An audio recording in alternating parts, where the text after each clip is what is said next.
All right, let's see if this is working. Let's do this. Then we'll do an audio check. Check 1 2 1 2. All right, it's coming through the headphones. Perfect. So we've got Bennett and Dan in the chat this morning. Let me mute myself back again because that'll be tough to deal with. And let's see, close this. Open up the chat. Bennett says Sunday fun day, and Dan says hello. So good afternoon, good evening, and good day to all of you out there, and good morning to those of you on the West Coast. The microphone interface decided it was on, but it wanted to know what time it was, so there was no connection to the to anything. But it's working now, and this one woke up early. I had a medical situation this morning, and so I was up early enough to get all the articles out of the phone into the notebook. What I'm gonna do now is just send out the invite to the co-hosts, and then we'll get started. All right, there's that. And then let me email the ones for those folks via email. Let's see. Almost had it done. Didn't quite make it.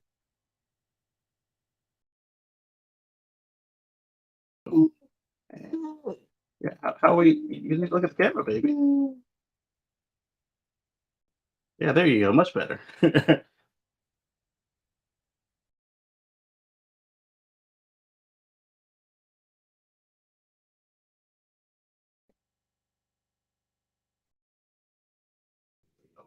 Oh, let's 2 copies. There we go. We'll send that over, and now we'll pull up some of the articles. So right off the bat, I know we've got the first thing I promised you guys on the other shows. We still got that, but the IRS decided that they wanted to use the same definition of SUV as everybody else. So now, if you were looking at a Cadillac Lyriq, a Volkswagen ID4 two-wheel drive, or Tesla Model Y 5-seater, they all count as SUVs. And so if you have the income to qualify for that, like not too much, not too little, you can now deduct $7,500 off your taxes until March. In March, they're going to review it again for battery content and whatever else Senator Manchin decides to just ram in there. And at that point, we'll do our best to keep you updated with what the changes are. But what I would suggest is that if you are in the market for one of those newly qualified vehicles or one of the ones that already qualified, and the battery isn't made 100% in the US, I don't mean assembled in the US, but like 100% in the US, then with union labor, then I would go ahead and get it as soon as you possibly can afford it. Otherwise, beware that the tax credit will likely change. It may not, but that's all we can tell you is what's now. Just like we can tell you what we see in the stocks, but that we're not, a stock show and all that jazz. Timothy says thumbs up. Yes, thank you, Timothy. And even the Model Y performance, yes. So with the Model Y performance, because remember recently Tesla dropped the price on the Model Y and the Model 3. Yeah, and they dropped the price, but then they raised the price back up again a little bit. So now the model they did, from what I understand, they either didn't touch the Model Y performance price or they didn't touch it much. So now the gap with the tax credit, it's just minuscule. So if you can stretch to that, assuming that it's in your budget altogether, and it's like this one's going to be $50 more a month, and you can spare $50 more a month, and you will use performance. Then there you go. If you're not going to use performance, then or if you need the smaller wheels and you're going to buy an extra set of wheels, then I don't know, but I don't know about that. Dan says he feels bad for the IRS. Not sure why they were tasked with this and not an EPA lead. I get why they were, because they're the ones that do the money, but I don't know why they didn't just use the EPA definition to begin with. That was a boneheaded decision. Drag strips this summer to be packed with 12-second Model Ys. Yes. Oh yeah. All right. So next thing we need to do is open up a new window and get the articles ready. Starting with, as I told you guys about, leading from behind. I want to save a copy of that website. I want to open a new one, please. There we go. It's much too wide a window to be next to the camera like this, but it might look okay on your guys' screen. So let me pull that up real quick. There we go. And all right, so I called it leading from behind, but it actually, the way I've titled this thing is Mach-E price drop. Ford slashes Mach-E prices and increases production to 130,000 units. And then we'll get into the leader from behind there. It's all intertwined. So let's paste and go here. Yeah. Oh, you want to mess with the headphones this early? That's fine. That's fine. Don't take them off. Mom's over there. You want her? I don't know if she can see you. Otherwise, I'll put you down and you go get her yourself. Pop, pop, pop, pop. That's what you call me? Pop, pop. Okay. And let's see. Where's my share button? We're gonna share. Share this screen to an Edge tab. No, we're not going to share anything about Tesla at the moment. And we don't need firmware. There it is. Right there. We want Blogger Reacts View. Because this one is only suitable if we have a panel discussing on the other side like that. All right, so Ford slashes the Mach-E prices. And Inside EVs asked, did Tesla start a crossover price war? And I'll say yes and no. And I'll tell you why coming up as we work our way through these series of articles.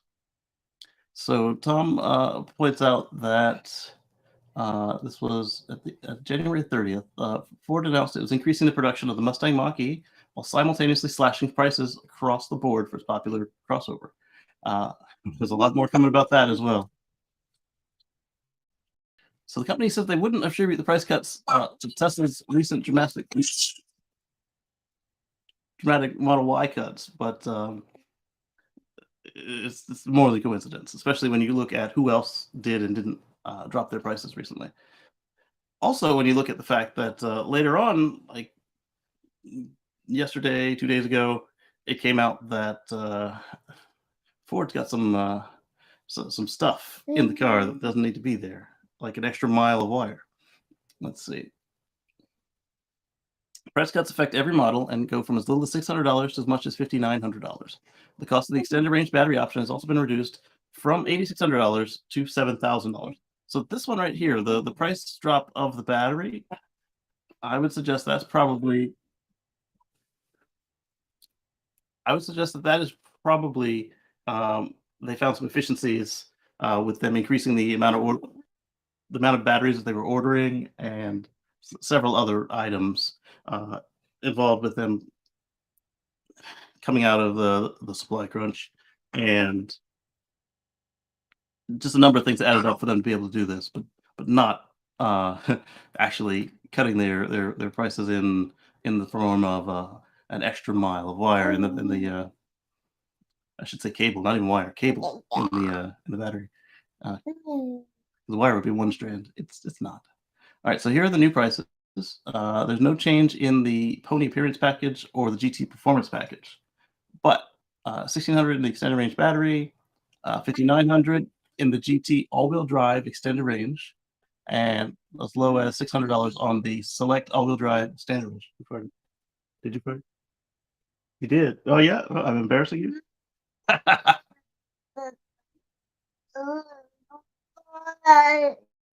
All right, you're all up in the microphone. You're in the zone. You wanna run around your bed? I'm gonna put you that way. You can work some of the energy off. Yeah, you got toys there, or did you throw them all out? Oh, you threw them all out. Well, I'm about to get you some toys. Yeah. How about a Whoopie? No? An orange ring? Yeah. A blue ring? Not the zippo cable. A pink ball, a yellow ball, and a blue ball.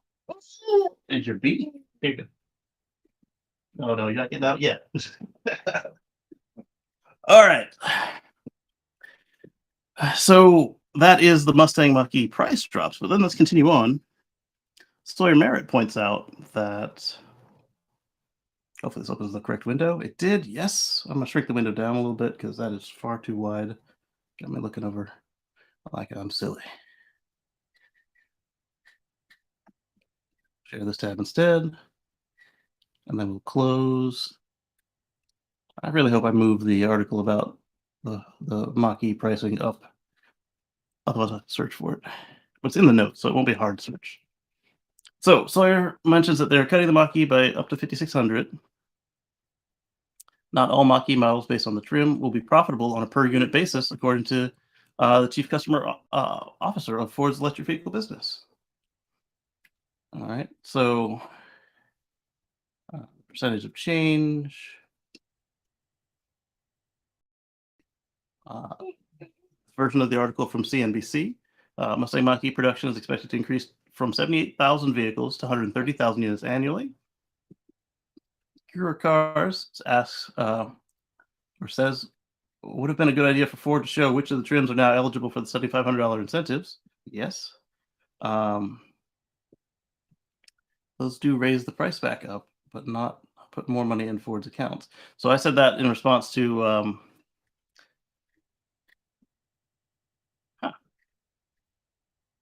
was this before? No, this is before the IRS changed anything. And so at that point, none of the Mach-E's qualified for the price for the incentives because they were still called cars. And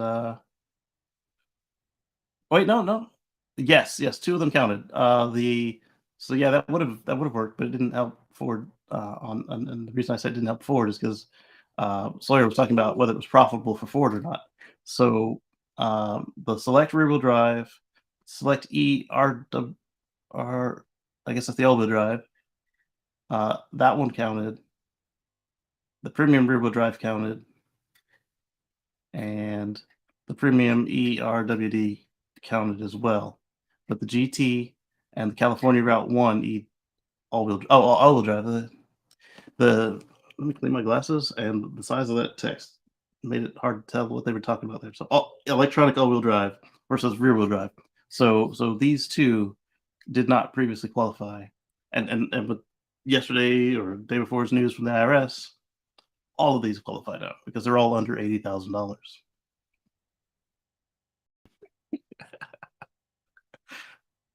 Yes. All right. So then, were there any others in there that I pulled out? The Game of Money points out that it means nothing when the dealership will just inflate the price. This is true, but as greedy as some of the dealerships can be,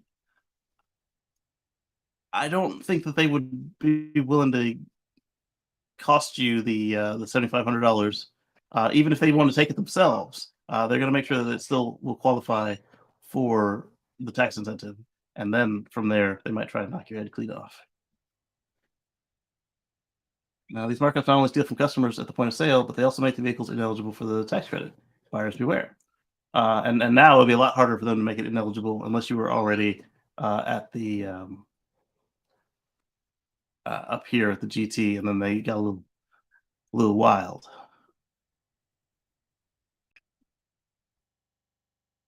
And this is something that came out later, and we're going to talk about it later. But this person here with the interesting username and the Tesla full self-driving beta display name points out that Tesla Model 3 is now available to lease for $399 a month, and they are disappearing quickly. This is true. That was something I was going to do for later. Mustang Mach-E were never profitable. That's not necessarily the case, is it? Even worse, every electric vehicle that Ford sells at the expense of selling a clean-powered vehicle on which they would have made a profit. Ford is doomed, just like the rest of the big auto companies. I've got something about that. I think probably coming up right now. Let's see what the next item in this chain is.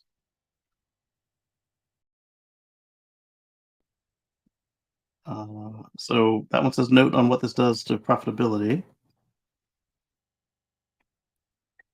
Then there's another link right here. So let's copy that link. Just paste it right in here. We'll see the GM connection in a minute, I promise.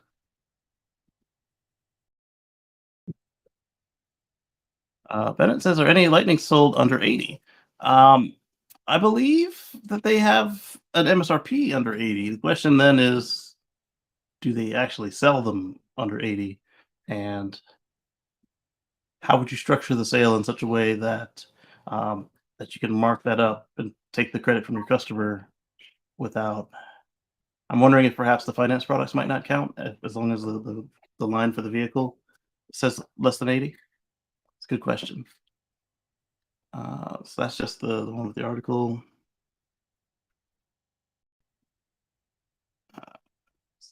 Copy this link. This one says putting sales into perspective on the note.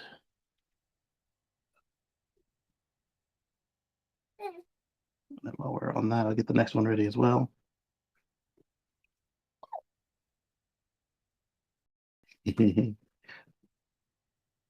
uh, really? Is that? Oh, it could be. I don't think that's what I was meaning to click though. But clearly that's what rolled up. Putting the sales in perspective was showing. Let me see if this. I don't think it will. I don't think it will. So there was a tweet in there that that showed how the Mustang Mach-E had done versus the Model Y and the Bolt. And let me see if that tweet is what I'm thinking of here. Nope. So I don't know what happened to them. It says there's a page conflict on the mobile app, but it doesn't say that on here. So let me refresh. Take this notebook. And all right, so then Ford says they're not planning a Mustang Mach-E price cut in Europe. So that further goes to show that they were hurting a little bit. And since Europe didn't need it to qualify for any incentives they had, uh, they didn't do it. and now that the IRS has done their thing and Tesla started to raise their price, will we see Ford start to come back up on their price as well? And I think we might. I think we might. All right, so let's go back to Sawyer and let's just browse his tweets to see if I find the one I was looking for. That was on the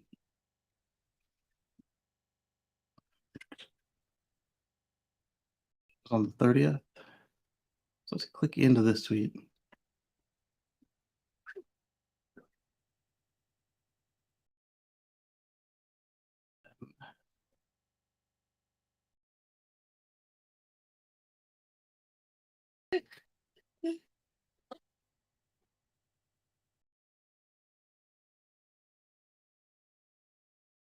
been the one.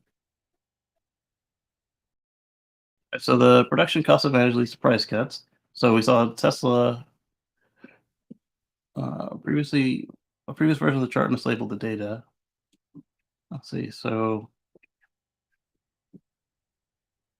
it's the gross profit per vehicle, and that's the net profit per vehicle. So Tesla over 15 grand in quarter three, and in quarter four of 2020 they were at 11.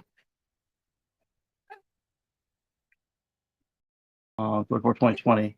So they managed to improve theirs, while Neo went backwards, VW went backwards, uh, BYD went backwards, Hyundai pulled a Tesla, they went forwards, as did Xpeng. Toyota went backwards. GM managed to pull it forwards, but look where they are. Slightly more than Ford in this case, but they're not all they were claiming to be. And then let's see, and this might not just be EVs either. This might be all vehicles. So then there's Tesla at net. GM is in a very distant second. So Elon's comment about looking at them with binoculars wasn't pure hyperbole. BYD started the trend of losses. Toyota expanded on that. VW did. Hyundai managed to pull a profit, just barely, as did Ford. And then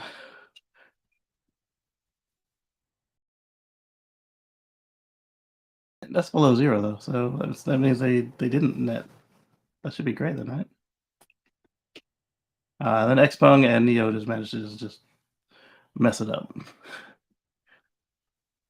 But one of the other tweets that I read was talking about the actual sales numbers. This might be the one.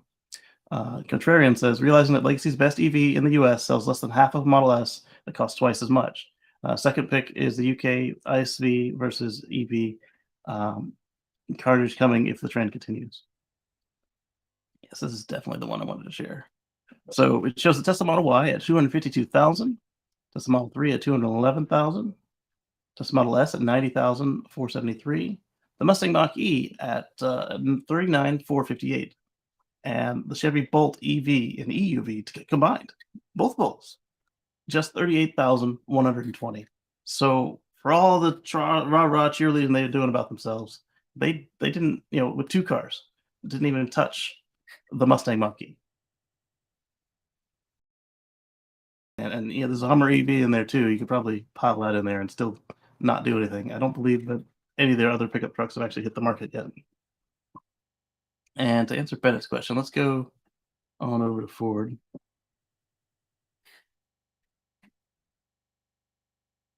And let's see. 2023 Ford Lightning, F-150 Lightning, 51 to 96. So the work trucks count, and I don't see them marking them all the way up there. But will the consumer trucks, will they count to the 80? Are they going to be closer to that 96 before markup? That's a good question. All right, so what did I have down here next? So we mentioned that Ford wasn't planning any drops in Europe, and we speculated they may unwind some of those drops. Hey, baby. They may unwind some of those drops in the near future.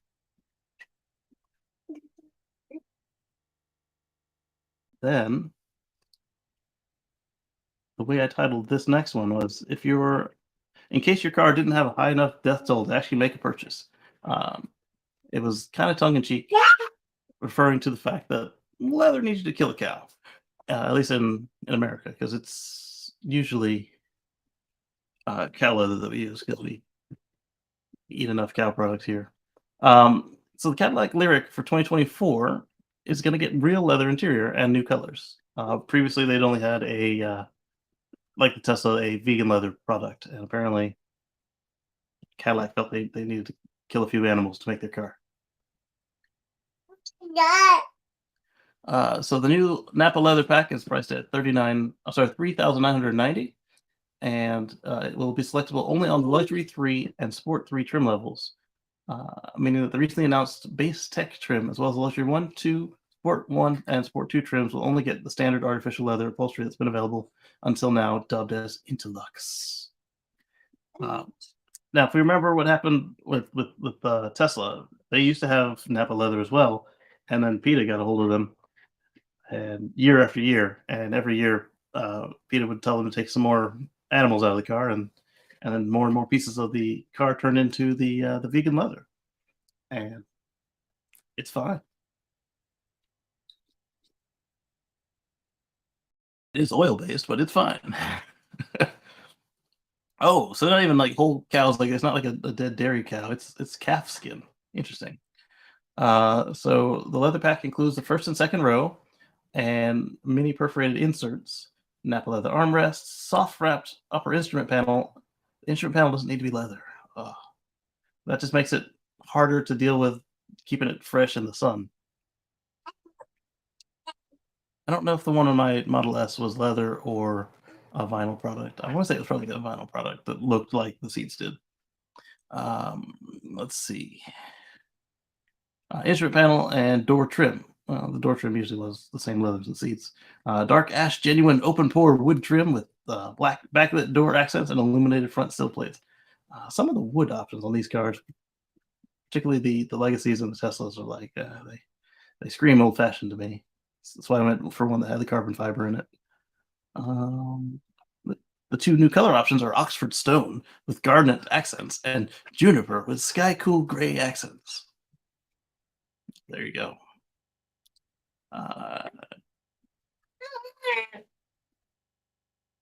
What's that? Here. There you go.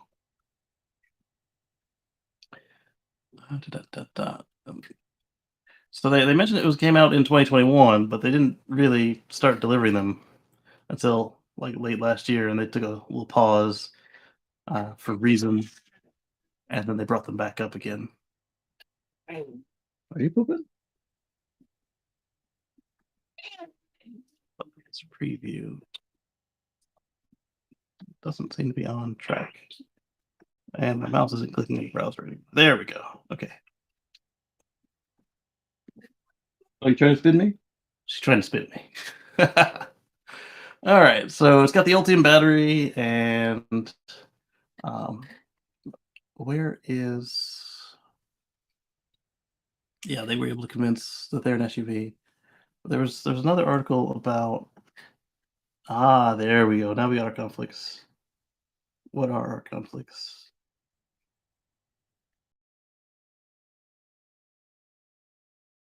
There's an Instagram. So if this is what I think it is, this one's from Marcus. Let me preview it first. Yep.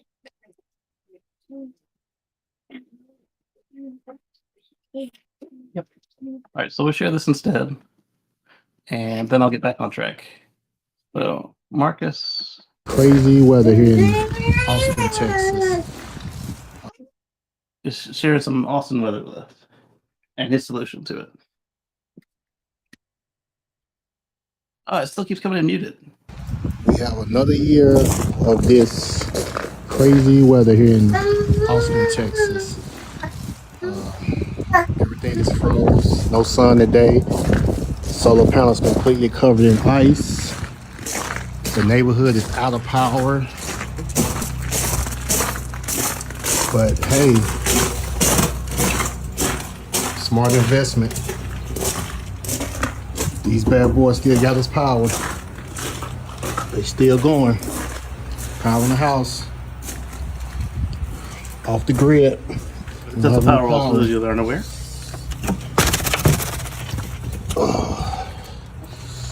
Off the grid.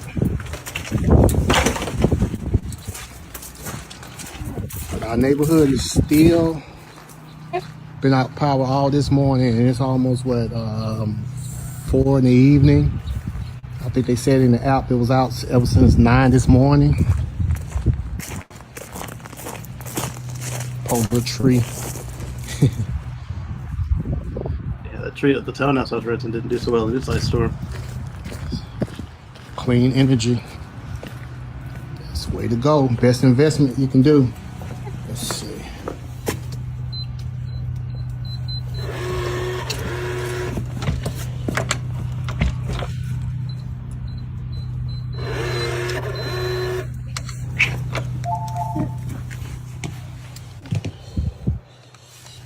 See? Battery power, baby. Full power. Full power working in the home.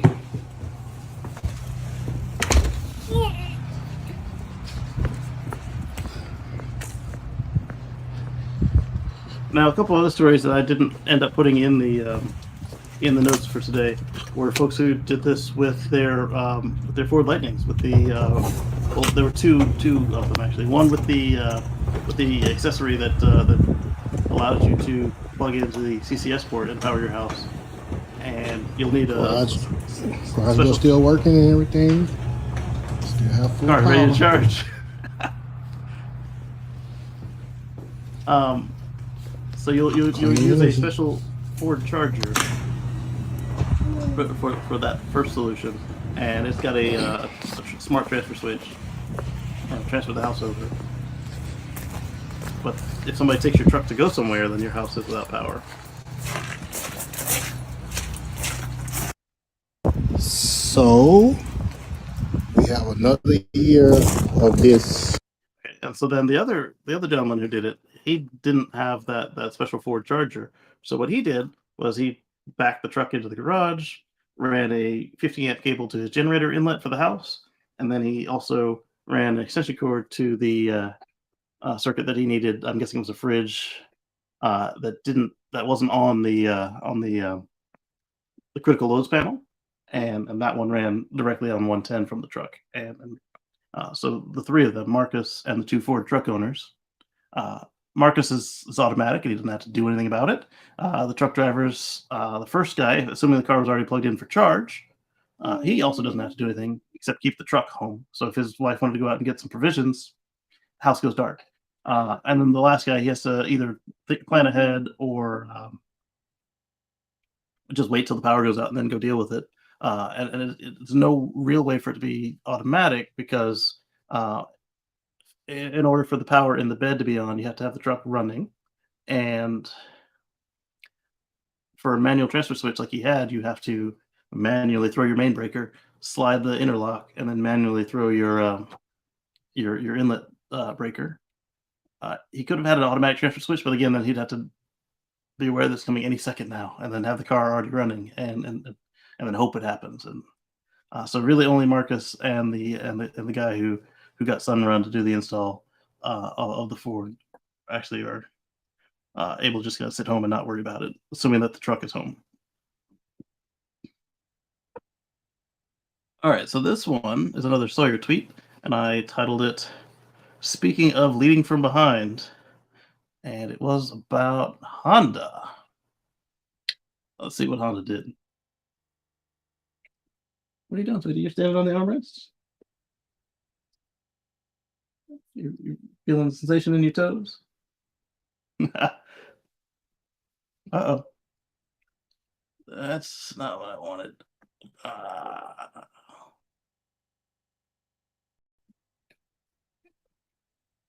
I know what that is.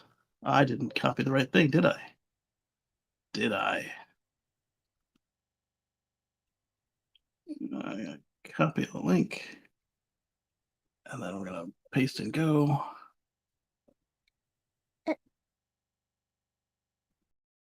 That's got like lyric. This other one's a tweet, so there should have been. Oh, I see what I did. I see what I did. All right, so we'll replace the Mustang price situation with this tweet, and it actually works this time. And we'll share the tab. See, that's the thing about going live. You get to see all the mistakes. And then you get a baby babbling sometimes. All right, here we go. So Honda announced it will start, it says OMG Lowell, OMG laughing out loud.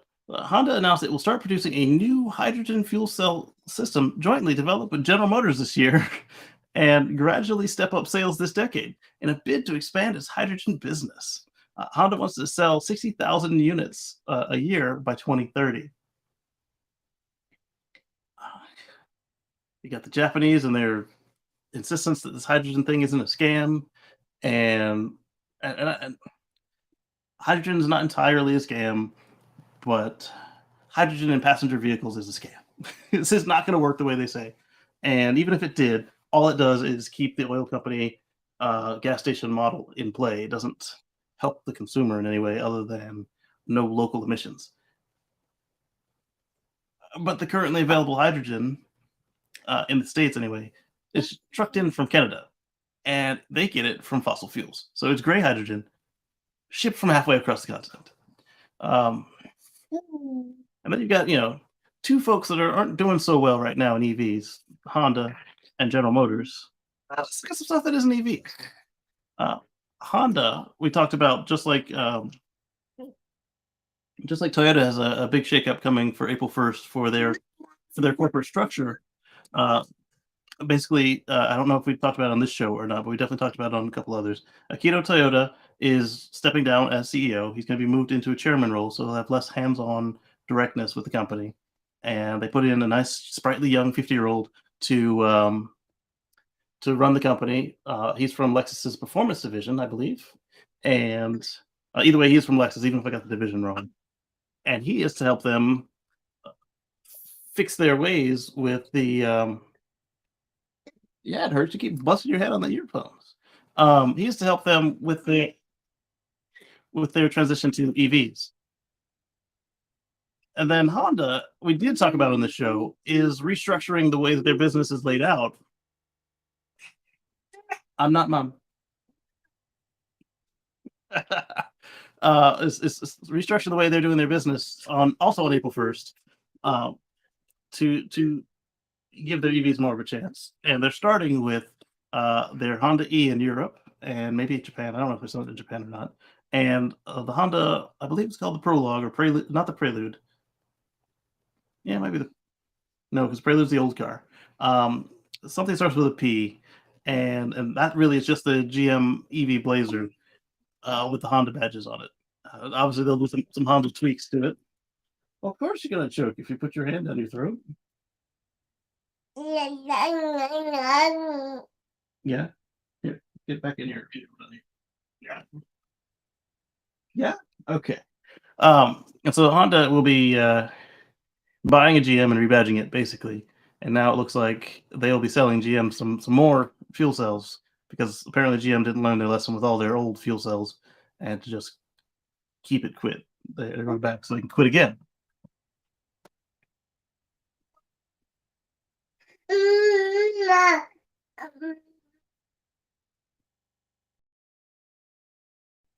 I don't believe it was the pilot. Let's take a look at it. Honda GM EV. Yes. It's like they know what I'm searching for. Prologue. Prologue. That's why I was messing up with Prelude because it was so close. And if you look at it, it's a Blazer with a Honda badge on it, just like Isuzu did for um, GM and Honda back in the day. The Passport and whatever the GM version was called. Look, it's a Chevy Blazer through and through, including where they put the charge port door. I'm not watching your video. It's gonna have music in it. They only show three sides of this thing. It's got a left side, a back quarter, and a back. It's got an inside too, and you can see the Cheviness in it. Like, look at the HVAC. That's not exactly Honda style. It's very much GM style. Oh, it does have a front quarter, and it's the Chevy. Still the Chevy. No, I don't want to be informed on it. Let's see, Marcus sent us something.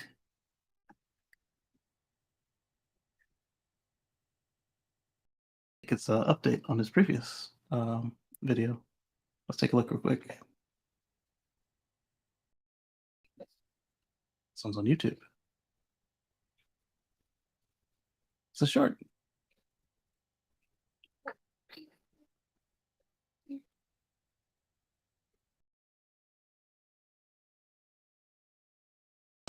I was just sitting in my computer room and then looked outside. It was just completely dark, as you can see, but we got light here. This is another good reason. Another day we okay.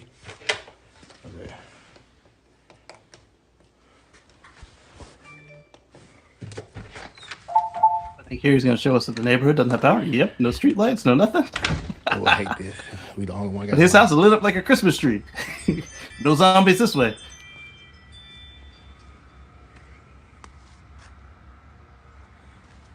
Like one of his neighbors might have done some flashlights or something. And a nice moon. Yeah, Pretty you can see moon. the sky. But once again, complete dark. Mm.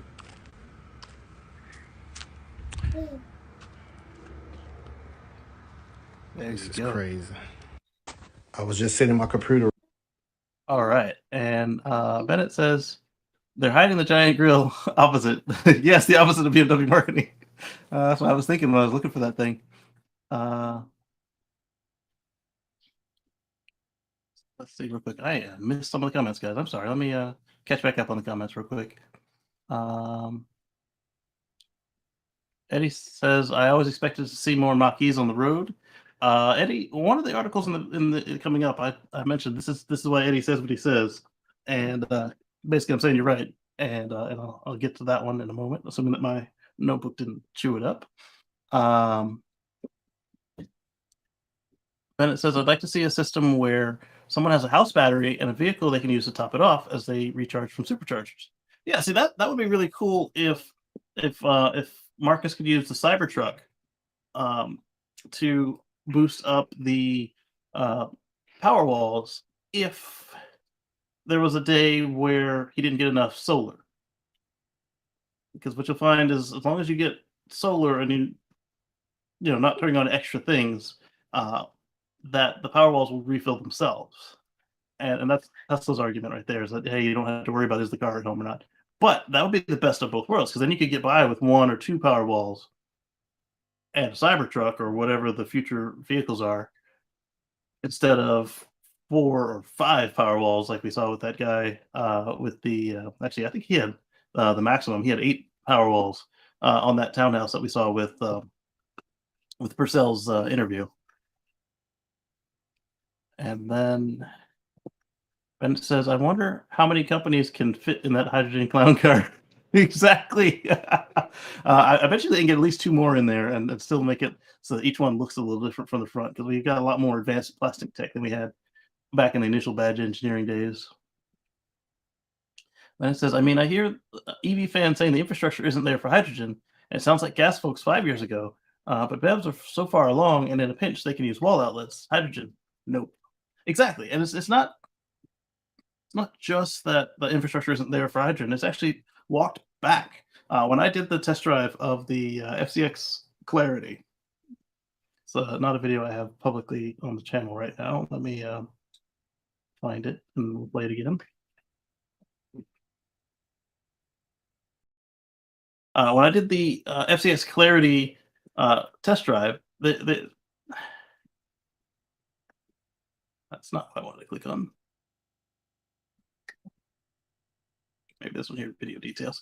When I did the FCX Clarity test drive, that was in Columbia, South Carolina, and there was actually a hydrogen station there. And there was one in DC, and there were several others on the East Coast. And none of those are there anymore dispensing hydrogen. So that's what I mean by we went backwards. There is Clarity. Copy this link. Can I do that? Yeah, I can. Copy the link. I'll put it over here. So this was in 2009, I believe. I guess we'll see when it loads up. Yeah, Earth Day 2009. So April 7th, 2009. It was for Earth Day. It might not have been actually on Earth Day. computer. I think it's mad at me.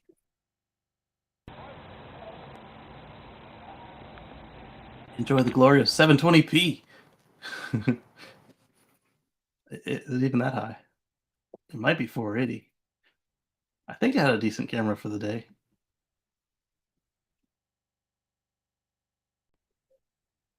My computer is upset with me. Find some tabs to close. Close that. And that. That. And that. There we go. All right, so there's the SH Clarity, and the only color it was available in. Instead of a dome light, it had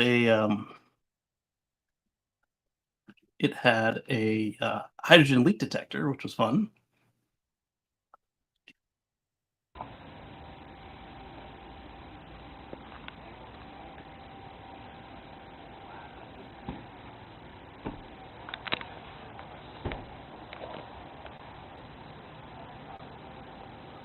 My channel's getting up there in age, isn't it? Tim, do you get to go to lunch? No. You don't get to go to lunch. I was going to offer lunch if you want to go to lunch. Now, see, Crystal, who's driving here, was my Honda rep at the time. All right, Leilani, I knew that was coming. Hit it really hard here and watch it squeal. Okay, now get in the left lane, Pat. The guy in the passenger seat, I believe he was the what is that? one of the Clarity program. I was driving it the way I drive it. Yeah. Hyper miler. Yeah, oh yeah, he is. No, actually, I'm just giving you a hard time. Yeah. I think that's great. They're making fun of the fact that I was a hypermiler. What you do over I still there? kind of am, but not as much as I used to be now that I drive electric. Right. Doesn't make as much of a difference. You know, Mr. Clampett. Yeah, Mr. Clamp is there. My last tank was 62 point. The guy I'm speaking with is 700 miles. the dealer principal of another store than the one I was working at. He was asking about people I work with. Wow. This car gives off water, drinkable water right here. It's called, it's just water. Drinkable water. So we Yeah. got somebody back there sucking wind. It's drinkable water, but it's hot. Well, it's hot water. Wow. You like my slogan, the trademark for Honda? You heard the old "Eat My Dirt" off-roader? Yeah. I had I'm not bragging on them. I used to work for them. I hope to see them survive. I'm disappointed as disappointed in them as I am with Toyota. Yeah. Kiss my I used to be a grip. big Where are Prius you from, Tim? owner. Torrance, okay. So on these tires, the Michelin. Were you born So it and was raised kind of like a there, cross or? between the Acura RX, RDX, RL. What was the big Acura back then? It was the RX. And So these Michelin, so they the custom or are they? I'm asking about the tires because the tire manufacturers had just started to do EV and hybrid tires back then. They're not quite where they are today, but they had started. You never catch her. It's a fun car to drive. It was an EV, EV plug-in hybrid, basically. Not plug-in hybrid. It was a series hybrid. Like so, it was instead of gas and electric, it was hydrogen and electric. And my whole argument has always been that car. Remember that little car, the Mercedes. My argument was always that they should make them plug-in hybrids, and so that way you can use the hydrogen for your long trips, and then have a good 150-mile battery for in town, and that would be a good way to make hydrogen actually work. And I saw that, and I was thinking it might have been the old Aptera because I've got some pictures in my getting ready for next week's show. Some pictures of the original Clarity, the original Aptera, the 2008 model, but I'm gonna use that for the show. The RSX, that might be the one. It might be. Speaking of old EVs, I wonder if the EV one would be crash safety legal in any recent years. I don't think that it would. I mean, it would probably like federally be legal, but I doubt it would pass any of the insurance crash tests, like the small overlap and the partial offsets, and it had a lot less airbags. But I think it would probably still do better than some of the Chinese cars we see come across that don't end up passing. And I mean that was a pretty safe car back in the day. All right, let's see what's next in the notes. The notes have been slid out of the way for the chat message. All right, let's see. The boring loop. This one I pulled out of order because I wanted to. It was my prerogative. So the boring loop, people, aside from saying, why not just shove a train in it, all this other, ever heard of a bus nonsense, they always come back to it. It's not safe. It's you can only get one car in there. It's not safe. Despite the fact that the very first thing that one of the boring drivers has to do once they've learned the route is they have to go way past a certain point, and then they have to reverse all the way to the next station, sometimes in the dark. And the reason they have to do that is, again, it is a tunnel, and if the tunnel is obstructed, they want to make sure that the driver can safely back a long distance with their passengers to bring them back to safety. And in that same vein, the Boring Company's Vegas Loop hosted a rescue simulation from Clark Fire Department. I've got this later in the show as a tweet from the Boring Company. This tweet from the Boring Company. So I guess I found the Teslarati article first. So Clark County, Nevada, in their Twitter, because the Boring Company just kind of retweeted it. They said thank you, and then they kind of looped it in there. Clark County noted that the exercise was a good way to prepare for any uncertainties that may arise in the Boring Company's loop tunnels. The recent exercise simulated the rescue of an injured worker during the tunnel construction. So Teslarati goes on to point out that the boring loop in Vegas is not anywhere close to done. The convention center loop is done and has been running, and it's been breaking records and meeting the requirements of what was contracted to do. But they added in a hotel spur, and they're continuing to dig the rest of their system there. And so if you needed to, if somebody got hurt during the construction, you'd want the fire department to know how to get in there and get them out safely. Yes? Dad. You want up? You want up? Okay, so you'd want to make sure that they can get in and rescue the worker. And if they can do that for construction, then they can probably also handle medical emergencies in the cars, assuming that for some reason the car is down for the medical emergency. I guess while they're in there, they probably would have discussed and maybe simulated what happens if there is something up with the vehicle. But as we all know, electric vehicles don't catch fire anywhere near as often as fossils do. All right, so Boring said, thanks Clark County Fire Department and Clark County, Nevada for being great partners. These recurring, so it's telling us that this isn't the only time they've done it. This is just, they recently did it. These recurring loop trainings and drills are critical for providing safety in an incredibly safe and reliable system, making sure they are prepared just in case. Members of the Clark County Fire Department Technical Rescue Team have been conducting training in the newest Vegas loop tunnels built by the Boring Company.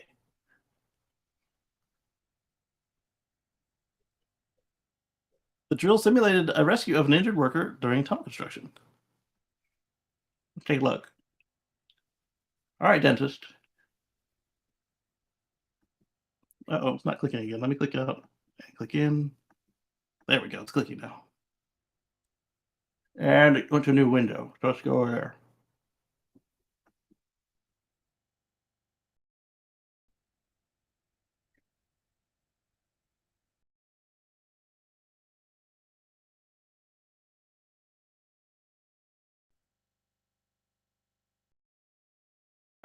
So there's photo one. They've killed the lights. I'm noticing that they've got stuff stuffed in these vents here. I'm wondering if that was part of the training. I doubt that was how they were turning off the lights, since they had the color changing situation going on with the lights whenever they have parties.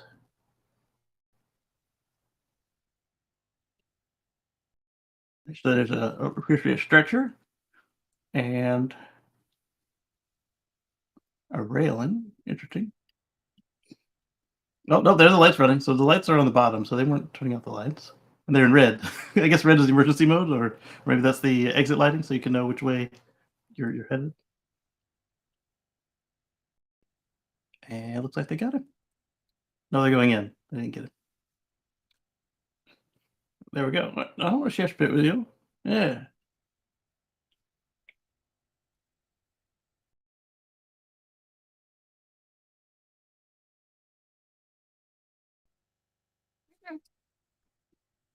You're playing DJ on my ears? All right, let's close this and go back to the tweet and see if any level 10 geniuses showed up here. What happens if a Tesla catches fire in the loop? I knew they were coming. That's why I said that, huh? I knew they were coming. And I bet you somebody answered them. There's 4 of them. I don't know why my connection is so slow right now. I doubt it will happen unless somebody sets it on fire. But in any tunnel fire, get out and run in the direction with no cars, and then use the emergency exit and climb up and out. It's good advice. Probably like any other cars you evacuate. Or any other cars, you evacuate.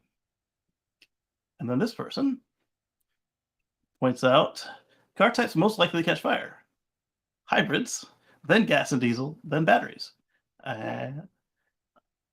With hybrids, I don't think it's anything necessarily inherent to their maintenance or anything, such as except that you've got 2 fuel sources, so you've got 2 ways for them to catch fire, and so they catch fire more frequently than gasoline and diesel. All right, and then we're not going to expand that because it'll either be scammers or it might literally be something I don't want on the screen. Let's go back. Let's see if any other level 10 geniuses were out there. Asking what are the big things on their back? That's a good question, possibly. I wonder if it's like not necessarily like scuba, but like air filtration or whatever, or just equipment for the rescue. But they're all wearing them, so it might be related to breathing. Let's see if anybody answered them. L3X1 says stay with the ship. Ecto backpacks. I was thinking it when he said it. Air tanks for self-contained breathing apparatus. Okay, so that was what I said they probably were. Biomarine Biopack 240R. Is that true?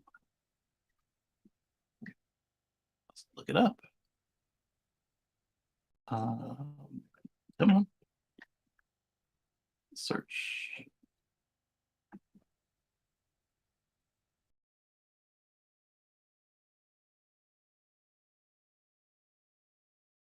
He might have been telling the truth.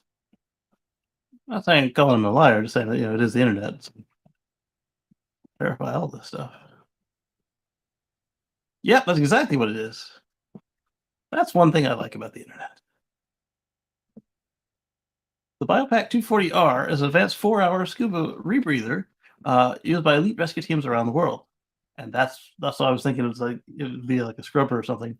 So it's a rebreather. That way you don't need as heavy of a tank, and you probably get more time at 4 hours versus some of those tanks can be as little as 30 minutes. The regular just compressed gas tanks, or even less than that, depending on what we're working with here. That is cool. Let's go back to the tweet. Give that guy a heart. You know what I should have done?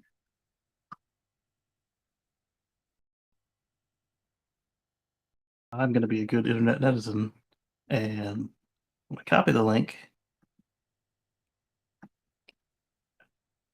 That way everybody else doesn't have to go searching for it like I did.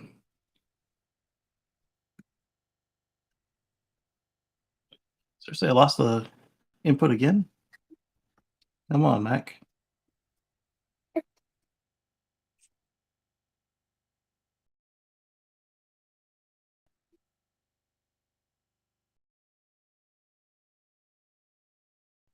All right. I might have to restart the browser, and that's not a good thing with us doing the show here.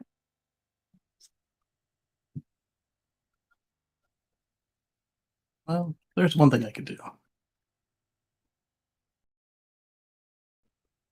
I think I'm gonna do it. I can switch to Chrome, or I can switch to the other edge. Switch to the other edge.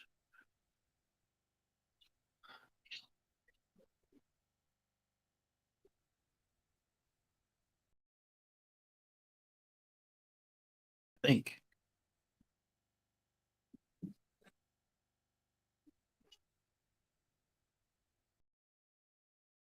All right. Let's see. Let's do this way.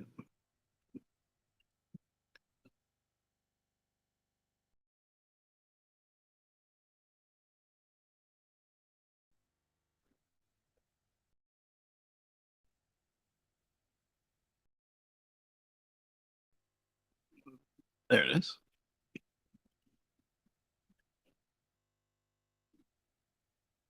If I do that, then the link still won't work. I'll have to manually bring them all in, but they might be snappier. What do you see, baby? Are mommy putting your toy together? Well, all right. The other browser didn't do the trick. Let me quit it and get back to you guys over here. Then we'll just go on. Let's see what happens next.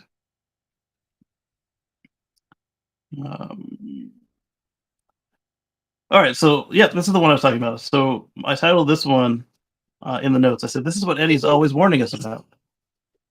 So let's paste and go. And I think what I'll just do is, before every show, I'll just restart the browser.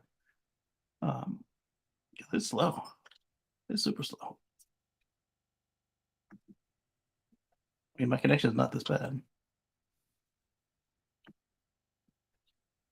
All right, so Lightyear's operating company, Atlas Technologies, is declared bankrupt. Around Christmas or Thanksgiving.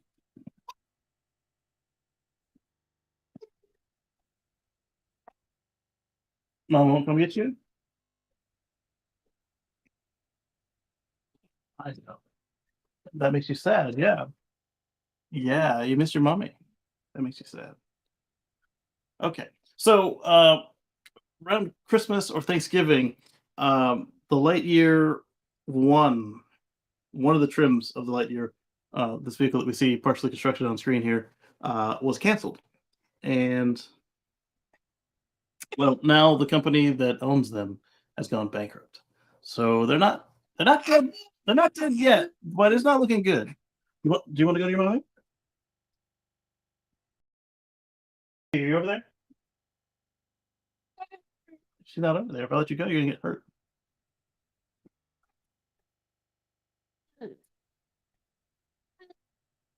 Maybe she went to the bathroom.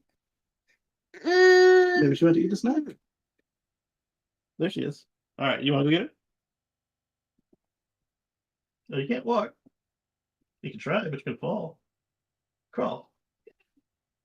No, she's not coming. You go. Here, crawl.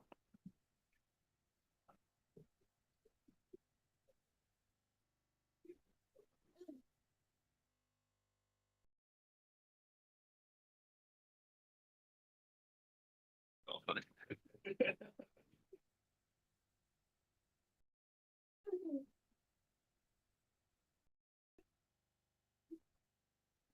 Don't eat that toy. Let's try it.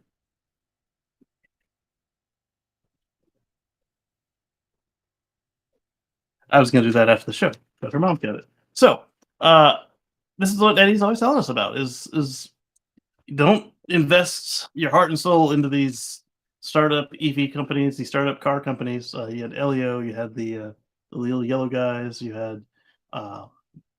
I mean, don't wish for them to fail. Don't say they're going to fail. Blah blah blah. Yes, but at the same time, know that they could fail.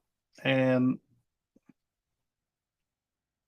I mean, look at the first version of Aptera. It did not go well, and you might call him jaded, but he's being a realist. This happens time and again. And Elon even tells us that. He said, "Hey, the only American car companies that haven't gone bankrupt are Tesla and Ford. That's it. Everyone else has gone bankrupt." He's like, "Oh, what about Dodge?" Well, Stellantis ended up buying them up after Daimler. After they went bankrupt. They got bought for a song. GM went bankrupt, and the government bailed them out. The GM we have today is not the same GM. They just took all their intellectual property and none of their liabilities.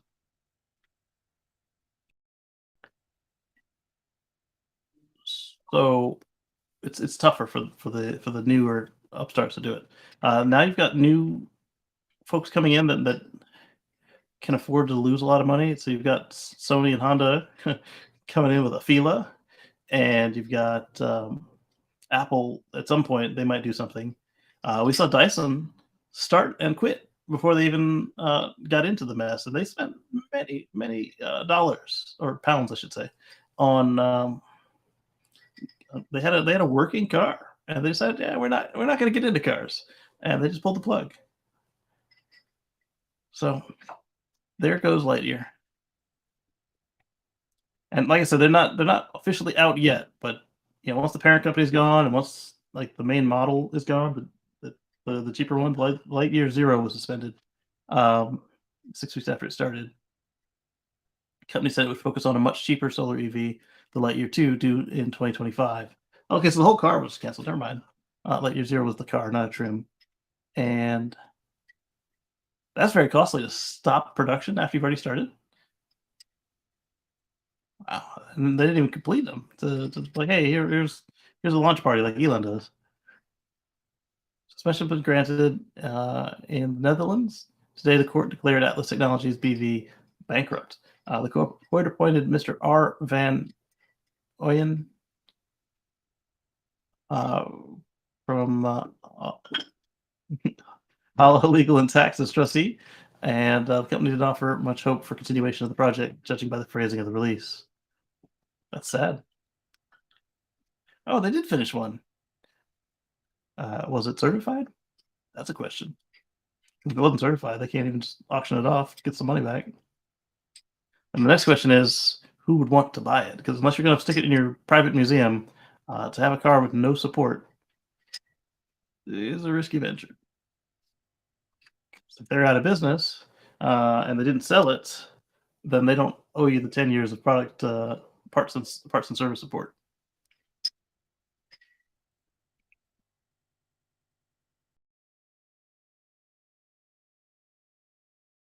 Been fun.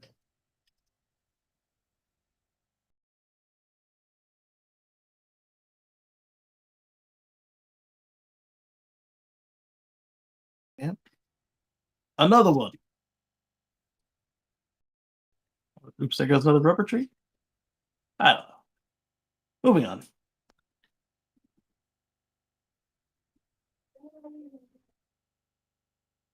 So Electrify America, aside from all the other stuff they're in the news for, they've got themselves a deployable charger, they call it. Wait, no, it's not the one I was thinking of. Let me go back, see what I thought I was clicking on. No, so this is Electrify America has partnered with Travel Centers of America for 1,000 DC fast chargers at 200 locations across major highways. You may notice the TA as you're traveling the United States, and they will have fueling and showers and snacks, and they're also a truck stop, so they'll have all of that as well. And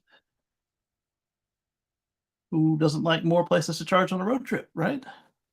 And hopefully, with them being a fuel center, they will have incentive to make sure that you can refuel, unlike your local mall or some other random parking lot where the EA chargers often have to be located. I guess Walmart might care, but from what I understand, Walmart has a lot of broken stuff from time to time anyway. Let's see. Electrify America currently operates 35 fast chargers across 791 stations. And unlike many publicly available EV chargers, EA offers some of the fastest speeds. Yes, they do. excuse me. Let's see. Teaming up. And the top comment is, I got excited when I saw this until I saw it was EA doing the maintenance. At least Travel Centers of America will have people on site to quickly report down chargers to EA and dog EA until they get fixed. Yeah, so I was saying, as well as TA has an incentive to make sure that chargers don't stay broken or that chargers don't get iced. Kind of the way the gas pumps get better watched and maintained at TA and other places, unlike understaffed charger locations. Yes. There are all kinds of companies that do gas pump maintenance. When similar companies grow into the EV charger space and stores can make routine calls to get chargers fixed, then we'll be getting somewhere. Yes. Yes. So this is good.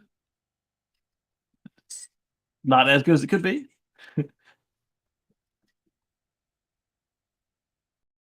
Bennett said, I think you just described being a 3000 GT owner. Yes, pretty much. But the thing with that is, I think it had support for a little while before, because it did have.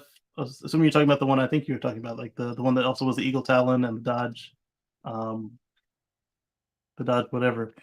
Uh, they had the parts and they met their requirements, but it's more than 10 years old now, so it becomes fun to try and keep it on the road. You gotta either good machinist or somebody who's got a lot of new old stock sitting around somewhere. No support, no parts. Exactly. Oh man. All right, where is my cursor at? All right, we've got a tweet. So my comment on this tweet was, or at least comment in the notes, was exactly stop the nonsense. So let's see who's going and saying stuff that they shouldn't be saying or stuff that's not true. All right, so Tom.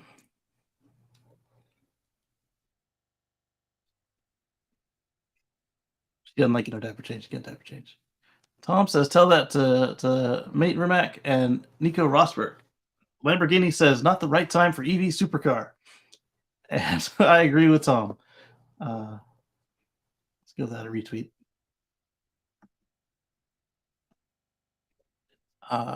Yep, I agree. And Joe says, exactly, there are 2008 excuses. From what company is this? And Aston Martin. I didn't actually want to click the tweet. I wanted an EV bond car. It's probably another supercar manufacturer. I don't know why my hover isn't working. McLaren's getting there. Yes, they are. These guys. That's who the other one was tagged there by Joe. Or the Lotus Evija. Lamborghini is perfect for an EV. All-wheel drive, solidly in their DNA. Larger engine compartments accommodating a V12. Perfect place for battery pack, and it all just makes sense. 800-volt architectures are developed by Porsche. So that's the Model S Plaid selling more than Lamborghinis. Not quite the same customer, but they are getting stomped by Teslas. All right, so next up, I'm going to copy this. And so Tesla did make some adjustments to the Model 3 and Model Y, and they did do stuff for the S and X as well with the new year. Then they decided to go a little bit further. Let's take a look at what they've done now. All right, gotta click out of here and in here again. Let's go live. My monitor has gotten out of sync with what we're actually doing. All right, so Tesla's going to give you a choice of $3,000 or free supercharging for some time. I think it was 3 years, but not for life on S or X. Let's see. So you can discount the vehicles by up to 20K. Focus on pushing up sales. There he goes. 3 years of supercharger miles or $3,000 cash. So I did the math on all my DC charging when we talked about this on the Tesla Live show, and I found that I was using something like $2,700 to $2,900 of free supercharging so far. So I've almost got my 3 years worth, or my $3,000 worth. So unless you drive a lot, I would possibly take the money. If you do drive a lot, I do mean a lot. I've got 80,000 miles on, well, over 80,000 miles on my Model X, and it would have kept going up if it weren't for COVID and then switching to remote jobs. That gives you an idea how much charging you could possibly get. And this will be my car's 5th year anniversary, so you'd have to drive even more than I do to be able to get $3,000 worth of charging. Not a financial planner. It's not advice. It's just a data point for you to use to make up your own mind. Moving on.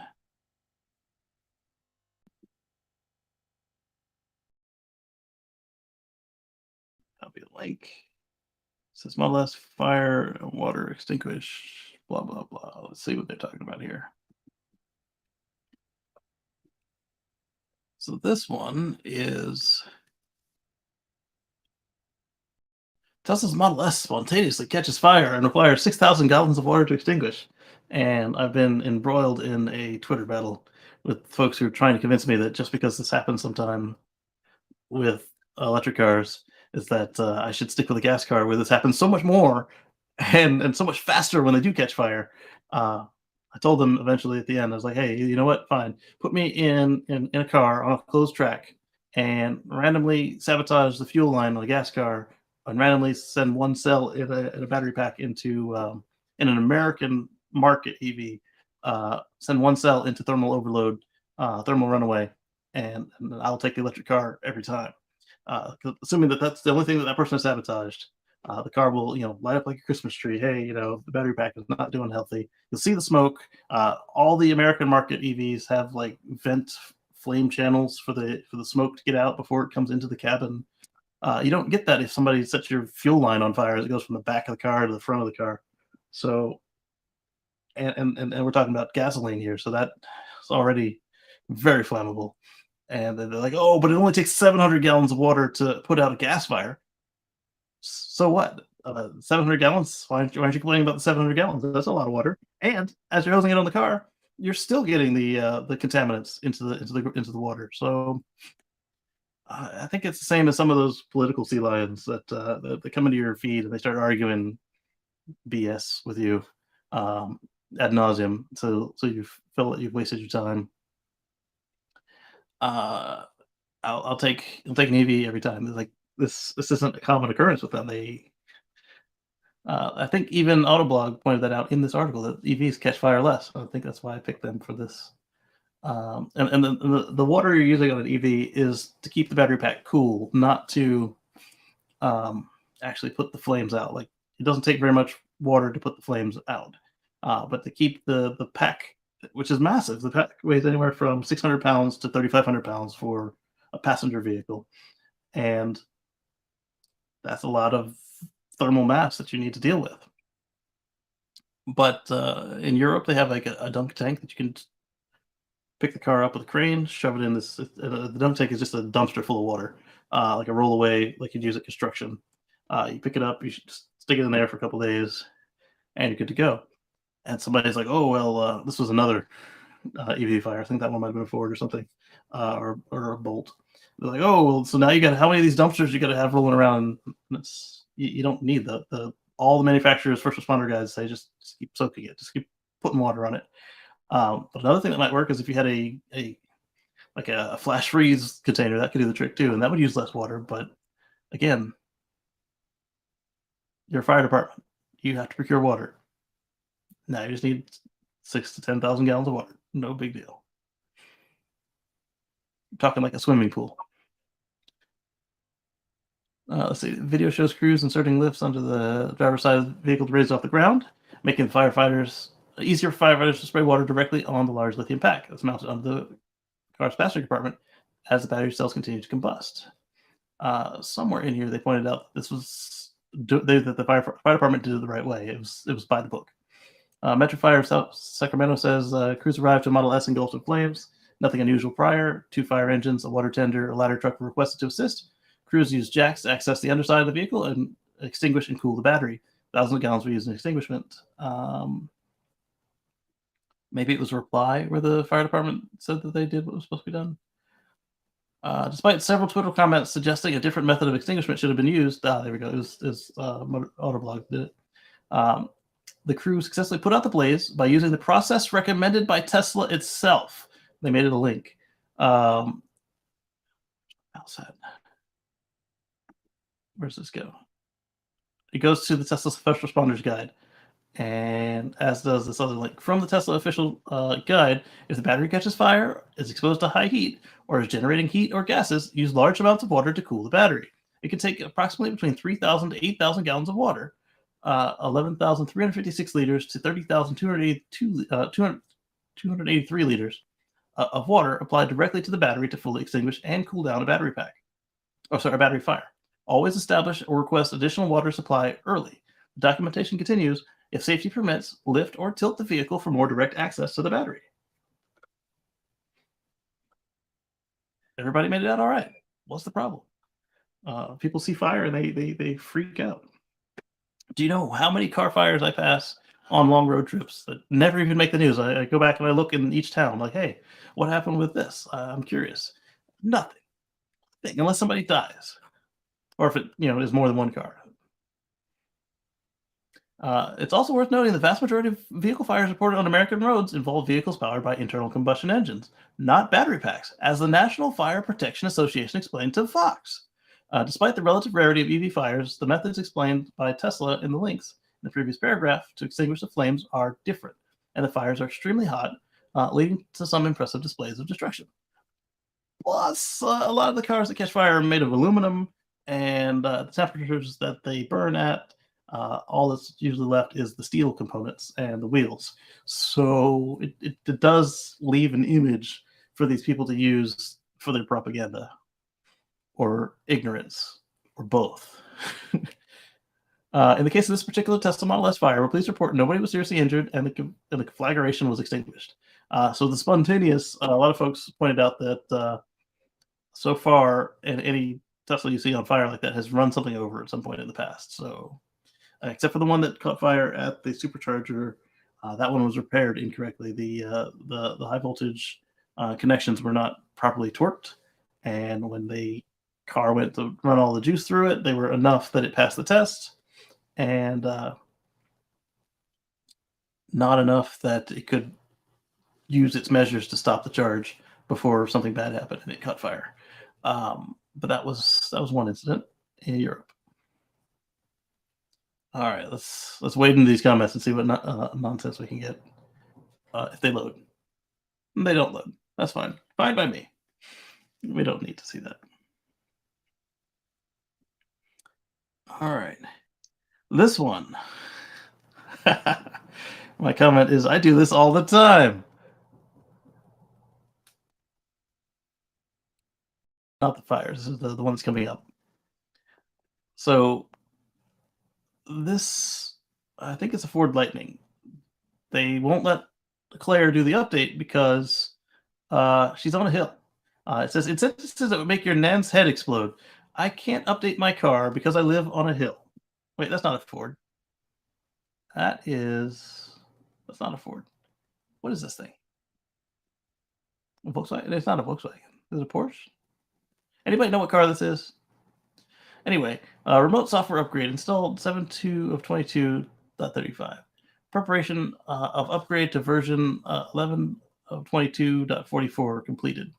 The road is too steep to start the installation. Please park the vehicle on level ground. Oh, is this a BMW i4? There we go. There we go. It's a BMW i4. I apologize to Ford. There was another Ford update article in my feed. Besides this crazy example, how has your experience been with the car? Things you like about it, things you don't like about it. How has your charging experience been? Best network, worst network? Good questions. I have an i4 M50, getting 220 when charging, Fastnet, Ioni, MFG, all brilliant and super reliable. See, a nice wholesome exchange. What? You heard? Oh, I didn't want to click on it. I wanted to click the heart. Uh,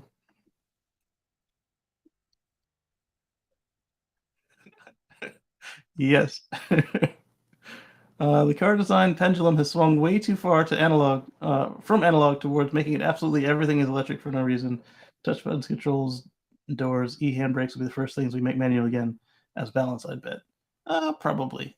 I like everything that's electric so far in my life, but perhaps Tesla can show them how it's done and don't make somebody's incompetence an example of what not to do. Yeah, like I said, a lot of my driveways that I've parked in have been rather steep hills. The driveway at my house is a steep hill, and I've updated regularly on it, and I will be again soon. So uh, I don't know what BMW is doing with their parking brake when they when they do their software updates. For a second, I thought this was a Nikola vehicle. It must release the brake as part of the software restarting. WTF, BMW? Agreed. Or I'm wondering, it might not actually release the brake, but maybe they've seen in testing that sometimes it does. And that alone is pretty freaky. Yeah, another person asked, are they releasing the brake during the upgrade? Um, just in case the electric park brake resets during the update and crashes into something or someone, maybe ask if they accept the vehicle floor stoppers as a substitute. See, that would be cool. If you could just push in, I've chalked the vehicle. But maybe don't release the brake unless commanded. It's pretty wild that it's even a possibility. It's not a hardware failsafe in place for that. It's crazy. Uh, I don't know about electric vehicles. Maybe that's what they need the warning. But in the conventional and the hybrids I'm aware of, the vehicle's parking pole is as the backup to the electric park brake and vice versa. Maybe, but you see on Teslas there is no backup because there's no pole except in the RAV4 EV. There's a pole because Toyota insists on having a pole. This isn't an issue with all electric vehicles, i.e., not Teslas. All jokes aside, this update probably includes something to do with the regenerative braking, so it's legally bound to not let you do it on a slope in case it goes upside down and the handbrake disengages for even a nanosecond. Maybe, but regenerative braking is off when the car is off. The Jamie Foxx skit, that was fun. Tesla software is a moat. Yes, charging network is a moat. Manufacturing is a moat. Vertical supply chain is a moat. Moat surrounded by moats lined with pits and spikes for those who have the hubris who think it's easy to cross. I wish them luck. No one's catching Tesla. Not BYD number one. Possibly.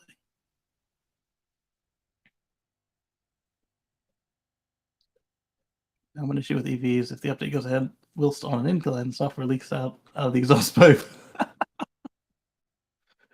Dave has a similar situation. My wife's a housekeeper.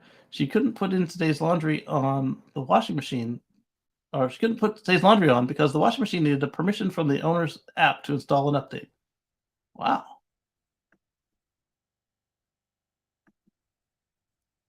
The heck is that? My watch wanted an update last night or this morning, but it said, hey, do you want us to do this overnight or do you want to do it now?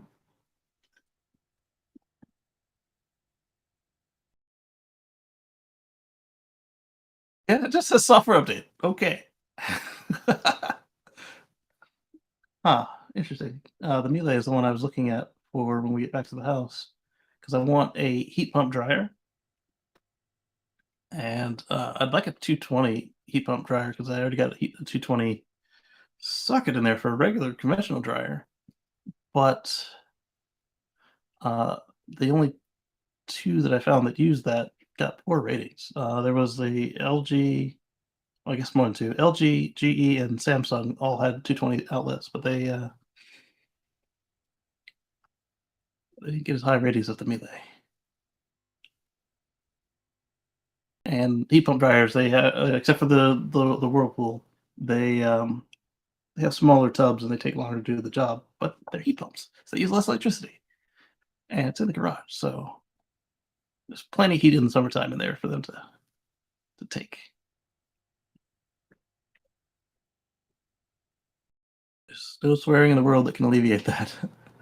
Surprised to see that Melee went from undestroyable buttons from the 89s to this.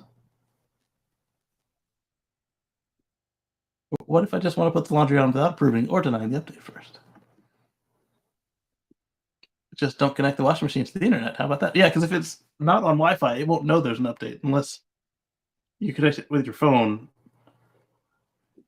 and then don't say yes for the update. I guess that would be another way this happened.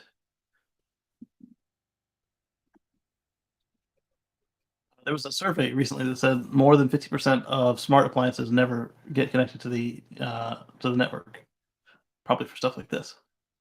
Throwback to the day when cell broadcast warnings were tested in Germany and some coffee machines got the message. I wonder if a CPAP would get the message. When your coffee machine receives the nationwide test of the disaster warning cell broadcast warning, that's really cool that they actually even put the software in to receive it. That's actually really cool.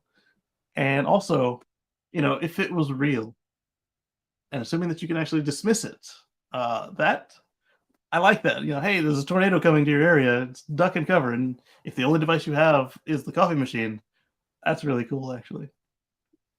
And they sent it as a presidential alert. That's cool. Why would you assume that? Yes, they can be more expensive, but you can save and get one. And he just said his wife's a housekeeper, and that it was the owner of the house that she was keeping house at. Also paging Internet of Poop. Agreed. All right, almost done with this one. I'm gonna move on because this kind of stuff amuses me. Statements not to be dreamed up by the other deranged. Washing machines are not meant to be updated. They played us for absolute fools. It would be kind of cool though if they added in some like news cycles or something. Like, hey, this will cover this new type of fabric that's out, or we found a way to save electricity. All right, so this is another tweet coming up, and it looks like I just included the tweet. So let's just paste it in. I've been including the tweets, so I know what I'm getting into. So this is about the 4680s at Giga Austin, and they just got another large press. Apparently, the press was larger than Tesla needed, but they wanted it now. I want it now, so they had to get the big one. And I got an on-the-ground image of that Sacme Imola press being set up in the battery cathode structure. How about that? You can see the second already placed. Was told that these are 3 times the size Tesla needed. They'll grow into them. Yeah, they will. These are pivotal for the new dry cathode 4680 production. And there is a Sacme press. There's one already in there, and this will help them make the 4680. Did I say cathode factory? Cathodes. So then the anode factory makes the other side of the battery, and then you pull it all up, and you're good to go. Dumb question, but what's this for? What model is it? Nah, good question. I covered this a bit in some previous tweets, but it's for battery manufacturing, not vehicles specifically. These process the materials for the dry cathode 4680 batteries. This is very fundamental to the Battery Day promises. This guy says, is this a speculation? And he says, no, it's a press. Oh. Battery promises and likely Cybertruck production. Exactly. I want that Tesla vest the guy in the back has. Tesla.com/careers. Oh, now I have to look and see what vest is this guy in the back wearing. Oh, wow, yeah. They have a similar one for SpaceX.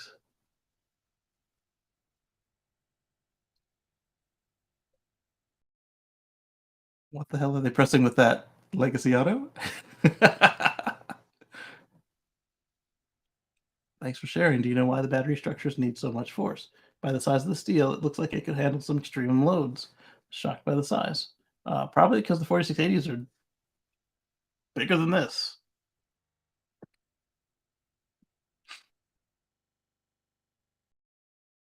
It's for the DBE materials, not the pack enclosure. Okay, so that makes sense. All right, moving on. All right, so then I've got a Tesla Roddy article about the same. And so this one is fun. So for those of you down under, the Australian supercharger network is starting to open to non-Teslas because in Australia they use CCS2 just like they use in Europe, and Europe has been expanding. And as we talked about, looks like the US may start sometime soon.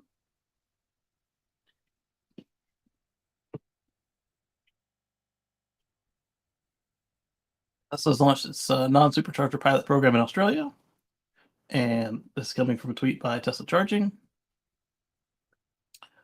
And we can see this official account, and they're affiliated with Tesla. So now I no longer have to just kind of tell you, and you have to trust me that they are an official Tesla account.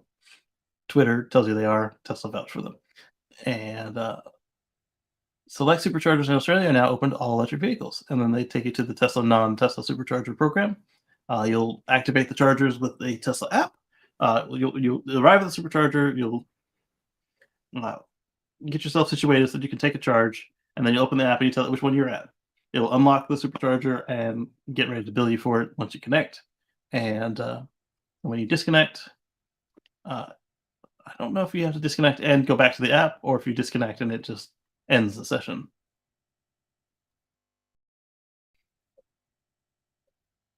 The pilot is only accessible for CCS vehicles. If a supercharger post has 2 cables, non-Tesla cars can only charge with the CCS connector. Tesla is unable to accommodate vehicles that do not fully comply with CCS communications and safety protocols. They wrote on the support page. So the reason they say this is because Tesla is able to charge on a Type 2 connection with DC. It's kind of an extension, and I think it was officially supported for a while, but then they went to CCS. And so when they did that, so did Tesla. And only the older Teslas are able to use that. Like the Model 3 and all the new refresh cars cannot use the Type 2 for DC charging. They just use CCS. CCS2, I should say.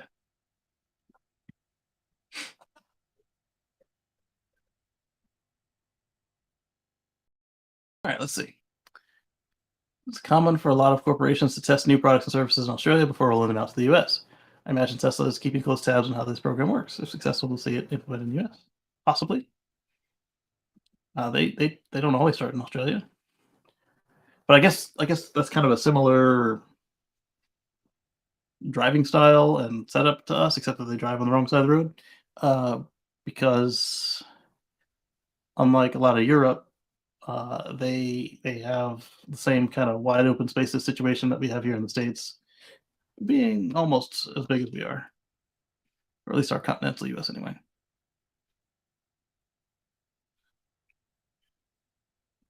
Somebody complaining about the wait, just like we see in California. This person reminded him that they said select stations. Moving on. So speaking of the BMW iX, they've got a recall.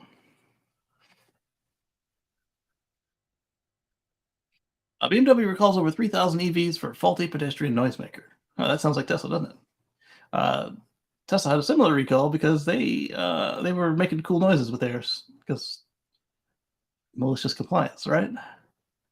So BMW North America also found out that our government agencies don't have senses of humor, typically. And in a recall notice to the NHTSA website, BMW said during vehicle startup, the artificial sound generator control unit may experience a fault and fail to generate external pedestrian warning sounds. And then they're telling you about the FMVSS requiring hybrids and EVs to make sounds because they were successfully lobbied by the Seeing Eye Dog group to not have to retrain the dogs, make the cars make noise rather than train the dogs, and make sure that the owners understood that if they hit blind people, they're liable. Because ultimately, you hit somebody, you're liable. So now we have a cacophony. There's a neighbor for where I'm staying. They've got a Toyota hybrid, and that thing, just like all the other Toyotas that have the noisemakers, sound like it's broken. Like this is some kind of electronic dragging sound, like there's a stick stuck in the axle or something, and it's just like, ugh. BMW owners are allowed to continue driving their vehicles, but are asked to contact authorized dealers to schedule appointments after being contacted by the company. Dealers will fix the recall through the artificial sound generator software, which dealers will update themselves. So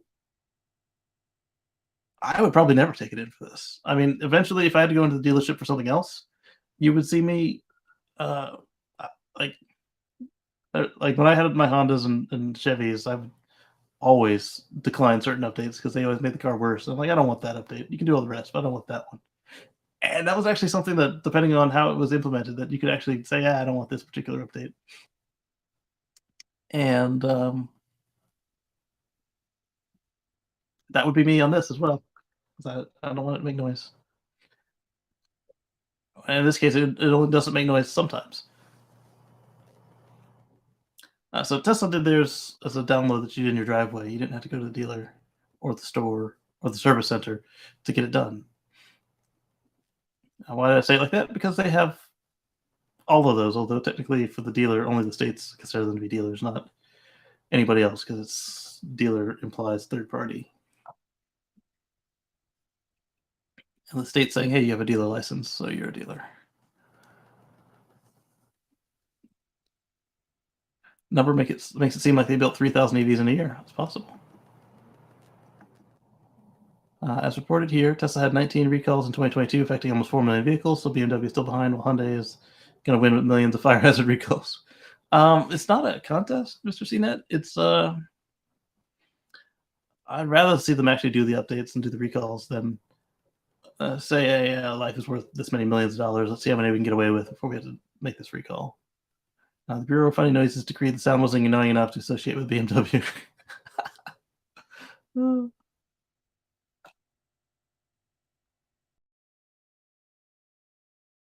about the deaf people? Does no one care? They can't hear a car coming. All vehicles need a red flag carrier walking ahead at low speed so they can use the pole to tap deaf people on the shoulder. And this is based on something that really did happen. When cars came out, some places required you to have a flagman walk in front of your car before you drove, which was weird. Over there update? Sarcasm? Nope, not for BMW. BMW faulty noisemaker sounds like a fart.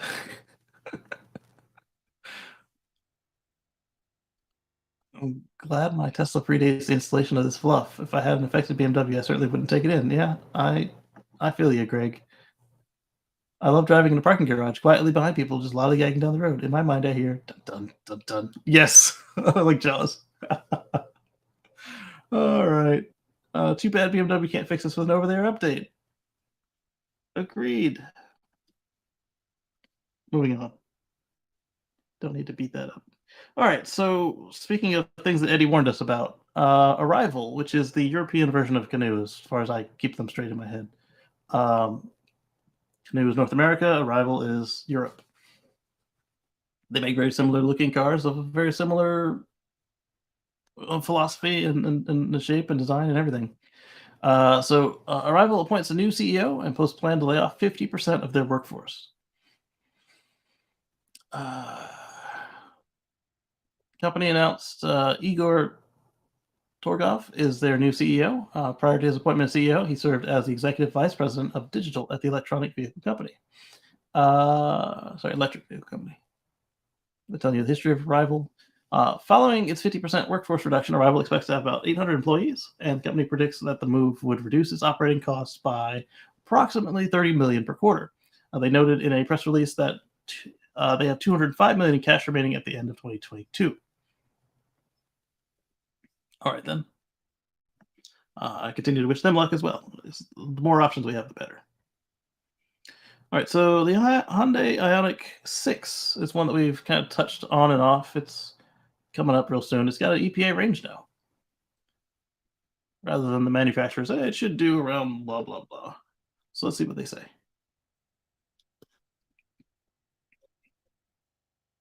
They have a range of something like Lucid Air, so that's going to be really clean. And you can tell by the shape of the car, it's very aerodynamic. All right, so the Ioniq 6, not to be confused with the Hyundai, not the Hyundai, the Hyundai Ioniq 6 and Ioniq 5, not to be confused with the Kia EV6. Electrified Streamliner, first dedicated EV, the Ioniq S5, based on the same platform. It has vehicle to load just like the other one, up to 80% in as little as 18 minutes. That's true. I've talked to owners, and they do charge really fast when they can find a station that's properly deployed and working. And they said the Ioniq 6 would get 340 miles of range on a single charge at the LA show, claiming that it would be one of the most efficient EVs on the market with an ultra-low drag coefficient of 0.22. They added active air flaps, wheel gap reducers, wing-inspired spoiler with a winglet, full underbody cover, flow separation traps, and a slight boat tail to ensure that they boosted the aerodynamics. It's in high demand. The first edition sold out in less than 24 hours. There you go. After launching in Germany, the UK, France, Norway, and Netherlands. The Ioniq 6 is about to arrive in the US with final EPA testing complete. It looks like to earn its share of the booming market. So let's see what they did. In a press release today, Hyundai claimed the EPA range for all 2023 Ioniq 6 levels. The longest range in the lineup, the Ioniq 6 SE long range rear wheel drive, is officially rated at 361 miles of charge. Congratulations, guys. Compared to the Ioniq 5 EPA estimated range of 303. That's substantial. Hyundai's second dedicated EV features additional 58 miles. So, MPGe of 140 compared to the 89 on my Model X, my Model X P100D. 361 miles of range compared to my alleged 289 that I never saw. And now I get about 246 with a 100% charge, 236 with a 90% charge. 316 for the 18-inch wheels with the all-wheel drive. 305 for 20-inch wheels. Oof. This trend is coming up again later. We talked about it last week as well, about how getting the big wheels could affect your range. I went with the 20s on mine for that very reason, because 20s are the small wheels on the Model X. You can get the 19s for snow tires, but let's see. 20-inch wheels, 270. Limited rear-wheel drive, 305. All-wheel drive, 20-inch, 270. So this is another one of those cars where trimming up doesn't really hurt you so badly, as much as adding the extra motor and then adding the big spinners on it will do you dirty. So 121, 117, 103, 117, and 103. Hyundai says the approved range is due to superior aerodynamics, and the VP of Product Planning and Mobility Strategy says that instead of just adding a larger battery to increase the range, we chose to optimize the Ioniq 6 aerodynamic performance and its electric global modular platform, so that's what the EGMP stands for efficiency to produce these long driving ranges. And he has a point, because batteries are expensive and heavy. So if you can increase the range through aerodynamics and tires and proper heat scavenging, etc., you can save your customer money. You can save yourself money and make a profit. Kudos to them. And let's see what we got next. All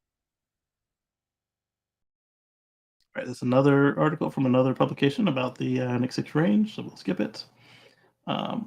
I noticed that my chat is working since I cut Facebook out of the broadcast.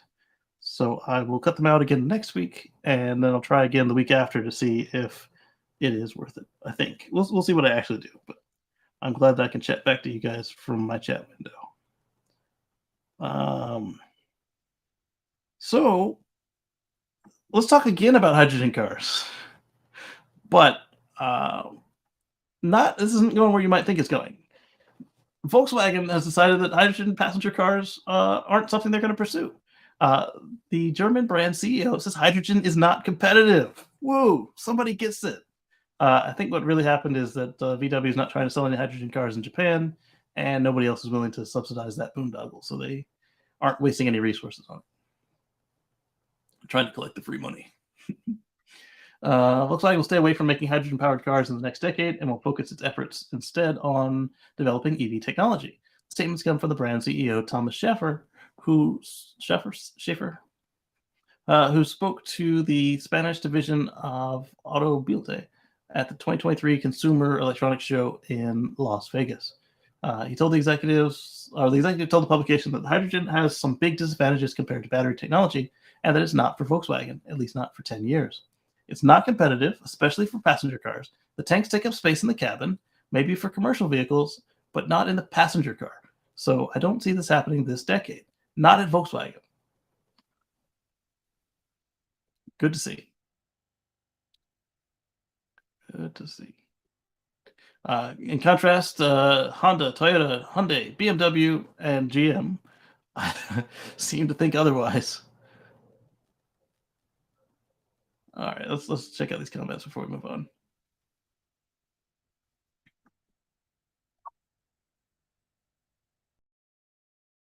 Loading. Bennett says, while we wait for the comments to load, Bennett says, well, my browser says I need to move the mouse again. Bennett says that don't know if I believe that move. GM told us they're all in on EVs and spent a big pile of money on hydrogen and the new V8s in their budget after that. Exactly. I on EVs, I believe at face value. I mean, I'm still going to make sure they're actually doing what they say they're doing, but I believe Ford and I believe Volkswagen when they say what they're doing with EVs because they've proven themselves a certain level of reliable, unlike General Motors and Toyota and Honda and several others. And then the other ones that are actually walking the walk are Hyundai and friends, as well as the Chinese. Not all of the Chinese, but the BYD, the Xpeng, the those ones. Yeah, the Chinese, the way they do business, you gotta arm's length. And I say that as somebody that's surrounded by a bunch of Chinese products as well as my American products around me. Someone at VW can do math and physics. Great to see someone use their heads. While the article from just before was Toyota certainly can't use math nor physics. Toyota article proves that if one is willing to stack enough bias confirming false assumptions into your model, that you can make the numbers come out any way you'd like. They've got that right. And maybe hydrogen will be a thing in a few decades with some sort of breakthrough tech. It's like 100 years for batteries to be useful. The physics just don't work out. It's inefficient fuel cycle compared to EVs. Yes. It doesn't work well using today's tech. Exactly. That's what he's saying. That's his point. A new tech in a few years or decades could change that. No one should be holding their breath for that breakthrough, but who knows what will come out of the labs in that time. So hydrogen used to always be 40 years away. Then it became 20 years away. Then it became 10 years away. And that's still where it is today. It's 10 years away, constantly 10 years away. It's kind of like solid state batteries. They are always exactly 3 years away. Eventually they'll happen. I've been hearing about semi-solid batteries. I don't know what the heck that means. We'll find out in April when the NDA expires on the latest company I've seen using semi-solid batteries. Up next, get a software developer hired at VW. That's right, Bennett, because they need to be able to do OTAs and they need to be able to do more robust software, both to begin with and as updates. Bennett says, I kid, they're trying. I'm still bad at CCS despite 25 years of experience in it. Oh, CSS, yeah. I mean, I'm terrible at CSS. I'd much rather have somebody else do it. Here's the HTML. You can make it pretty. So instead, I just don't do any front side development. I need to go through, like, next time I've got some downtime, let's go through and do one of those, not necessarily remedial coding courses, but one of the how to code somewhere else and see what I come up with. Because I like coding. I like seeing the end product running right there on my machine. or even better, on like using a mobile device, and I just push it, and hey, look, there it is. Um, Someday when I've got more time. The laws of physics are not changing. That's the problem. The only way they'd make sense is if its dirt cheap fusion power became available to create cheap hydrogen. But even then, the EVs would be cheaper, and it'd be a question of is a fast refill worth paying more for? And not just a fast refill, but also having to go to a place, which again comes back to what I was saying about the plug-in hydrogen hybrids versus the regular hydrogen hybrids where all they run is hydrogen into battery, because then you can use your plug around town, and then if you do want to take those quick runs, you can. But the problem then becomes, is it quick enough to be worth the cost of having two systems in your car? Because as we were just talking about that Hyundai Ioniq 6, 18 minutes will get you hours down the road. And if you stop, wait in line, uh, take your time to do the fill, and then do all the other stuff that the electric owner is still doing at the station, like taking the bathroom break, getting a snack, have you saved enough time for those occasional trips? I would say not with today's tech. Not to derail, I've been going through CSS for JavaScript devs on and off. Good material.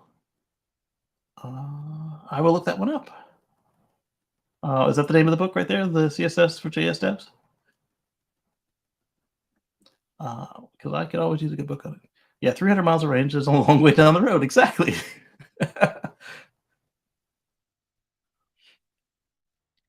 You're not thinking big enough. What if we didn't need fuel cells, but had something that could pull hydrogen directly out of the air and use it? Well, hydrogen directly out of the air is in the upper atmosphere. It's not sitting down at ground level.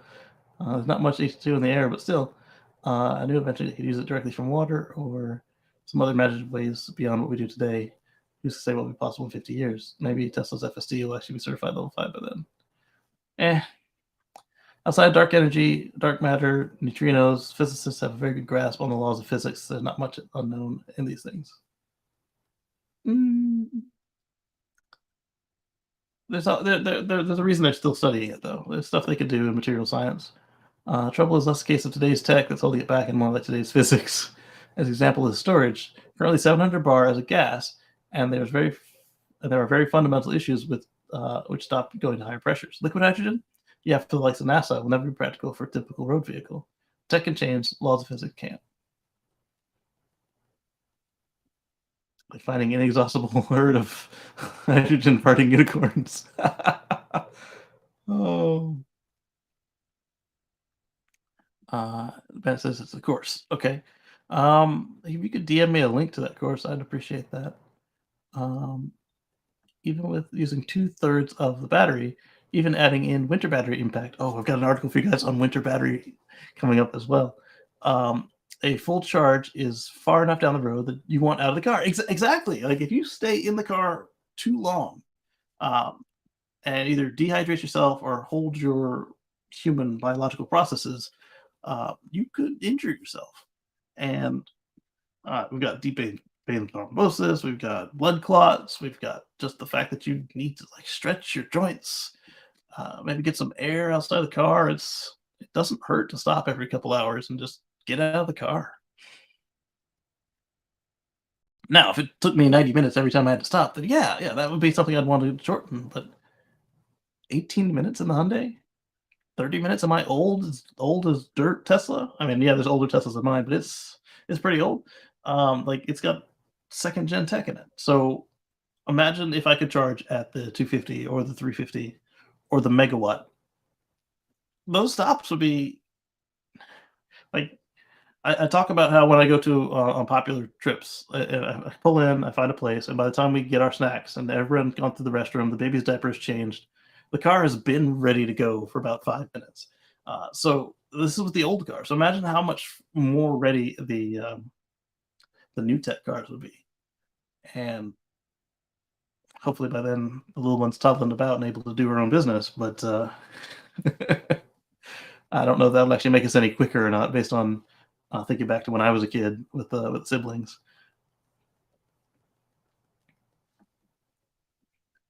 All right, let's congratulations to GM for doing the right thing. Let's move on to another subject here. So this one was fun to me. I have Enphase on my house for my solar system, and I will be probably upgrading one of the modules and adding in the smart. Probably, I don't know. I haven't done it yet. I need to actually get a quote on it. Adding in the smart disconnect so I can have my solar work when the sun is up and there's no power coming into the house.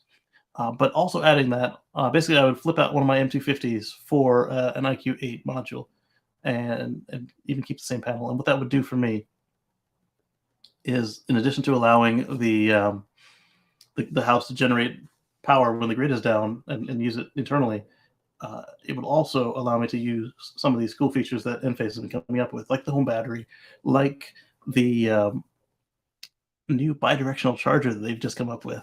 What this will do is, using CCS or CHAdeMO, it can charge your car directly from solar, or it can take power back out of your car, supplementing the battery that you've already got in the house, or in my case, no battery on the house, and or at least none that their system can talk to. And I think that's really cool. So we're excited to share a video demonstration of our bidirectional EV charger, enabling vehicle-to-home and vehicle-to-grid functionality, which seamlessly integrates with Enphase Energy System and is expected to work with most EVs. Now, my service provider is the classic net metering, so there's no benefit for me to use the power in my pack to do vehicle-to-grid, so I won't. But if I could use the power in my pack to power my home, I would appreciate that. Just like we talked about with the Ford Lightning driver. I've got a transfer switch and these solar generators.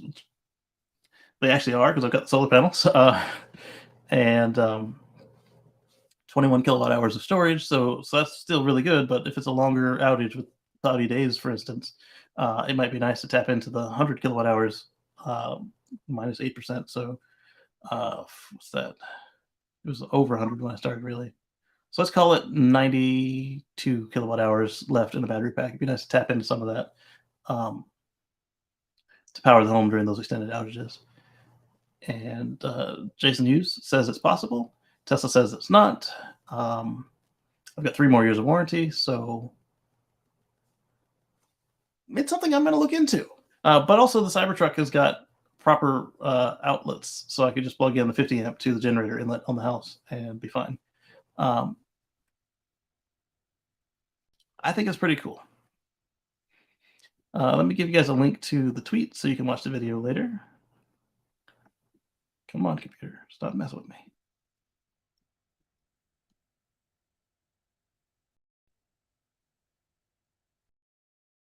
Oh, control key got stuck, or command key, I should say.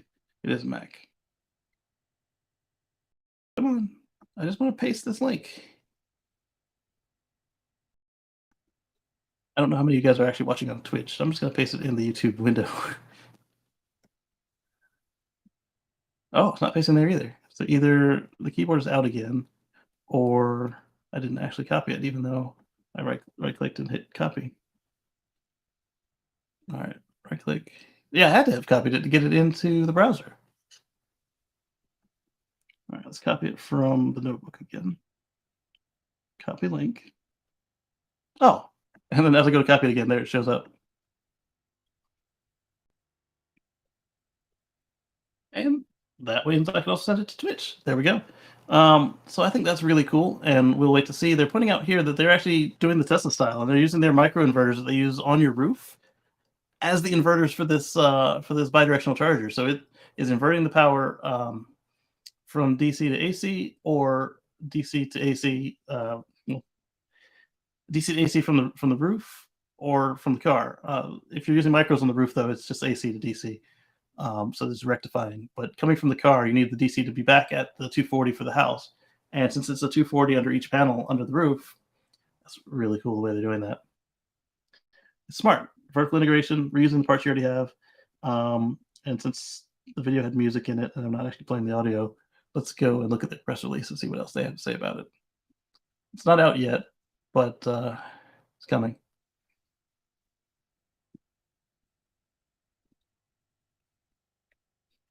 All right, what do they have to say? And they're in Fremont. I always forget that. I am a very minor investor in Enphase. I've got them in an ETF, and I think I might have like a fraction of some shares. I do. If it's a product I use and I like the Enphase, like the Tesla, I will put them in an account that draws like $30 a week and throws them into stuff I own, which I think is pretty cool. And so Enphase, I did Canadian Solar. I don't own them, but I have a friend who has them and enjoys them. Enphase, Tesla, a couple others. So we could talk about it some other time on a chit chat. I guess this would be the right forum for it, but I don't have any information in front of me. The product will leverage the power of the grid-forming IQ8 microinverters and ensemble technology. So, yep. The cool thing is with the IQ8 is it's compatible with my M250s, so I only need one of them. So even if they cost $1,000, I only need one of them. I don't need to replace all 27 of my microinverters with this. But if I did, that would increase the power that my home outputs because I have 250s under the panels, but the panels I think are 320s. But as my solar installer was saying when I got them installed in the first place, that at the time it didn't make sense economically to go after those remaining 50 watts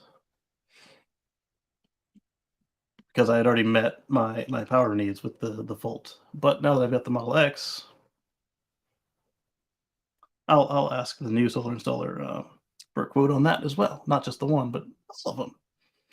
Why new solar installer? My solar installer switched to corporate only. So while I probably could still get them to service me, I've got one I like. I switched to basically. So the bidirectional charger, along with Enphase's solar and battery storage system, can be controlled from the app, empowering homeowners to make, use, save, and sell their own power. You get vehicle to home, vehicle to grid, and green charging. Sends clean solar energy directly to the EV battery. Yay! Okay, and moving on. Right, so I've got a YouTube video from Transport Evolved.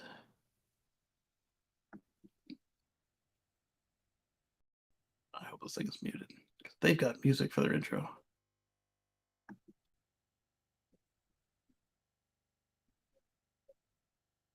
All right, so I don't want to say that the oil. Kate is talking about this thing that's been going around recently, saying that gas cars are cheaper than EVs.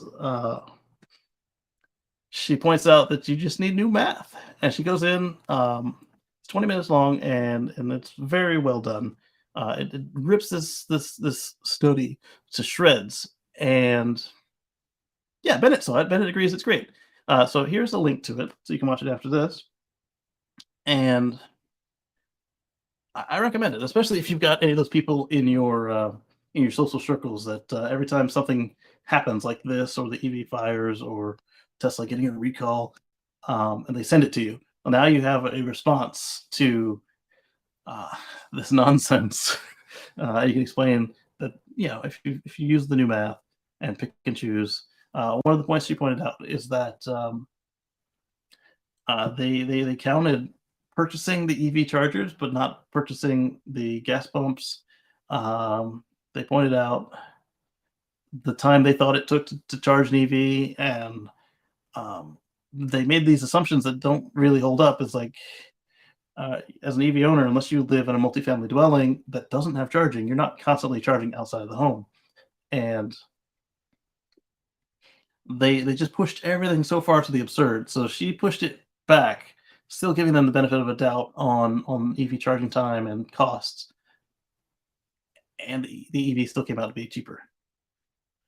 And moving on, just because I'm not sure how Kate or Nikki would respond if I did more of their video, and they weren't wrong, so there's no point in me, just watch it. It's good.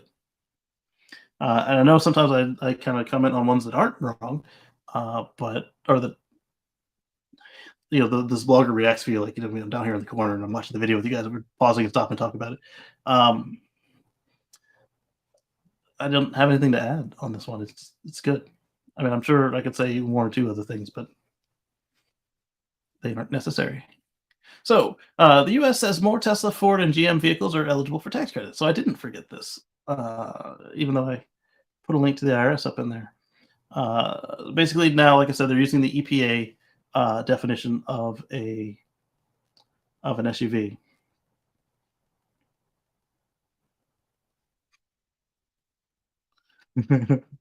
All right, I don't know why I put this. I've got this link here, and I responded with "Sure thing, Grandpa." Not ageism, but like the mindset, just closed, old school thinking. So Mazda CEO says longer range EVs aren't sustainable. Mazda's only EV in the US is the limited production California only MX-30 with 100 miles of range. Well, at least they're speaking their truth. Nobody needs a long range EV. We don't make one. I found an older article from Cleaning Out the Phone that we'll talk about later in the show about one of their solutions for long distance travel with EVs. But yeah, sure thing, Grandpa. Mazda's have been late to the EV game. The MX-30 has less driving range than essentially all other electric cars available today. Remember, this thing came out in 2022 with the range of a 2012 car. So 10 years too late. It may surprise no one to learn that the president and CEO of Mazda, Jeffrey Guyton, says he doesn't believe in longer range EVs are viable in the future. Sure thing. The issue is people are used to gas cars, which they can take whenever and wherever they want, and within reason, of course, without having to worry about driving range or infrastructure. Once they get into EV and charge it at home, they quickly learn they probably have more than enough range to get through the day. Yeah, if you have more than one car or if you don't take trips. But if you can only afford one car, or if this isn't your second car and you're not just like an urban dweller, you might occasionally need more than 100 miles of range, especially when we start talking about winter range later in the show. If they own an EV with subpar range, they may struggle to run loads of errands after their long commute. Yep, especially if it's cold outside. I agree, buddy. Guyton believes that once people own a few EVs, they'll have it figured out. Yeah, I mean, I started out with Chevy Volt, 35 miles of electric range. With hypermiling, I pushed it up to 50, and that little thing was always turning on the generator on me when I was rolling into the driveway, and then burning 3 tablespoons of gas for no reason. And I say a Chevy Volt. I had 2 of them because I'm a glutton for punishment.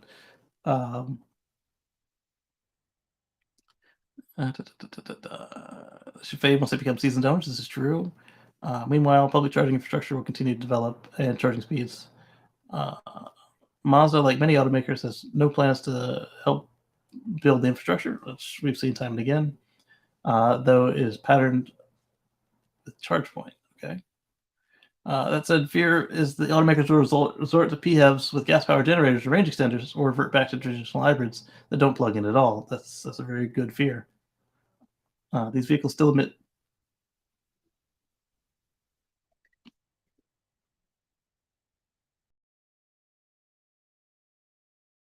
tailpipe emissions, and so they're not the solution in the eyes of many people, like me. Let's see. Let's look at these comments real quick. If they're anything like the tweets, we're good. And if they're not, I've got a tweet saved up in response to this. Let me copy that. Copy link. And then I've got a picture here somehow that I need somehow get to show you guys. He's just talking his book. If his 100-mile battery electric vehicle costs less than a 258-mile Bolt, consumers might listen to his points. Do they, though? But who will pay more and get less just because some sales exec calls it sustainable? Right on. Good luck with that. Short-range city BEVs sell great in China, but they do cost less. Although they do okay in Europe, where small cars are easier to manage in tight streets. This is not a small car; it's a crossover. Both regions also have cheap inner-city trains. This is true. 3 points. I'm driving my second BMW i3 on lease, and thank God BMW dropped it because I'd probably continue to lease a new one every 3 years, and they've still got nothing to replace it.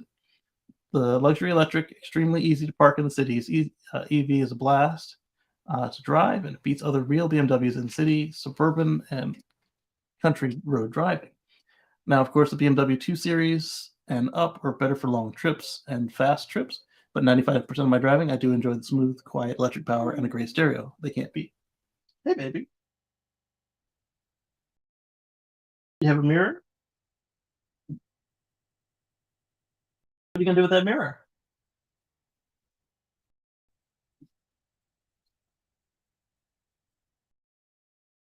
You coming for me? You coming for the toys? How are you? Yeah? Did you take a nap?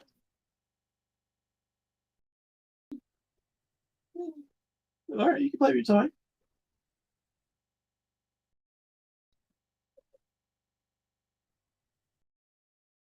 Well, I wouldn't stand on that. You're going to fall. Grab the other one. Grab the one up top. It's more sturdy.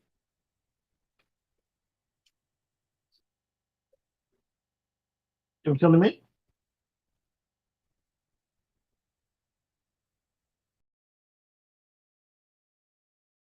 I told you it won't hold you.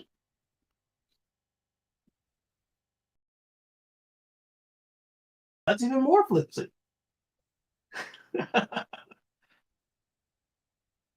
okay if you want to play with your toys. Yeah, there you go. I told you that's more stable.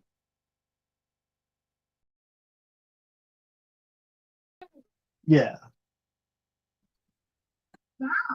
Yeah, yeah.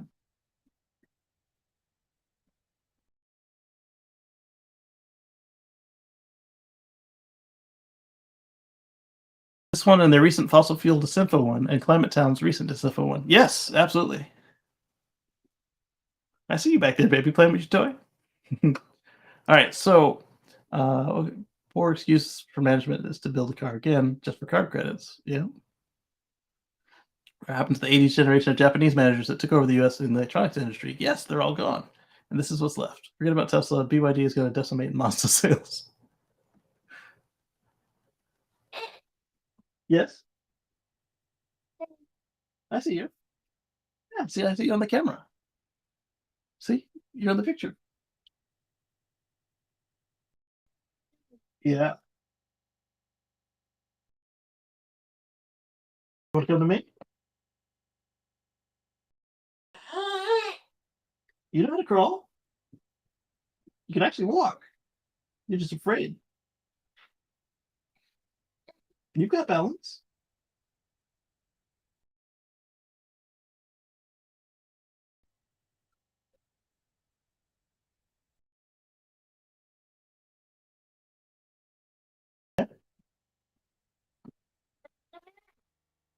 Well, let go.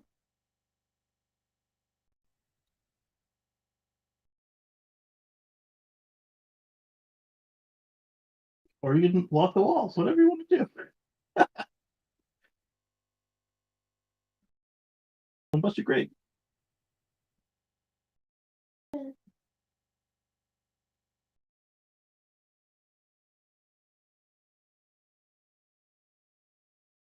Okay. BP just set up an $80 billion stock buyback proposal. Are these people seeing Tesla plans to spend $8 billion in capex this year on solar and car production rollouts, and BP is wasting $80 billion doing essentially nothing but artificial stock price manipulation, and they know their market share will shrink. Yes, cars. Mazda's in the car business, but it won't be for long. Any sane person who drives an EV sees and feels the vast superiority of the vehicle. If Mazda management doesn't get it, they should resign in disgrace. The sooner the better, save the jobs for the younger workers. Well, 5 points. All right, let's see what the tweet was I saved.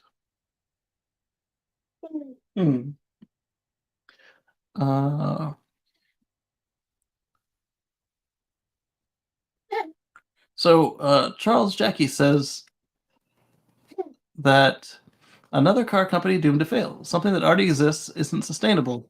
By the way, the new battery tech is coming, just a matter of time. So they're pointing out that even though the Mazda CEO says it's not sustainable, you've got Tesla doing it millions of times a year. You've got Volkswagen, Ford, and General Motors doing it tens of thousands of times per year.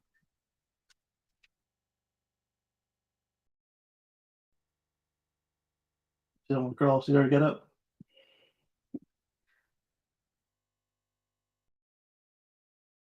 Bye, baby. Bye, Moto.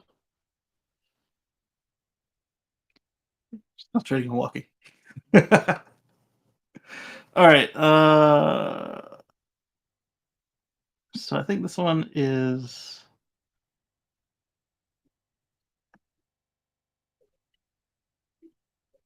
It might be Marcus. It's titled "Why Power Walls."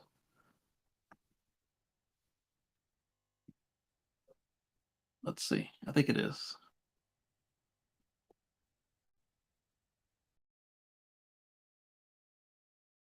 Yeah, it is. Okay, so now I need to figure out how to get this picture to you guys.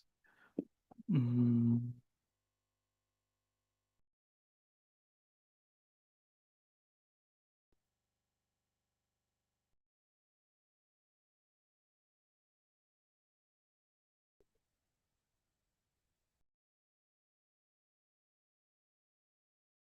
Do I want to do this? You know what? I think I can open up like a Word doc or something. I don't want to open up WordPad because that's going to start up a Windows machine. We're already having trouble with frame rates. It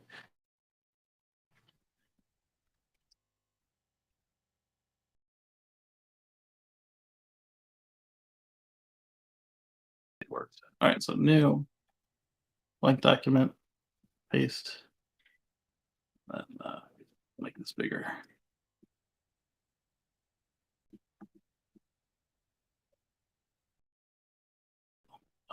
Here, we'll bring this in so I can see it too. We're going to change our share. Actually, we're going to add a share. Screen, window, document 1. All right, so Electrify America. Why did I save it as a picture? Because it came from a private group, and that's what I had to work with. So Electrify America has pulled a Tesla and has changed their pricing structure.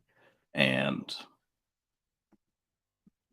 excuse me. So as of March 6, 2023, the price per kilowatt hour will increase from 43 cents to 48 cents per kilowatt hour, and the price per minute, the price per minute will increase from 16 cents to 19 cents per minute, at up to 90 kilowatts charge rate, and from 32 cents to 37 cents per minute for up to 350 kilowatts charge rate. So the new pricing after price increases with Pass is 48 cents, with Pass Plus is 36 cents, and 1 to 90 kilowatts per minute is 19 cents with Pass, 15 cents with Pass Plus, 37 cents with Pass for the faster charging. And this is based on the charger's capability, is my understanding, not your car. And the Pass Plus is 29 cents per kilowatt hour. Per kilowatt, sorry. Per minute at a 350 kilowatt charger. And yeah. So some stations, they are still cheaper than Tesla, but other stations now, it's actually cheaper to stay at the superchargers. So if you've got yourself a CCS adapter or CHAdeMO adapter, and they still have a CHAdeMO that works near you, you now need to price compare. Although if you were using your CHAdeMO adapter, you obviously weren't going for a fast charge anyway, unless they were just all that was available in the area. So I can close Microsoft Word. No, I don't want to save that document. It's already in OneNote. Oh, I hit cancel, said don't save. It stayed open because I said don't save. I hit cancel, said don't save. All right, so that's gonna be from my friend Otis James. Speaking of GM and Electrify America,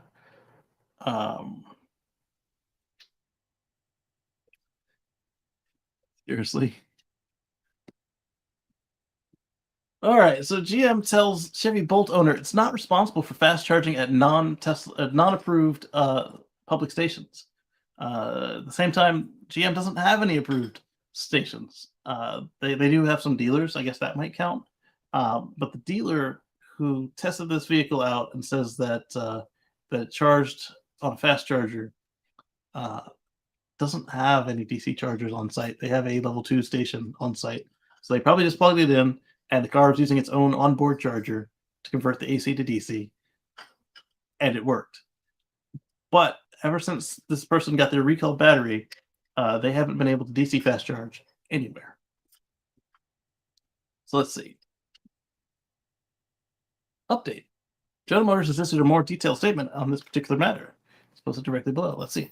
GM aggregates public charging locations into mobile apps for each vehicle brand.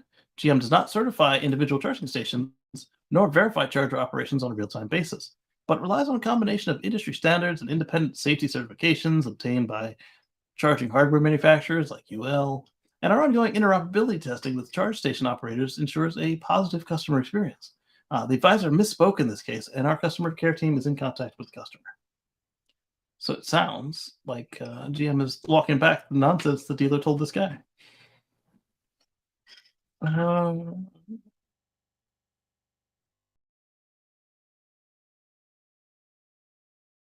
The owner alleges that after getting a new pack, his 2021 Bolt EV will no longer DC charge.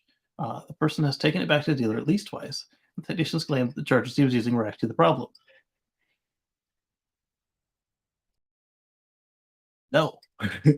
The DC chargers bypass your onboard charger. So if none of them were working and they previously worked, and they work for other people's cars, then your car is the problem, especially if the other people's cars are the same model as yours.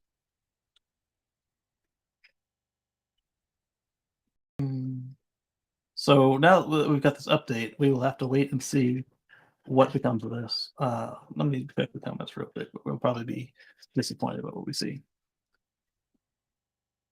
And then last week, I tweeted a question at Jason live on the show, and I got an answer this morning. Just formality or in the form of a form letter. GM is not responsible. Please enter your complaint here. Sign here. Sincerely, GM. You need to take it to a different dealer for proper diagnostics. I agree. Choice is one of the advantages of the dealer system. Yeah. GM is correct if they were not responsible if there's a problem with their party charger, but the dealer and GM are responsible if there's a problem with the charging system in the car. It doesn't sound like the dealer's done a proper job of testing it. Correct. It's like we're out of sync again on the monitor. Wow, it keeps getting there. Live. All right, and so while we're talking about GM, I need to remember it's near the picture, and then I need to find my answer from Jason because I'd like that now.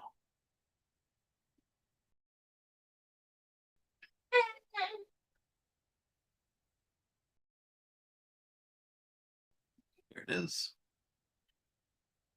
Copy link. Go back to the picture so I don't get lost.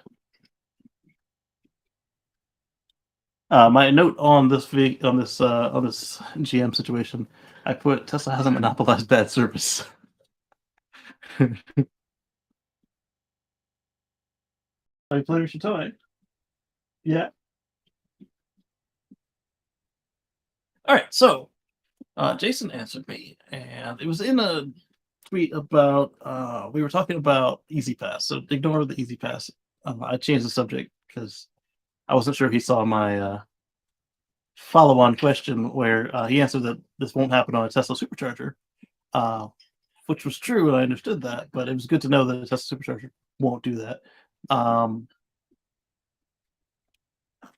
So I said unrelated, but while you're online and the Tesla, while you're online about the Tesla out of voltage, I was asking if the Tesla was using CCS or CHAdeMO or your custom bidirectional deal, how would the car react to having over voltage or some kind of bad power? Not if the supercharger would do it, but it was nice to know about supercharging. So he says if you're on DC charging and the fast power input was somehow out of spec. Yes, exactly. The car would throw open the fast charge contactors, and in a worst case, it would damage them. There's also fusing there, so that would be, like I said, welding the contactors together. Plus the main pack fuse that's now electronic as a last line of defense. On my car, it's pyro. On older cars, like my last Model S, it was kind of like these little teeth that you just gonna melt. Excellent. Yes, I was speculating on what if it had been a Tesla at those EA stations instead of Ford's Rivian's bolts at a Porsche. Glad to hear the pyro fuse is the last resort if after trying the contactors, which hopefully would not weld. Thank you. He says, no problem. The systems involved on a Tesla are definitely fast enough to prevent any plausible issue from damaging anything major. Plus, it has at least 4+ ways to protect the pack. The fast contactors,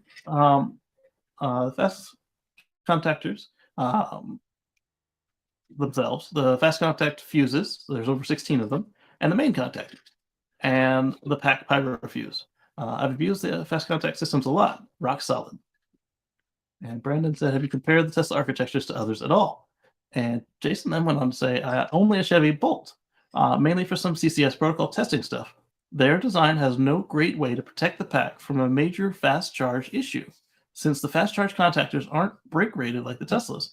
No FC fusing, no pyro fuse, just pack contactors and a pack fuse. So if the Ford and the others are designed this way, that could explain why we see the occasional other manufacturers down from bad juice at Electrify America.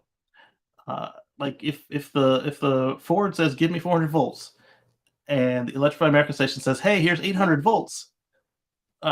So if the Ford's anything like the Bolt in architecture, the only thing that the Ford's got to go on is the main fuse. So that's what it does. And so this might also explain why we haven't seen any Teslas in that situation yet, given how many of them actually are able to charge at the fast chargers. Speaking of which, I need to check and see if mine is up for the CCS conversion yet. Bye, baby. Let's go to service.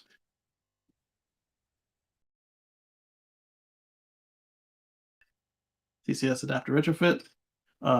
Check back in early 2023 for availability. We saw one person get it, and it was like $100. So that wasn't bad. All right, moving on. Where are we at? Drive Tesla Canada reports that Musk's funding secured tweet trial wraps up with the jury set to deliberate, and then immediately after that, they reached a not liable verdict. So let's look at Sawyer Merritt's summary of what's going on here.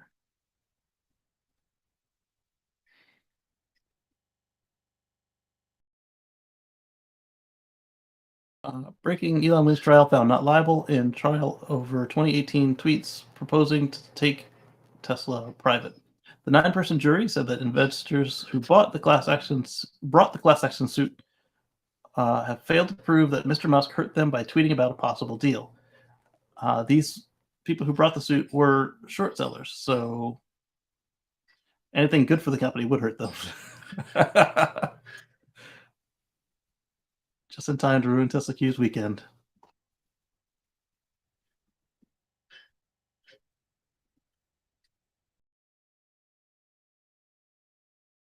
Tesla was trading in the $20 when Elon tweeted funding secured on August 7th, 2018. Tesla closed at $189.98 during the verdict on February 3rd, 2023. The 9 jury in the trial must have used their calculator to come up with some unanimous decision in favor of Elon. Use their calculator because it didn't hurt. Maybe. Or the 2 in the lawsuit against Elon board members of Tesla are just shareholders. Interesting question. I think they were just against Elon because it was him that tweeted it, not the board members. All right. So anyway, moving on to the next thing. We covered the Hertz EV rental agreement previously, including what you had to do to return the car and how it had to be returned. Electric is now covering Avis's terms and conditions for renting its EVs. Let's just cover a couple of highlights. These emails were sent out by Avis Canada, but the rental terms and conditions are probably similar for the US. So they point out in the terms signed by you with the agreement with Avis, the EV amendment simultaneously amends the terms of your rental from Avis with respect to the terms herein. Other terms of the rental remain in full force and effect. In the event of any conflict between the terms of this EV amendment and your other rental terms, the terms of the EV amendment shall govern. One-way rentals are not permitted. Due to the infrastructure needs associated with EVs, your EV must be returned to your rental location on the date and time specified in your rental terms. If your EV is not returned to the renting location, all costs incurred in transporting your EV back to the renting location will be assessed to you. So what that means is they're going to charge you for a tow, and then they'll probably just hire a couple of old folks to actually drive the car back and fast charge it, depending on how far away you are, of course. In addition, you'll be assessed a fee for Avis's loss of use of the vehicle in between the time that you should have returned the EV to the renting location and the time that it is returned to the renting location to a maximum of 30 days. So if they think you'll take them 30 days to get the car back, they'll charge you 30 more days of rent, essentially. The loss of use fee will be your daily rental rate. Yep, see. Unique infrastructure. I agree. Electric. At the end of January, a couple of us Electric received a PR announcement of Avis was launching a significant number of EV charging stations at the George Bush International Airport in Houston with EverCharge. The EV charging stations will only be used by Avis and budget fleets of EVs and PHEVs available for rent at the Houston airport. I asked how many EVs does Avis have for rent across the US, which makes and models, and I got the reply, Avis is not commenting on the specifics of the fleet at this time. Bummer, I'm sure Hertz is commenting with Tom Brady to boot. Yep, indeed.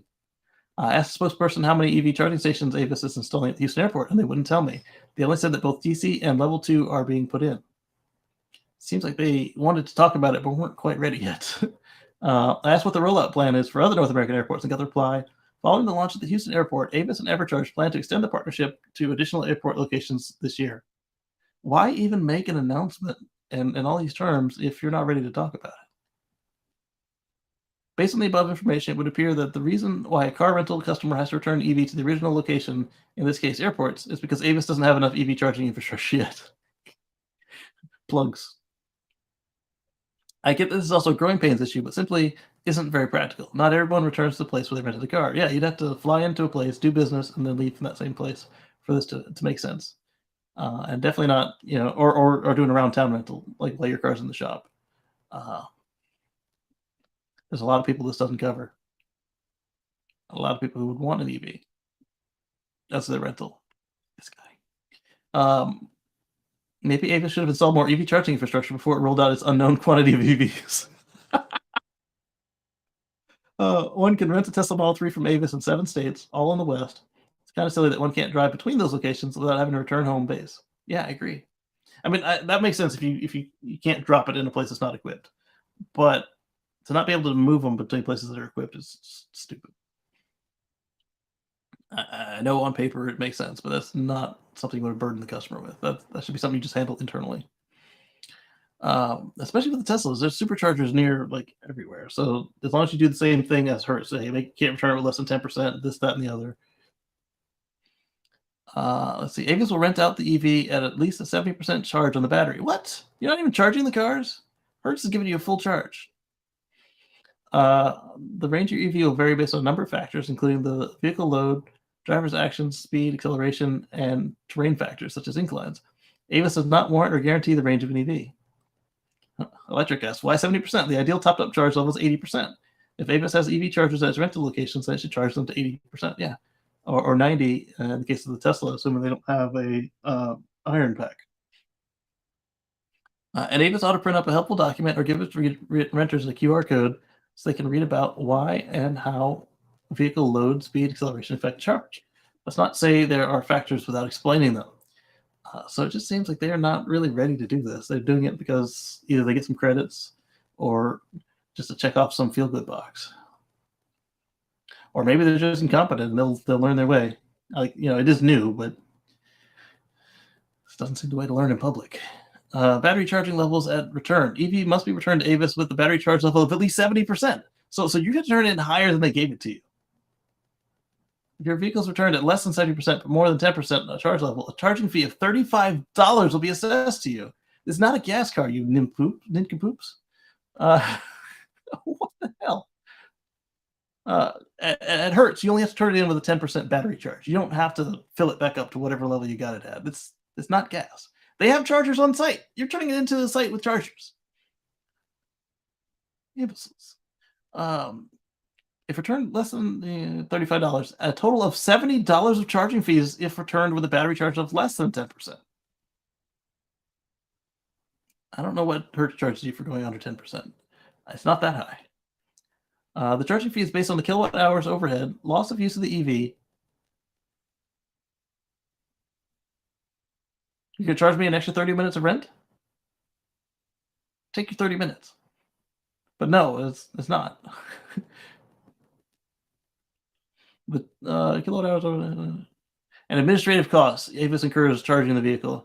I was a car rental clerk. It didn't take me any extra effort to go fill the cars up with gas, to wash them, to vacuum them, to clean them. Make sure that that you didn't forget anything in behind. And lies, Avis, lies. And an EV is so much easier than all of that. Let's see, because you don't have to go anywhere. Like my facility was near the airport, but not on the airport, and we didn't have fuel. We had to go to a gas station with the corporate card, which sometimes didn't work.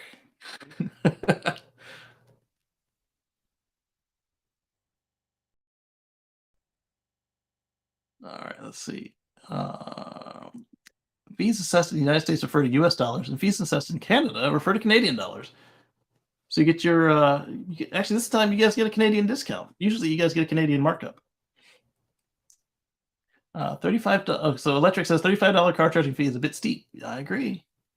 Let's say a driver returns a car with 50% charge. The amount of money to bring it to 70% would be around $5 at the worst. 80 kilowatt hour Tesla battery times 20 cents charging per kilowatt. It's a really high estimate. Yep. It's $16, assuming a 0 to 100% charge.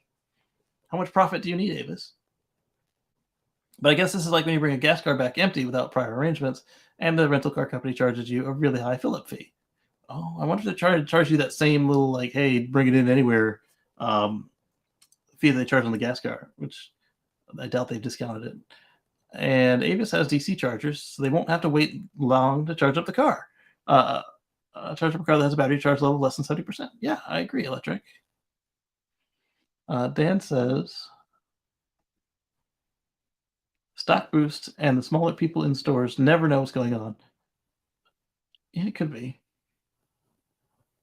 But, like, is this enough to boost your stock? Like, nobody even knows what's going on, except that they want more money. The Hertz rideshare EV rental program was announced on a Monday. The rental site knew the same time we all did. Yeah, but that's better than this. Like, they apparently still don't know, and they've got it. Let's see. Roadside assistance. Roadside assistance is available for your EV, but fuel cannot be delivered to EVs. Yes, it can. If you require roadside service because you depleted your EV's batteries, your EV will be towed to your renting location, and the towing expense will be assessed to you. What? That's stupid as well. Why does it have to go back where it came from? What if you're like a mile from the supercharger or the EA station or whatever? If you require another vehicle due to breakdown, you may be provided a gasoline-powered vehicle, in which case all fuel provisions of your rental terms shall apply with respect to your replacement vehicle. Yeah. Electric says fuel cannot be delivered to EVs. I love it. It would be cool if Avis invested in some mobile EV charging trucks to make up for the fact that they don't actually have enough EV charging infrastructure yet to service their EV fleets. And our buddy Josh Aviv with the Spark Charge and the other service. If you buy a couple of those modules, you could put a significant charge in the cars at the roadside or the parking lot or wherever they've fallen at. Also, why can't the vehicle be towed to the nearest Tesla Supercharger or Electrify America or similar? Why does it have to go all the way back to the airport? What if the driver's on a road trip? This one definitely qualifies as weird. It may scare some people off who wanted to try an EV for the first time. Yes. Special equipment. All EV equipment, including but not limited to charging equipment, keys, key fobs, cards, and remotes. EV equipment provided to your EV must be returned. Okay, that makes sense. The full replacement cost of any EV equipment not returned with your EV will be charged to you. LDW. What does that mean?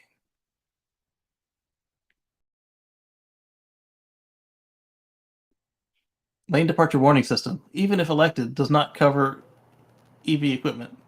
Limited damage waiver. Limited damage waiver. That's a rental thing. Does not cover EV equipment. So if you say lost keys, or the the joke about hey, here's my $20, whole car's toast. They're saying it doesn't cover the key fobs, the charging equipment, blah blah blah, which is kind of a scam. But at least they're charging the real cost. Hertz will charge you a set price for the J1772 adapter, the keys, etc., and their set price is not anywhere near what Tesla charges. And by that I mean they are high, like sky high. Maybe this is a legal thing, but surely it'd be common sense that the keys, key card, and key files would be returned, much like any gas rental car. Perhaps Avis has experienced some customers throwing away key cards because they think it's like hotel key cards. That's possible. But if so, how long have they been doing this? At any rate, I'd be pretty annoyed if I was an Avis employee and customers kept throwing away the key cards, so fair enough. Fobs is a bit of an overstretch. I guess they had to mention them to cover their bags. Yeah. All right, so unique terms just for Tesla from Avis. If you rented a Tesla EV, you'll be able to access the Tesla Superchargers subject to availability to recharge Tesla vehicles provided. However, 1, if any fees or charges or costs assessed and utilize the Tesla Superchargers will be your responsibility. That's the same as Hertz. Any Tesla idle fees defined by Tesla shall be your responsibility, same as Hertz. See the Tesla website for details, including the direct link to it. And the provisions of battery charging levels at vehicle return shall continue to be applied to you. Electric says these are fair terms because they're essentially Tesla terms 101. Yeah. Tesla vehicles may not be washed at an automatic car wash. Any damage caused by an automatic car wash shall be assessed to you pursuant to the damage loss to the car provisions of your rental. Terms will not be covered by the limited damage waiver. So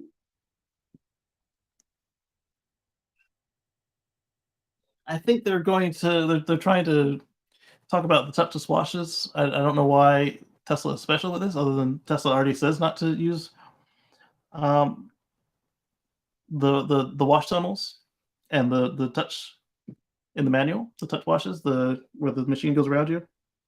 They say you can go touchless just fine. I wonder that might have something to do with them trying to resell these things when they're done. Very low sugar. Stand by.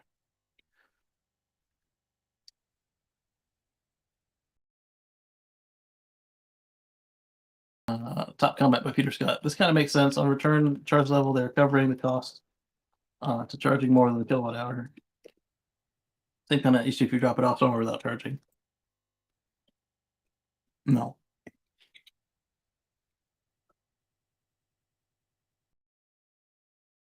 Above the bold capital letters for car wash rules. One can take your Tesla through car washes, but only in touchless car washes. Yep. Teslas have a car wash mode. Exactly. Maybe Avis decided that putting its Teslas into car wash mode is too complicated. It could be for some of their customers. and too much like hard work for his reps to explain how to. Yeah, I mean, it's tougher to explain to somebody what car washes are allowed, and even worse if you pay for it, you get there and you see the brushes. I personally look first because I've got a wrap on my car and I've got that stupid front license plate thing. It's kind of dangling out there, and I figure that the machine will whack it right off.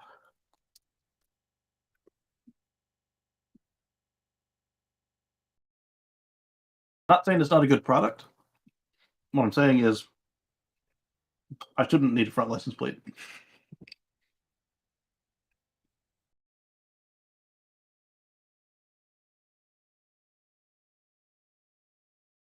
Never occurred to me to take a rental car to a car wash. Yeah, me neither. I mean, I guess if you were like picking up some clients or something, but it's a good question. I don't know. What do you guys think about this? I'm glad that there's more EVs out there for rent. Man, Avis, you gotta do better than that.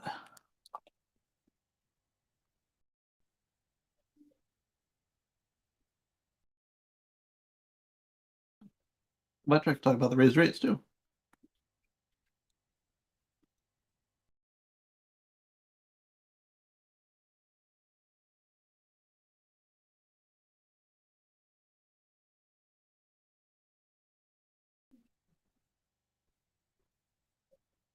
So here's a tweet by Dana Hall.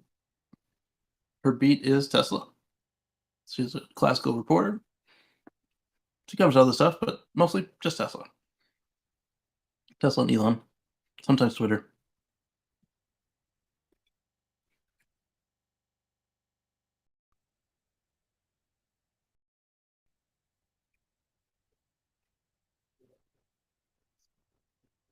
He says, as predicted as soon as I saw the Treasury announcement this morning, and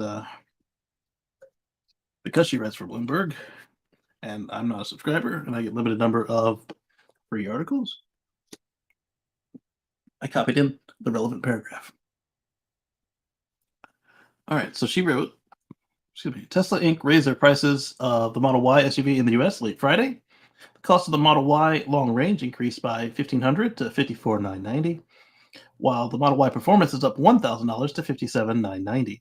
According to the company website, the move comes after the Biden administration announced measures to make more crossover SUVs qualify for the newly ramped electric vehicle tax credit.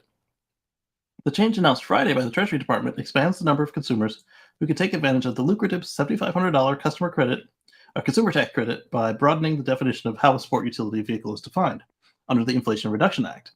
SUVs costing up to $80,000 can now receive the credit. Good evening, Anders. How are you doing? And let's see, Marcus said something here.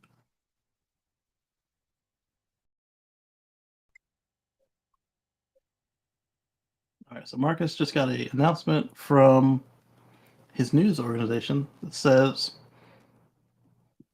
city leaders have given update on the ice storm recovery. Over 38,000 energy customers remain without power. Meanwhile, he's sitting at home with the lights on, watching TV or whatever.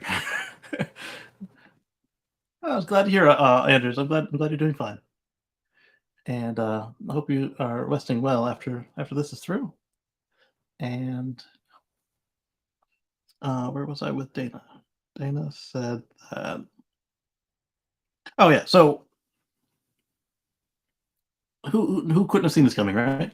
But at the same time, when this happened, the wait times on the Model Y ballooned, and if we take what Tesla's saying at face value, aside from them liking the extra profit, they're trying to keep the wait times reasonable. And so, if they are able to track the price such that that people aren't waiting 6 months for their car again, that's great. And it appears that they do seem to be having an effect on the wait times as they raise and lower the price, or as they raise the price and the government lowers the price. All right, so where is my cursor? What if I move left and right? There we go. So we got a Drive Tesla Canada article about an Audi e-tron. We were talking about battery fires, right? Well, This hopefully is a freak accident. A battery pack was ejected from Audi e-tron during crash in Richmond, British Columbia. It was actually caught on video, so hopefully they include the video. So here's the car, crashed after the fact. There's somebody on a stretcher. There is the e-tron's battery on fire. Now, the battery on the e-tron weighs about 1,500 pounds, so it's not something you want flying through the air. Somebody suggested in a tweet, they said, or maybe it was somewhere on social media. Seems like a kind of an interesting idea of a way to manage the fires or whatever the concerns are. But ultimately, it's not, because a battery pack that's roaming free is no longer surrounded by the crash structure of the car. And as I pointed out, you've now got 600 to 3,500 pounds flying through the air. And somebody else piled onto my comment that that not only is it now flying through the air, now when it lands, it's surely gonna damage something and set itself on fire. So it's probably a really bad idea to let the batteries come flying free. And this car is crash tested, and that doesn't normally. I mean, this was probably a freak crash. Either like the car had service done and they didn't bolt it in correctly, or just hopefully they have the video and we can show you what happened. So this happened on Tuesday. It was captured on a dash cam. The video shared widely on social media shows the e-tron traveling at a high rate of speed as it enters the intersection on a red light. Unfortunately, a Toyota sedan was proceeding through the intersection on a green light at the same time, resulting in a massive collision which sent the e-tron airborne, taking out several trees and a large utility pole in the process. So here's the video. When I looked at it, I don't think it had sound. A lot of people's dash cams are silent, not like mine. Boy. So you see that pedestrian just barely escaped this mess. There's a Corolla going through, tags the e-tron. Can I make this bigger?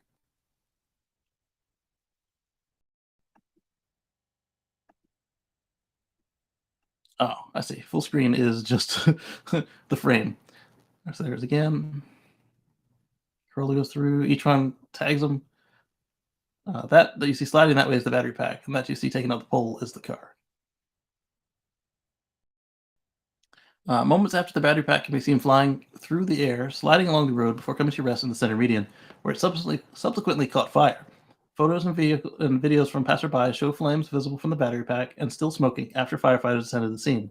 Fortunately, the battery pack went towards the middle of the road and not to the sidewalk where pedestrians could have been struck. Yes. The 49-year-old driver of the Toyota was taken to the hospital with 9 life-threatening injuries. And there's the pack on fire. There's the pack smoldering.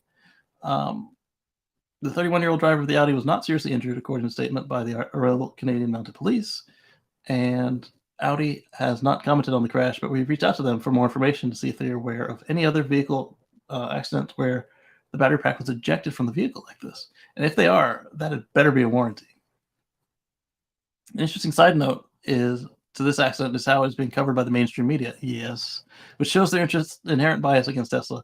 A review of headlines reveals none of the coverage so far mentioned Audi by name. Instead, they use the word EV for reference, the battery pack being ejected from the car. Although we can never be certain, we're pretty sure if a Tesla was involved, they all would have included in the headlines. Yeah, they all said, Tesla throws battery at the median during a crash, blah, blah, blah. Oh, doom and gloom. I think you're right there, Drive Tesla. Any comments on this one? Oh, there are. Yep. Remember how recently Polestar crashed into a garage in Lake Forest, California? And the headline said, Tesla crashes into garage in Lake County, Florida on Thursday. And then they realized their mistake and they changed it to car crashes into garage. Yes. I think we covered that one here. You got that right, Darren. All right. So after that one, Jalopnik actually has an article about, you might think it's the BZ4X, but it's not the BZ4X. It is something very closely related. It pretty much is a BZ4X. New skin. The 2023 Lexus RZ 450e starts at $59,650, and the trims on the EV don't dictate its 220 mile range capabilities. The buyer's choice of wheels will. So, other than a slightly prettier front end, you can't really tell the difference between this and the BZ. I mean, it's got smoother wheel arches and those stupid things that thing's got. There's a quote on here.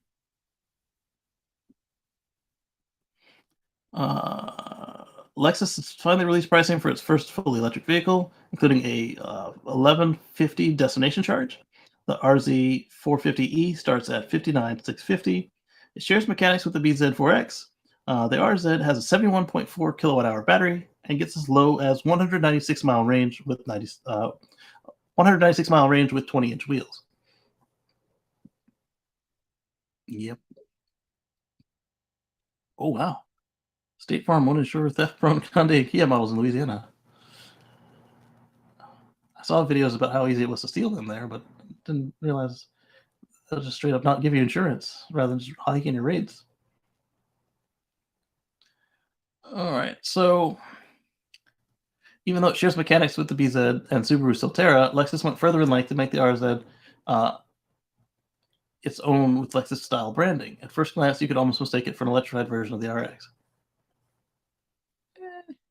Okay, I'll give you that. Buyers will be able to choose between 3 trims, sort of. Base models are called premium, start at $59,650. Include features like 14-inch screen, huge 14-inch screen, smaller than even. Everybody's got more than 14-inch screen now. Apple CarPlay, Android Auto, heated and cooled front seats, heated steering wheel. So folks in one of my social media groups were clowning them because they probably have a 6-disc changer somewhere in there. The next trim up is the premium with 20-inch wheels. That'll set you back 60 and 890, plus lower your range to 196. With the black 20-inch rims, you get features such as hands-free parking, 10-inch HUD, and digital smart key access. Ooh, smart key. Toyota's only had that since 2004 on the Prius, right? And top of the line RZs wear the luxury trim and start at $65,150. You get gunmetal gray 20-inch wheels, an optional panoramic roof with dimming capability. The only options for either trim are cold weather package that comes with headlamp washers and a heated windshield, digital rearview mirror, and illuminated Lexus badge. Ooh, so they know you're driving a Lexus. Oh, moving on. All right, so this is what I was talking about earlier about Ford. I think the tweet is still there. I copied it just in case the tweet goes away. I've been getting better at this. I had a little more discipline about collecting the articles this week.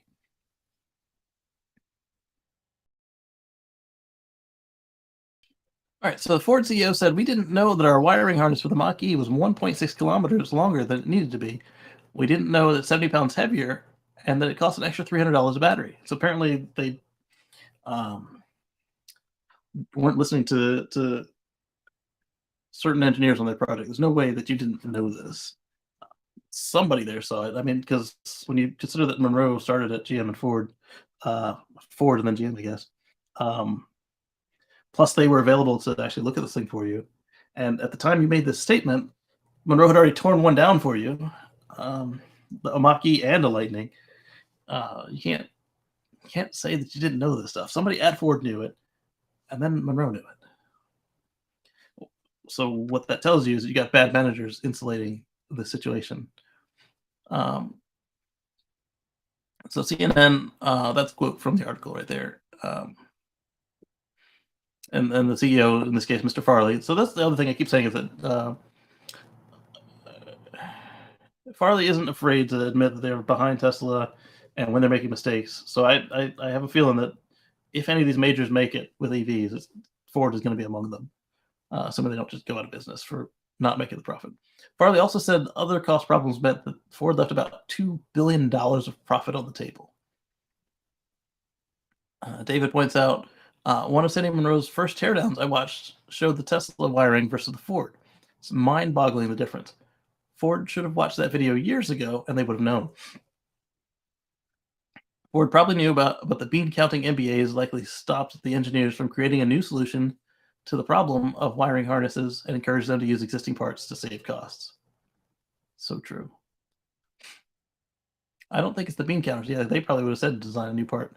I think it's not enough engineers and software to vertically integrate all the electric subsystems. They had to get a product out and decided to use what they had because this was their only option. Mexican labor didn't cut costs enough. It's possible. Ford has a history of problems with bean counting. Where is their North American car lineup? Yeah, they don't have one because MBAs get to call the shots. Doug DeMiro pointed out that Ford wasn't wrong to cancel their cars. But had they been able to do the cars profitably, it would have made sense to keep selling cars. Essentially, it boils down to where the dollars are spent. They couldn't afford or probably even find engineers to do what Tesla did, such as it would require years and billions of investment that they didn't want to make. So let's cut costs by making in Mexico. First step, Jim Farley communicates the problem. Second step, Ford rolls their Rivian gains into Tesla and partners to buy hardware and software from Tesla and Elon Musk. That would actually be smart because remember, Tesla initially was an auto supplier in addition to making autos. So they've still got the processes in place that they could do this. If they have enough extra inventory, who knows?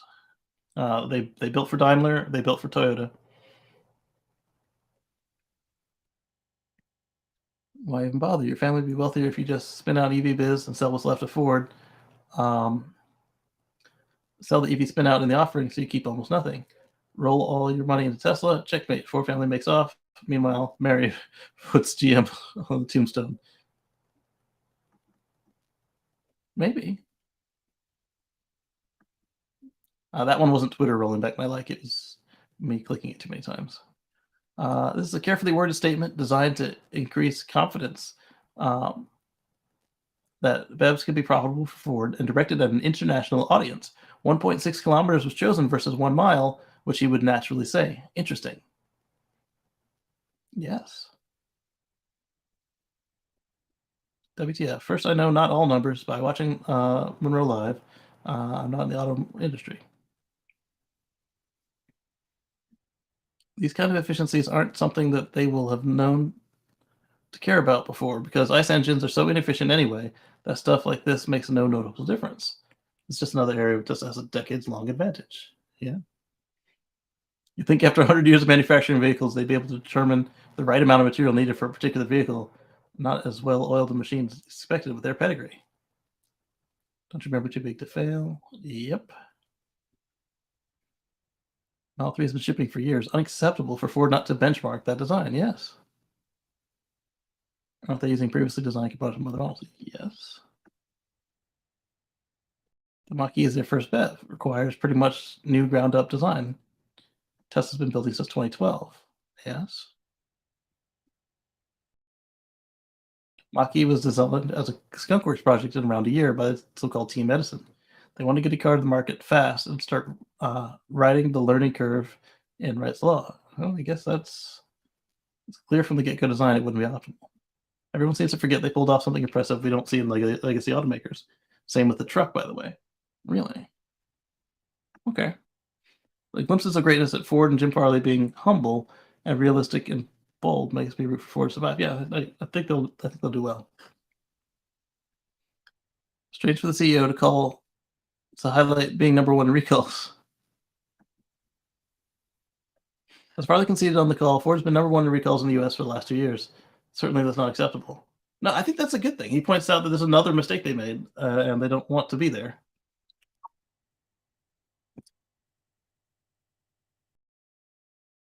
Was one snack not enough?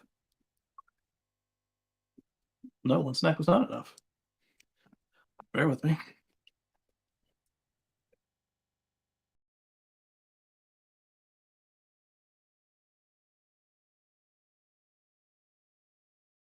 All right, so while I solve this, let's go on to the next topic.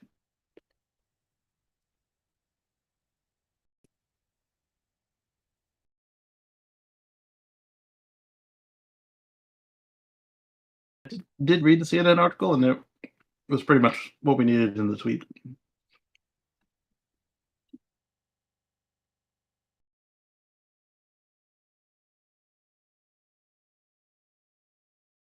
Porsche Boxster EV spotted charging ahead of 2025 release.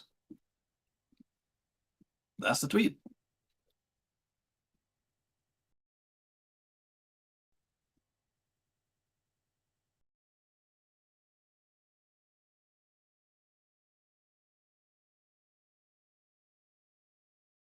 For 80 kilowatt average charging speed at 53 stock. That's pretty good.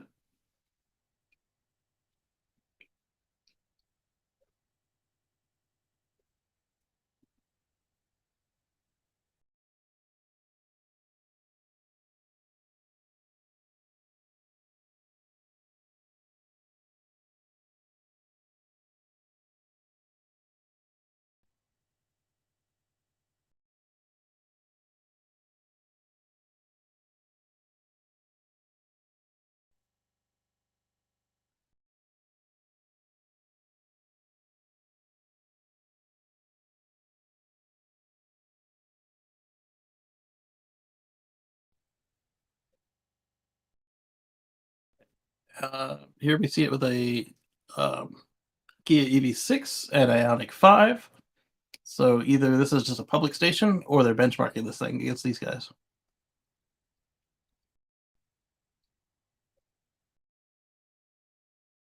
It's got a rear charging port.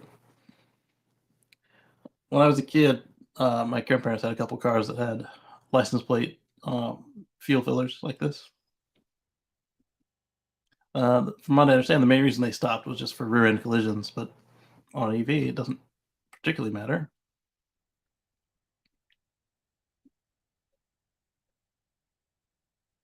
Yeah, tough to read. Kind of wish they'd clean that up a bit before they showed it.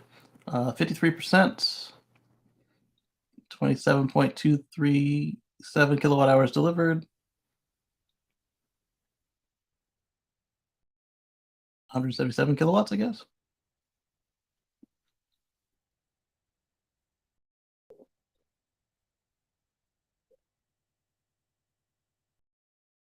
Why does it have that stupid fake exhaust pipe? Probably because they're trying to hide it. If it's on the factory, on the finished product, then it's no longer a mule, and that's just stupid. You must not be very familiar with Porsche.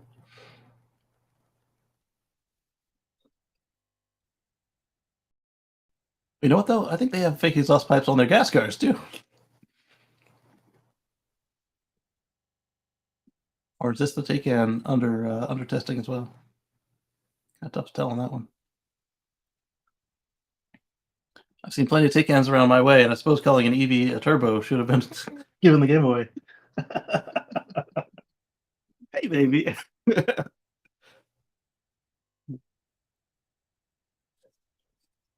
See the huh?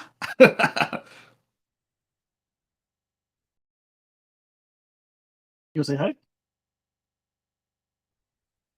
She gave you guys one of these. Give a little hand flex.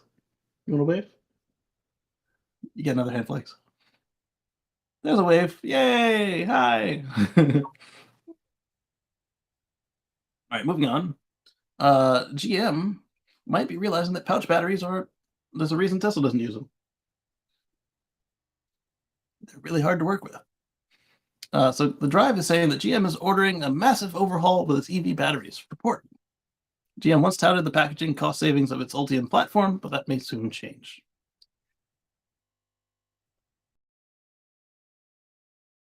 Right. Only currently 2 released US markets built on GM's Ultium platform. 2. You've got the Bright Drop and the Hummer EV. And then you've got ones that are coming real soon, like the Blazer and Equinox. And the GM twins, the Silverado and the Silverado and the Sierra. Excuse me.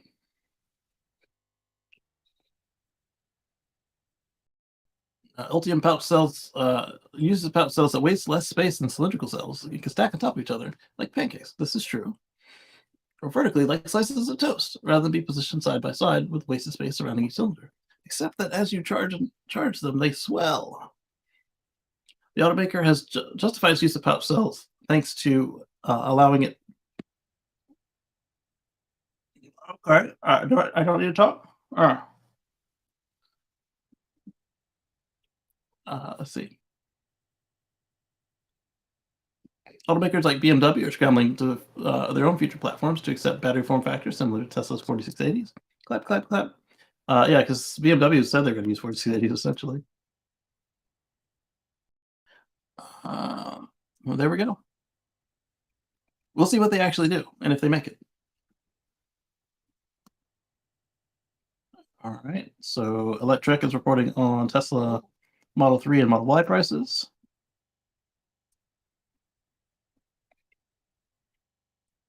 All right, and there's another tweet here, and my response to that was, this is why I like to use the map, even when I know where I'm going and driving manually. People say, why do you use the map to go to the grocery store and then come back home? I want the car to be ready for what I'm about to do to it. I'm absolutely blown away with how good the latest supercharged preconditioning is. Minus 25 degrees centigrade and minus 13 Fahrenheit all the way to Quebec City today. And at the plug, we got 140 kilowatts on V2 and 258 kilowatts on V3, a personal record. Mostly Ukrainian, Hungarian. So there we see charging at 140 kilowatts at 32%. Then a few moments later, or earlier, charging at 258 kilowatts.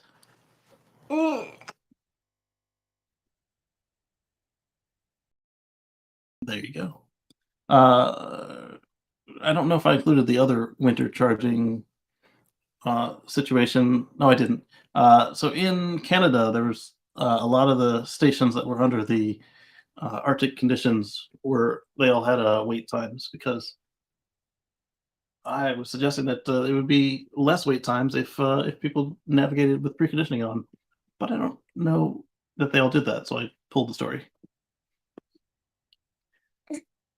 Let's see.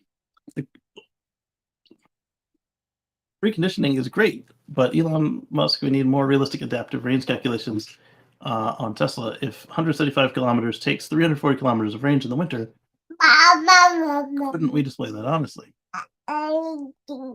Actually, since the added weather conditions, the nav system's estimate range on trips, even in conditions as extreme as we saw yesterday, is unbelievably accurate. Yeah, I keep saying it's been getting better and better. Our arrival state of charge at charges were within 2% of prediction.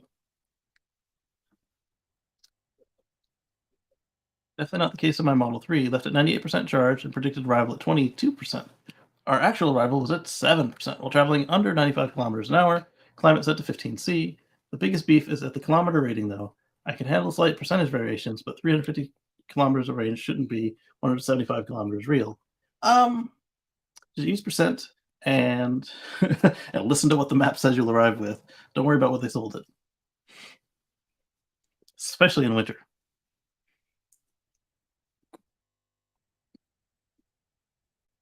Moving on. All right, so other Omar on trucks from first principles. So we've got our Omar that we chat with here regularly, and then we've got the Omar's blog Omar. I call him Other Omar because he hasn't been on here yet. At that point, then I have to figure out how I want to differentiate the Omars if he would ever join us at any point. Spitting. All right, so they say, let's rethink the pickup truck for the electric age from first principles. The Model 3 didn't succeed because it was electric. It succeeded because it was a better car or better price than peers like the BMW 3 Series, and recently, even the Toyota Corolla. Are you stepping to me? You stepping to me? Huh. Look at those toes. Okay, so excuse me.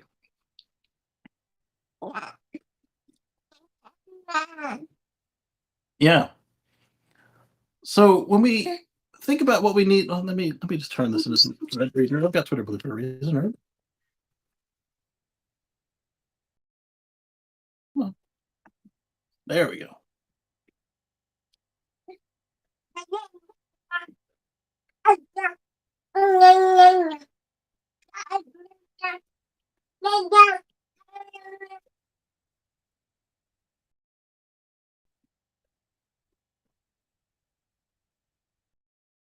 When we think about what we need for an electric pickup truck, one that can truly replace gas-powered truck as the Model 3. I'll probably put you with me. One that could truly replace a gas-powered truck as the Model 3 could truly replace the 3 Series is far more challenging.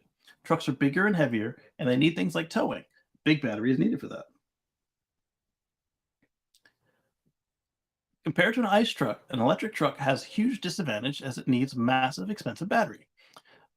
Just adding a battery, it will never be as good or as low cost or as profitable as an ICE truck. Even worse than being expensive, it won't be as good as an ICE truck with a low range. He's right. You can try and reduce the amount of batteries and extra costs by making a smaller, cuter truck. That's the approach that Rivian took, and they knocked it out of the park on that. but they're struggling with profitability on a product that's far less capable than an F-150, as we see when it's held up against even the F-150 Lightning. If you ponder this problem for a while, you realize that electric trucks will never win with a traditional truck design. The characteristics of ICVs versus BEVs will always allow the gas-powered truck to be the bigger, badder truck. Expensive batteries means an EV can't afford it. So what do? If you don't like the way the game is being played, flip the table. So Tesla went back to their classic playbook: rethink, reduce, simplify, and redesign, all with the goal of building a better truck at a better price that can be mass produced. Oh, and electric. Because just like the Model S and the Model 3, they weren't EV first. They just happened to be EVs and good at what they do. Safety was number one, actually, and then a cool product. One way Tesla simplified was with the exoskeleton construction. Traditionally, trucks adopt a body-on-frame structure, like this. With body-on-frame, you have a strong structural frame, or a ladder, with the body and bed mounted on top. With the exoskeleton, body and frame become one. So this is what Tesla's doing, all in one piece. This is what, in this case, the Toyota Tundra, 2007, iForce V8. It is what it is. Going back to our question, how do you make a car with a big, expensive battery pack cost competitive with a nice truck? This is part of the answer. Simplify, reduce costs. Stay off my work computer, please. Instead of building a body and a frame, build a single unibody instead. It will also drive much better because unibodies, there's less roll and flex and truckiness about them. That's why all the cars went unibody. Well, almost all the cars. This is part of the answer. Plus, the strong structural frame is now outside of the car. You don't have to worry about dents or cosmetic issues as much, no paint scratches because paint has been eliminated entirely, saving money and time and capex, making the truck more competitive with fossils. Then you've got the 4680 structural pack. Rather than having the floor of the vehicle and a battery pack like we have on the Model S and X, you make the battery pack the floor of the vehicle. Remove the modules, simplify. Make the cells right there in the same factory the car is made. Pack the cells from edge to edge. Then you've got the truck. Then you've got the truck bed. This is an aerodynamic disaster and will completely suck your range. Yep. Tesla's solution is a mechanized tonneau cover that you can open and close from the inside called the vault. It also has the benefit of keeping your stuff locked up and safe during robotaxi. Don't worry about robotaxi yet. That's still a ways off. As a single owner, it keeps your stuff locked up. And like you say, you buy something at the hardware store, then you go to the grocery store. You don't got to worry about somebody stealing your lumber. I mean, you do, but if they don't see it and they can't easily get at it, then out of sight, out of mind, right? Many other innovations will help Tesla meet their goal of creating an electric truck that's better. That's a better truck for a better price. There are more, and I don't know all of them, but this is very serious.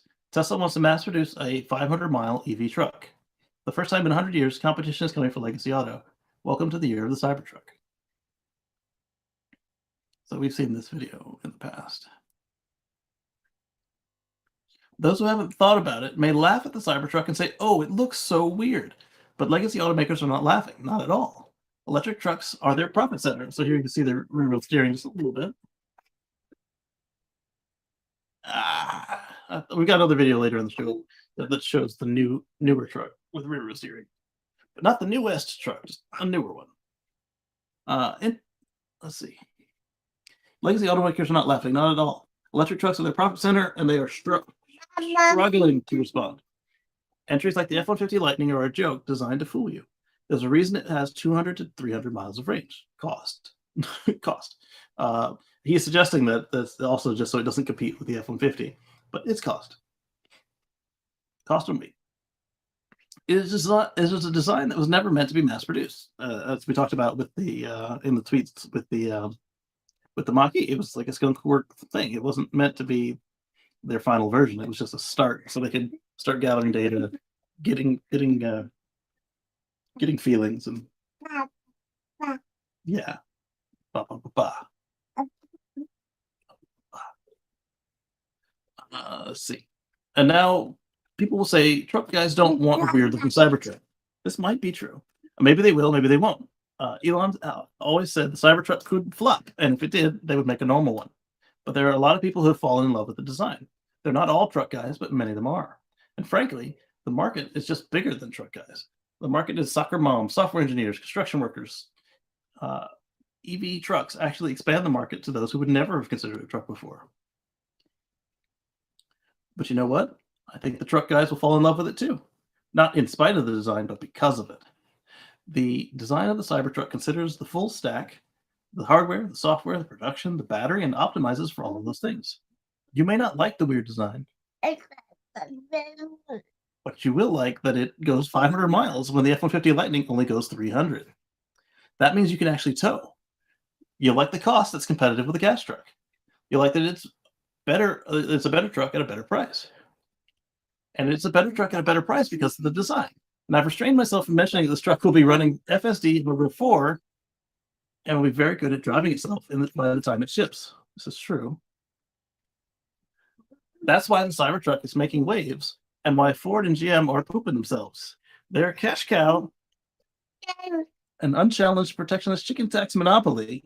This is true too. The chicken tax has always protected the U.S. truck makers. Well, I say always, but my whole life. And then some, like well before my time. It's being challenged for the first time with a radically new design that is turning heads and starting conversations. The design of the Cybertruck is a massive risk, no doubt, but it's the kind of massive risk that only Tesla has the Wavos to stomach. You don't see this from any other automaker. It could flop, but if it succeeds, the design and functionality start to be linked in people's minds. And you could actually get into a situation where all the competition starts to look old, outdated, and obsolete. It is a big gamble, but it could pay off handsomely. There's no Tesla logo anywhere on the truck. The design of the vehicle itself is the brand. Yes. What? How can I help you? You want your bed? You want in your bed? Yay!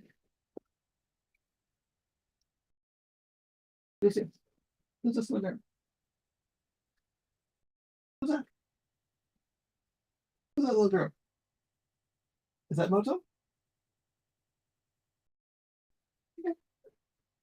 So Dan says, what was that GM truck that looked like a less angled Cybertruck? Are you talking about the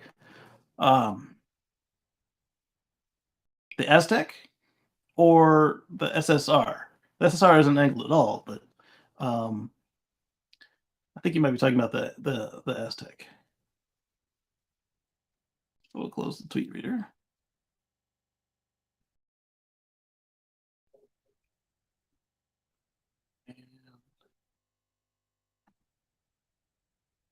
This is another good point. Pickup trucks range from 0.55 to 0.65 coefficient of drag. The Cybertruck simulated could be as low as 0.39 coefficient of drag, and that's using the launch, the unveiling specs. The new one is probably going to be cleaner. This alone justifies the unusual design.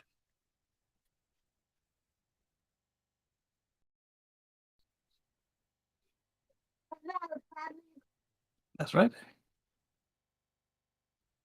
Wanted to point out the Toyota Corolla has ultrasonic sensors.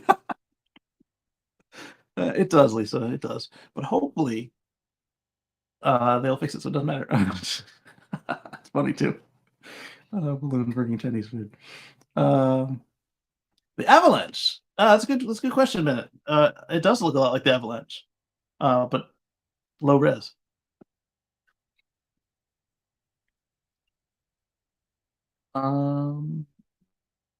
Range is a big concern only between cities, not when going to work sites in large metros. It does require extremely ubiquitous high-power charging sites with drive-through charging. Check. And here we can see one of the pull-through sites that's been set up ready for the Cybertruck. The case for NACS over MCS, or at kilowatts.page or kilowatt.page.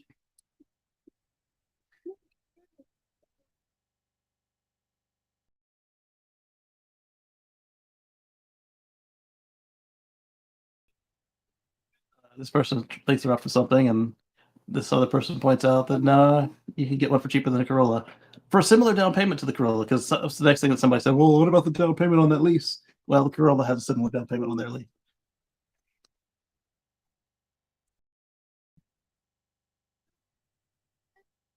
One of Tesla's biggest advantages is their approach is revolutionary rather than evolutionary. The E150 is based on 121 years of evolution from Chevy and Dodge's initial design. I think this inhibited the incumbents from taking the leap for fear of alienating customers. This is what they're coming from, and they don't look much different. I mean, you can see they're different, but they're based on this format. You should check when real users of pickup. You and I are not the real users. Okay. Some of them are interested. Also, charging trucks require much higher charging rates, thus V4 superchargers and on-site battery storage. Yep. This thread makes me think of two things. Should Elon Musk allow long tweet? No.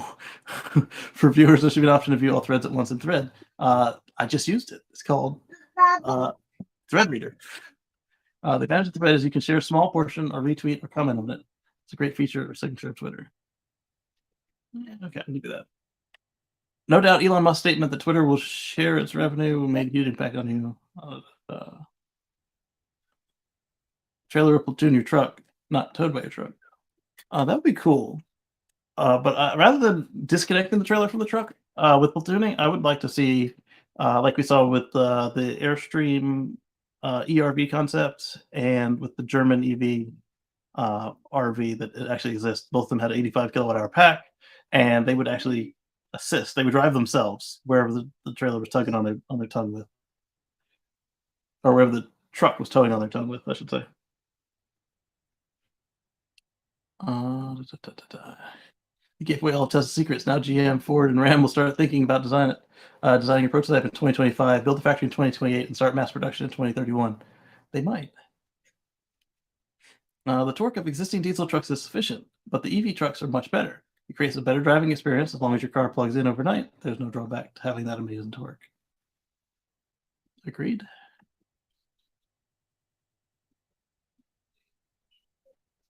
No, they won't. This is also true. Next up, got another tweet. I titled it, Better Look at Forward Steering on Cybertruck.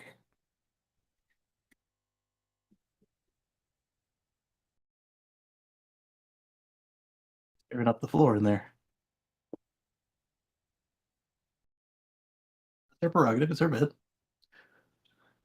Basically, my wife lined it with a blanket, and she decided she didn't want that there. So there we see the rear wheel as he's turning through the factory. We can see not only does it turn, but we also see it snap back.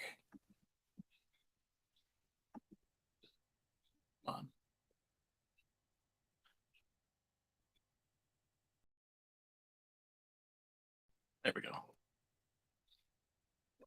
right, so it'll loop. I'll have to watch it again. But you see very clearly that it's turning there. Still not anything massive. Most rear wheel steering is only a couple of degrees. Sorry, it's not as smooth as it could be. My PC is mad at me for having all these processes going. So you can see it there. And I'm hoping that this means that this thing will navigate parking lots better than Model X does. Model X is long. It doesn't turn in reverse very well. There we go. On.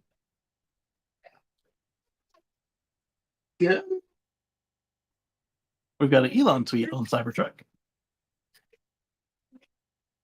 Elon says that it will have the light bar, unlike what we've seen on all these prototypes. The light bar, well, not all the prototypes, all the prototypes after the launch. The long red light bar will still be there in the back. Yeah. Dad.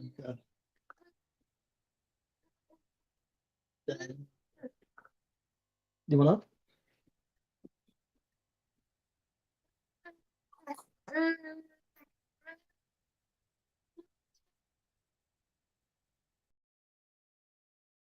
Dead.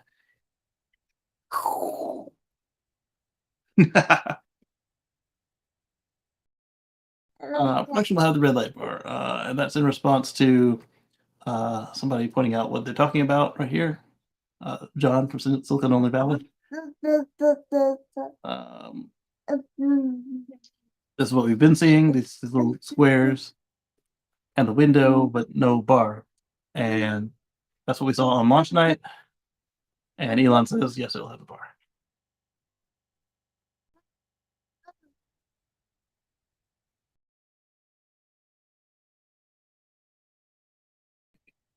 And then I asked, what about the bar in the front that has the 3 identification lights when on the road?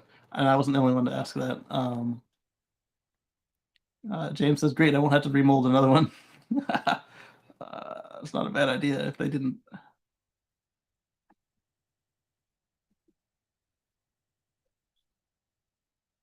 Pricing specs released probably when it goes on sale. Actually, probably after it goes on sale, knowing Tesla. This one was cute. Children are our future. 3D printer does my homework that ChatGPT wrote. Still planning on 39 model this year next. He's not going to answer that. Don't forget the aero wheel covers. I don't like them.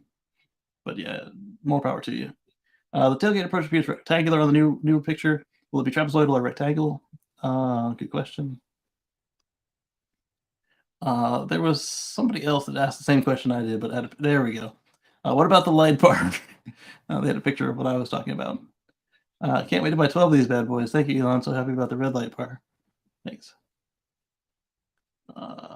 Tesla investors know the iceberg illusion, success, what people see, what people don't see, risk, discipline, late night sacrifices, blah, blah, blah, blah. Okay, before they get into the Tesla fanboyness. All right, so bless you. We talked a couple of times about the price of a Model 3 versus a Corolla. Now let's look at it directly. Yeah? Oh. Up.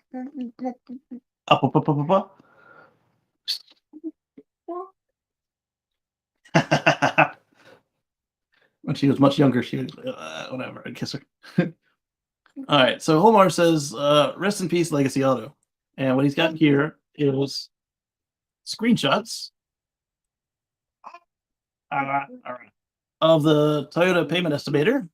And he shows estimated credit score, great, cash out of pocket, 5,000, term length, 36 months, annual mileage, 10K, no trade-in. And so with those terms, Toyota will let him have a top-of-the-line Corolla for $328 a month. And so when you compare this top-of-the-line Corolla to a base Model 3, which if you're looking at stretching is what you would do, because if you're looking at the base model Corolla, like this one guy in the thread keeps insisting is the smart thing to do, if you're looking at the base model Corolla, you would not also be looking at the Model 3 because your budget isn't $300 a month. Your budget is $250 a month. All right, so on the Model 3, he put in $4,500 down, 36 months, 10,000 miles, and the due signing came to $5,544, including the fees and all that. The estimated lease payment came out to $349 a month.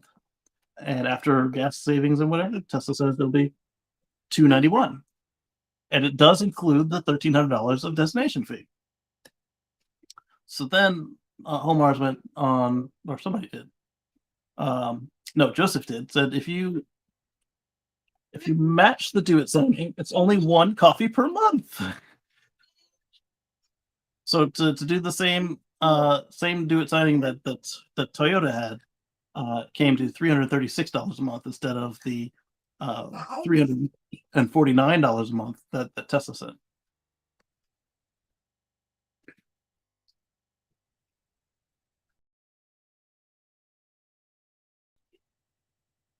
Do you want some teeth gel? You got another tooth coming in?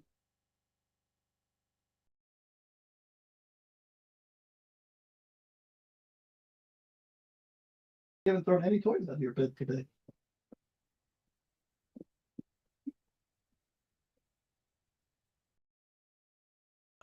What about this monkey? Monkey. What about this plastic water bottle? And there's a couple of real weird blocks there. Okay. Let's see. Cheaper, and you're driving a Tesla. Not even the same ballpark performance-wise.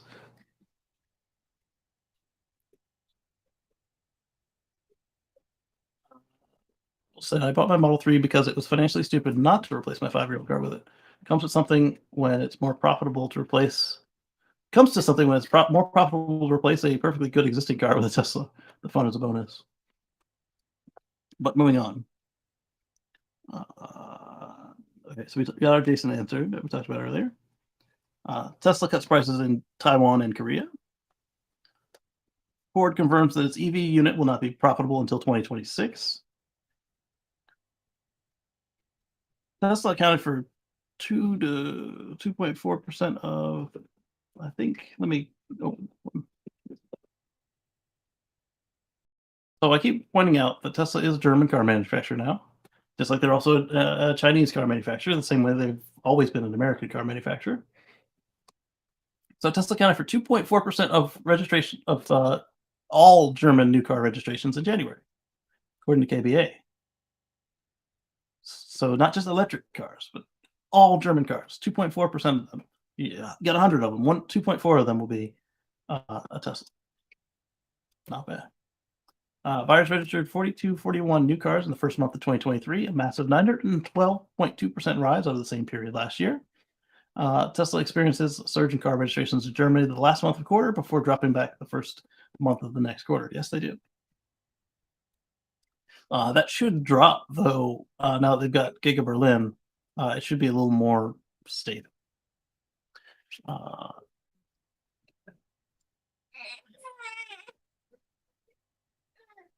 You got the lid and then you fell down? Yeah, you did. All right, so Tesla is offering a Model S and X buyers a discount or free charging. We talked about that. SpaceX Dish Network, or this one was fun. Let's look at this one. So are you pooping or are you yelling at the monkey? You want up?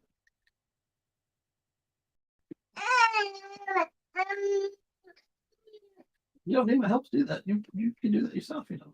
I've seen you do it. So Dish Network is using SpaceX and Starlink to power their mobile vendor site. So it was a little video, and is it linked in there? So Owen Sparks, Dish using Starlink to connect to the internet while promoting their wireless internet connectivity. I believe this is at Court site. Mom.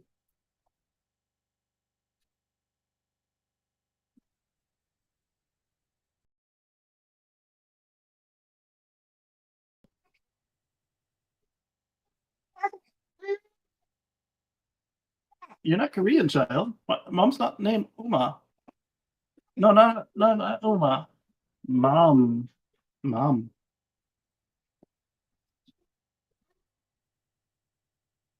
Maybe if you didn't watch so much Korean drama, you wouldn't be speaking Korean. She likes her K dramas.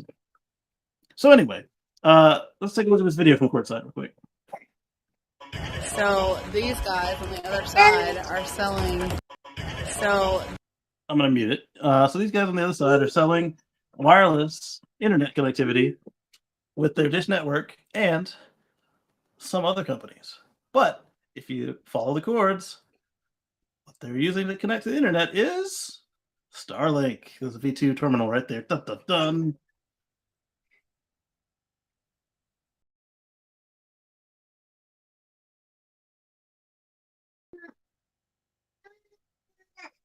You sleeping? You're sleeping. Yeah, I know you want mom because you're sleeping. Yeah, is that better? There you go. Close your eyes. I'm not sleeping. All right. So the next thing that came up was, where's my mouse? The next thing that came up was that New York may mandate all rideshare fleets to be electric by 2030. We'll see what actually happens with that.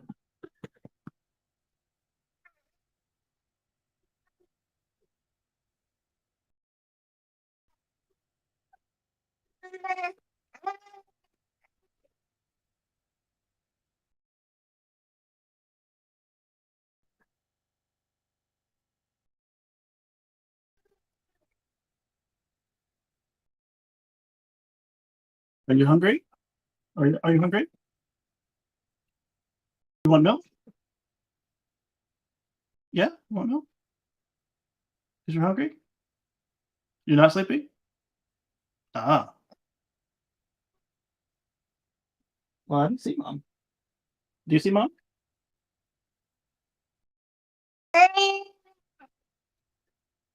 She can surely hear you. So we're gonna have to wait. You have to wait till she's ready. You're gonna fail the marshmallow test like this.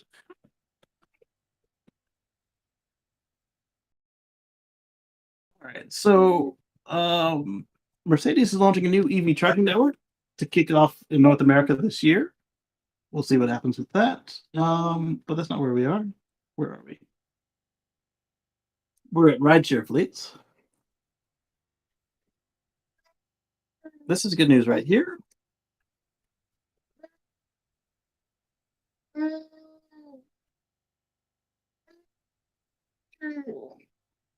You're tired. You're tired. I know you're tired. Here, just-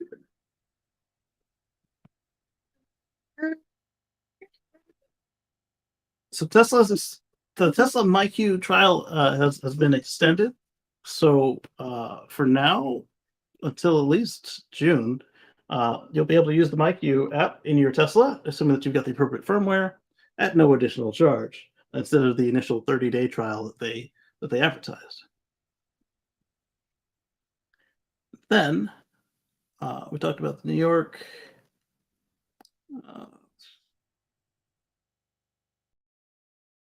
This one, for those of you in the States that qualify for some deductions with the IRA, there's a website that I'm now pasting into the chat.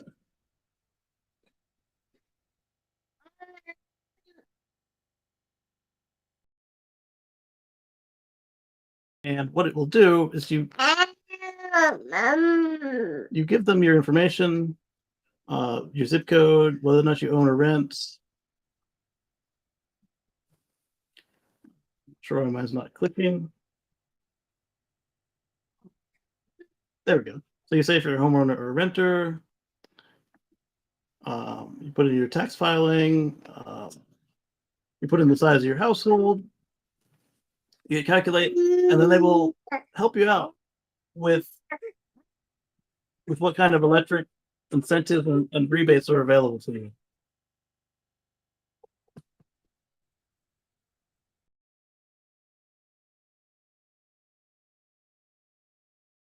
They'll help you out with what kind of rebates and tax credits are available to you.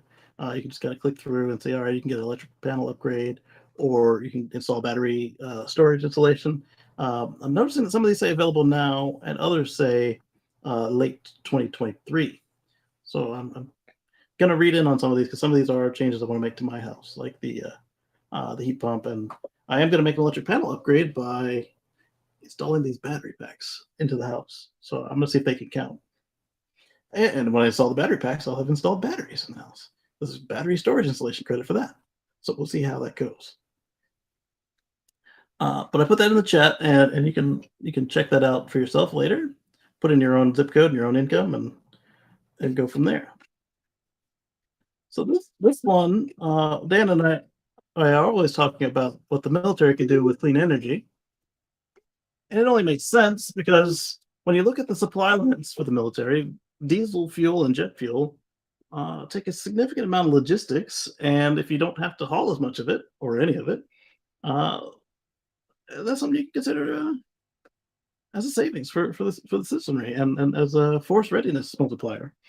So the U.S. Army is testing a new battery from Lockheed Martin. That's basically a flow battery. We've talked about flow batteries on the show before, where they run very similar to lithium batteries, but instead of the electrolyte being fixed in between the anode and cathode and in like a gel or solid state, they flow through the battery pack.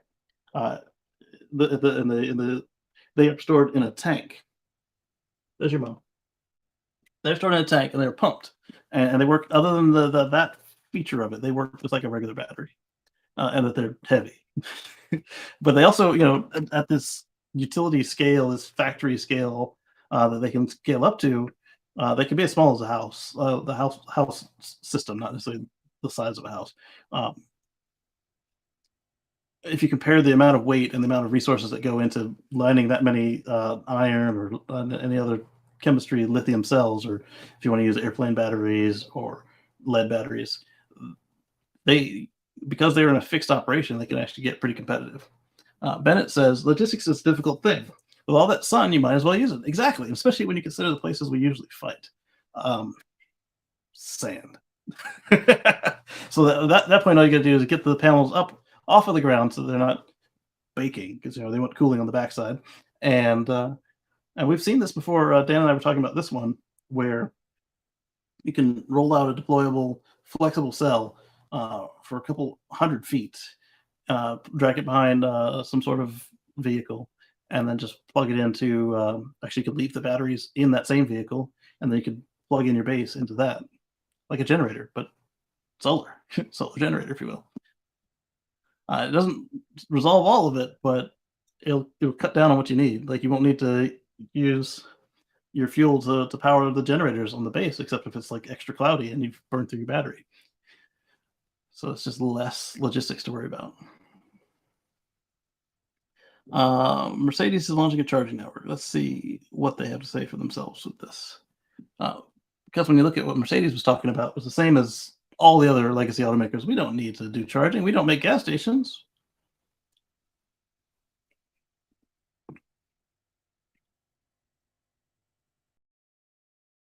All right, so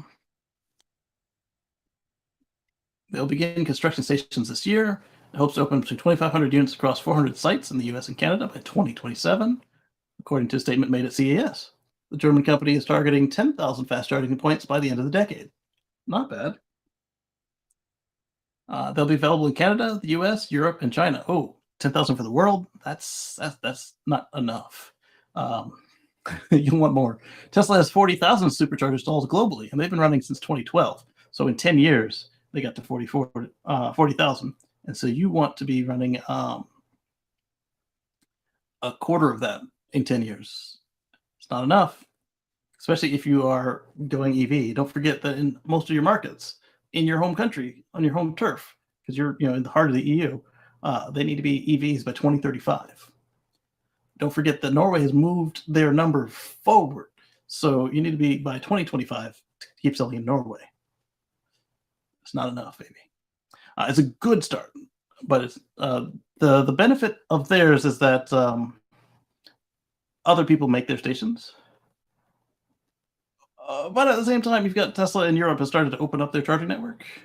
And in the US, they will have done it by the time this thing is finished. Not to mention whoever else adopts the NAC connector besides Aptera. Maybe it'll be Mercedes. Mercedes teamed up with MN8 Energy, a Goldman Sachs spinoff. The latter is a renewable energy producer and battery storage operator. Both parties have split the $1.06 billion investment into a new venture. Mercedes is also bringing in ChargePoint as a technical partner. Interesting. Now, I will say that these stations look pretty, as would be expected when you're driving. I drive a Benz. I wish them luck. So speaking of software updates, we talked about how the BMW can't do it on a hill, and how the Volkswagen needed you to come in to make noises. Was that Volkswagen? Whoever it was needed to come in to make the noises. That might have been, that was BMW as well, wasn't it? Ford updates the Mach-E software with version 4.1.2 to give more functionality to the screen's knob. And you don't have to bring it into the dealer to do this. Ford is pushing a new update to power up the Mustang Mach-E, which, among other things, adds functionality to the in-car display's physical knob. A new user interface with Sync 4A, full-screen Apple CarPlay, new games, and physical controls for climate and heated seat controls. Neato. The new controls will do double duty in the Mach-E. Previously, the knob could only be used to adjust the audio volume, but now can be used by the driver to select the temperature, fan speed, heated seats, and can easily control the volume and temperature and speed of the fan. Cool stuff. OTA is the new normal. Speaking of legacy not getting things, like how Lamborghini didn't think that EVs would work yet, we've got Porsche is making a hybrid 911. Just regular hybrid. They didn't say plug-in hybrid. They said very sporty 911 hybrid. Come on now. You make the Taycan, however you want to call it, the Sportback, the e-tron rebadge, the Q8, whatever. You can do this. Porsche has been adamant their iconic 911 will never go fully electric due to its rear-mounted engine setup. Oh, the engine's in the back. We can't go rear. Let me tell you what. Every Tesla from 2008 to 2014 was rear-engined and rear-wheel drive. Every one of them. Everyone. From the Roadster to the Model S.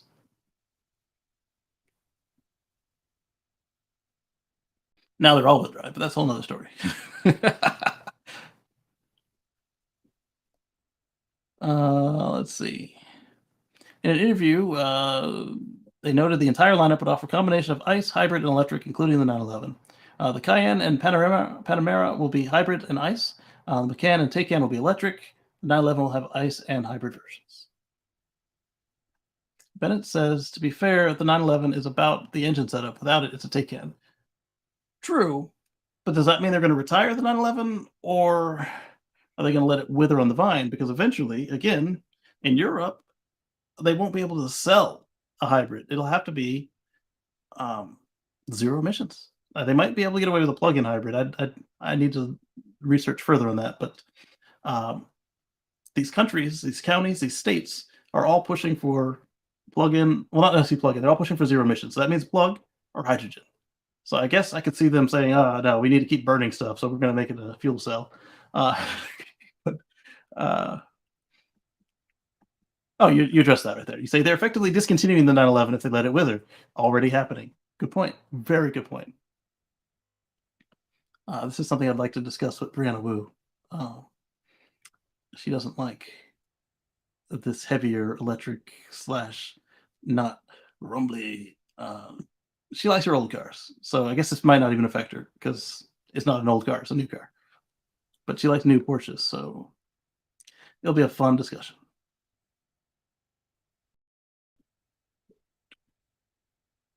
Although this is not the first time we've seen a hybrid 911 mentioned, there seems to be more of a push now with Bloom behind the wheel of the company. Also from the IRS, 911 hybrid. It's considered an SUV. So all they got to do is get the price down to 80 grand, and you can get a 7,500 tax credit for it. Is that for real? And they have to do it before March though, because and Bennett may be joking because sometimes your humor is I catch it, but if true, it won't qualify under the battery sourcing and manufacturer source because they're going to make that in Germany. Okay, cool. See, I've learned to ask with you because this is not for real. But I can totally see them pulling that. It's probably too late. But all they got to do is raise it up 2 inches, and because now they're using the EPA definition of the SUV. And remember when Subaru took all their wagons and sedans and made them SUVs by raising them up 2.5, 3 inches, and all of a sudden they didn't have to qualify for the same levels of emissions and fuel economy regulations. And it just helps that all the people like to drive off road in their marketing. So, all right. So next we've got a U.S. Special Operations moped Huck Cycles Overland. A mouthful, I know. It'll be easier if you see it. So we've got a picture of this thing here. They call it a noped because it doesn't have pedals. U.S. Special Operations Test American-made motorbike for military use by Huck Cycles. There it is there. I mean, motorcycles have been a part of our military culture since we stopped using the horse. I think we still had horses at the time too, but not anything like we used to when we only had non-mechanized.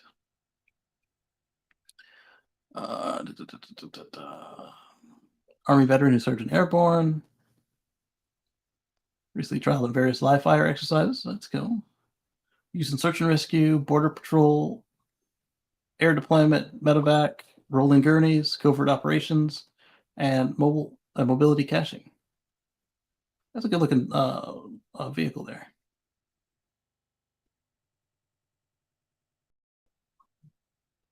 I'm beeping. Why am I beeping? My wife is beeping me.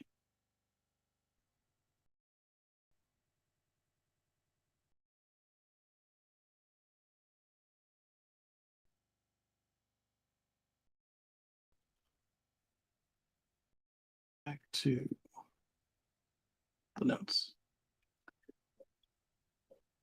So we've got a 6 kilowatt peak rated motor, putting out 8 horsepower, and a 3 kilowatt hour battery rated for 40 miles of range. A 3 kilowatt hour battery can get pretty heavy. I've got a lithium iron 3 kilowatt hour battery beside me with an inverter, and it weighs 100 pounds. Without the inverter, I think it goes down to like 80 or 70 pounds because they have battery packs for it. I still call them all 100 pounds because they're not right on their specs. Bennett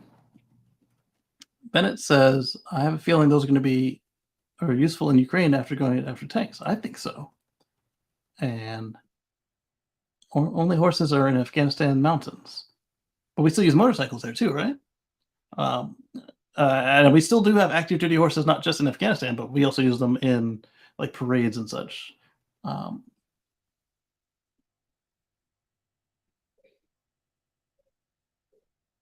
In 2018, we learned Norway's armed forces began testing fat tire electric bikes and border guard patrols. That's pretty cool. I think this is going to be one I'm going to save for what drives us.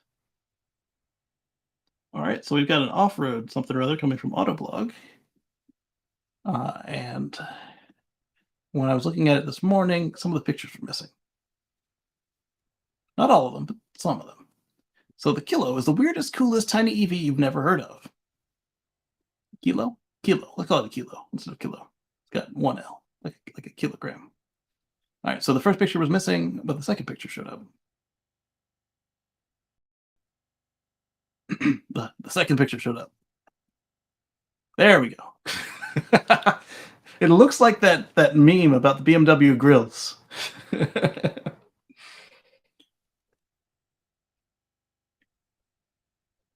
Kilogram auto. It comes in a container, like a toy car. I like it. Hopefully it's paper, otherwise it's a waste. Unless they just do that for fun, that'd be cool too. There's the steering wheel. There's the dashboard. Is that e-paper, or is it just a white and black screen? All right. I might put this one on what drives this too. Let me put some marks next to these guys.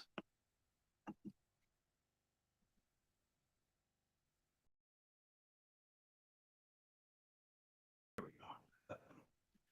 And let's see. Rides on 18-inch narrow tires. Can reach 24 miles an hour in 4 seconds. Not surprised. Feels more intense sitting in what amounts to a battery-powered steel rickshaw.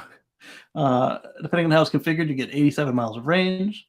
Load weight is capped at just 330 pounds, so heavy loads will impact range to a high degree. It starts at 990 euros or 98.55 at today's rates.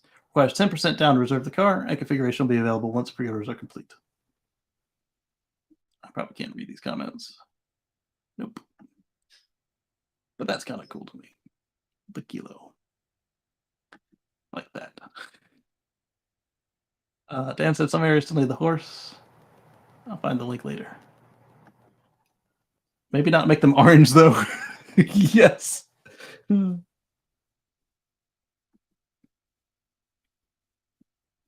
where are we? Clark County Fire Department. We talked about them earlier in the show. We talked about the battery pack ejected from the e-tron earlier in the show. I told you we'd talk about Winter Range, and I did remember to include the link. So let's look at Winter Range real quick. This is a competition that's run at least the second time now. Last time the winner was the Model 3. This time the winner is the Model S. They ran this contest in Norway. And Norwegian outlet motor.no. I wonder if this is the same one that Bjorn drives with. EVs are known to suffer range drop in cold conditions, much like their ICE counterparts. This is due to the chemistry of how lithium-ion batteries work. And then on the fossils, this is how physics works. Colder, stiffer tires, thicker air. However, the Tesla Model S defies the odds as far as winter performance is concerned. It was the only EV among all the test candidates to last more than 450 kilometers, or 279 miles, under cold conditions. The previous record was 521 kilometers, or 321 miles, which was set by a Tesla Model 3 long range last year. It's necessary to point out that the test unit could only charge to 98% due to a technical reason. I don't know if they told the reason or if it just they didn't, but the original article is in Norwegian. This means the car could have gone even further if it was fully charged to 100%. The temperature hovered between -10 and -5 degrees Celsius. However, some of the cars reached the highest elevation on the test route, where temperatures dropped to -19 degrees Celsius. The course took them through Oslo, Gjøvik, these two places, and this place and this place. The biggest loser was the Toyota BZ4X, which lost more than 35% driving range, and it was followed by Mercedes EQE 300. The Tesla Model S Standard only lost 16.4%. Interesting. And don't forget the Tesla Model S Standard actually has better range than the Plaid. I think. They did at one point. They might not anymore.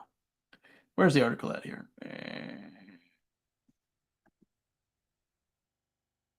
I think this is it.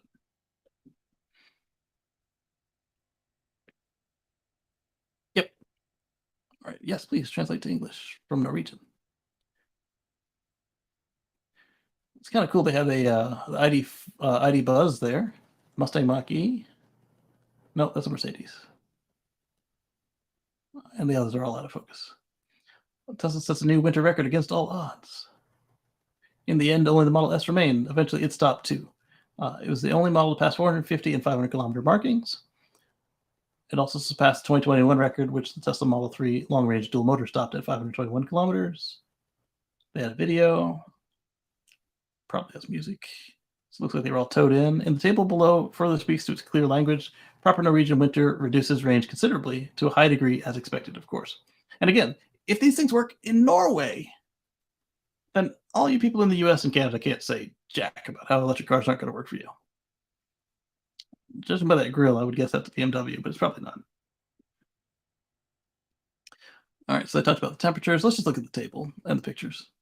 There's the BZ, the loser of the bunch. The ID Buzz. Can't wait to see the American one. The longer range one. Or not longer range. Well, longer range, yes, but also like physically longer. Here's our chart. Model S Standard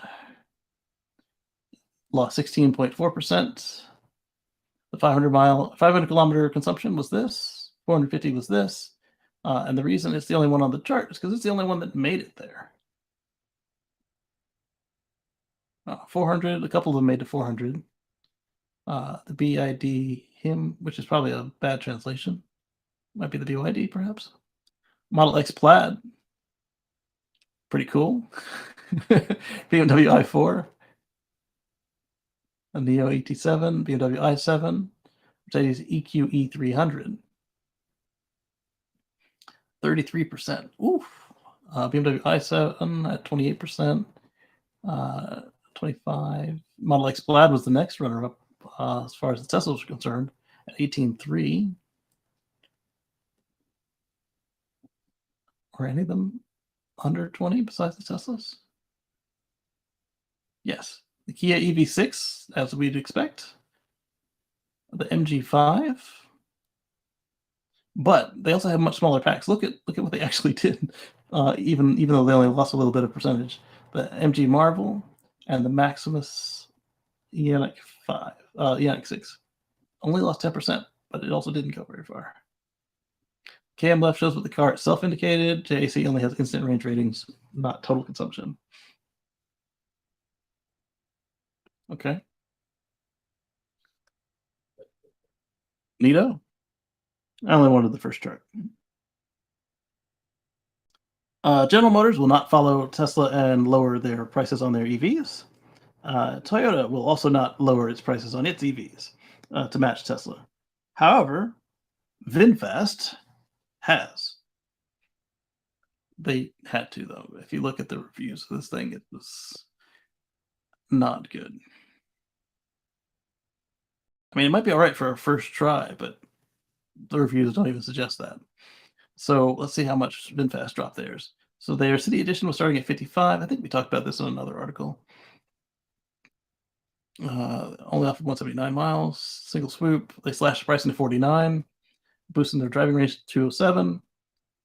Reduction 6,000 in price and a boost of 45 miles of range. That's pretty good, if true. Well, I guess it would have to be true. They can't advertise what the EPA doesn't get. And the City Plus Edition is at 56, down from 62. And the City Edition still has a $3,000 discount, making it even cheaper. But still, at these prices, I would just buy a Tesla, especially given the reviews. I'd buy a Tesla, I'd buy a Mach-E, I'd buy a Hyundai or one of the Hyundai siblings. And these changes aren't going on in the Canadian market. Go figure. SpaceX delays the data cap for a second time, so looking like probably June before you'll have to worry about the 1 terabyte of priority data. Is it 1 terabyte? I believe it was 1 terabyte. Let's find out.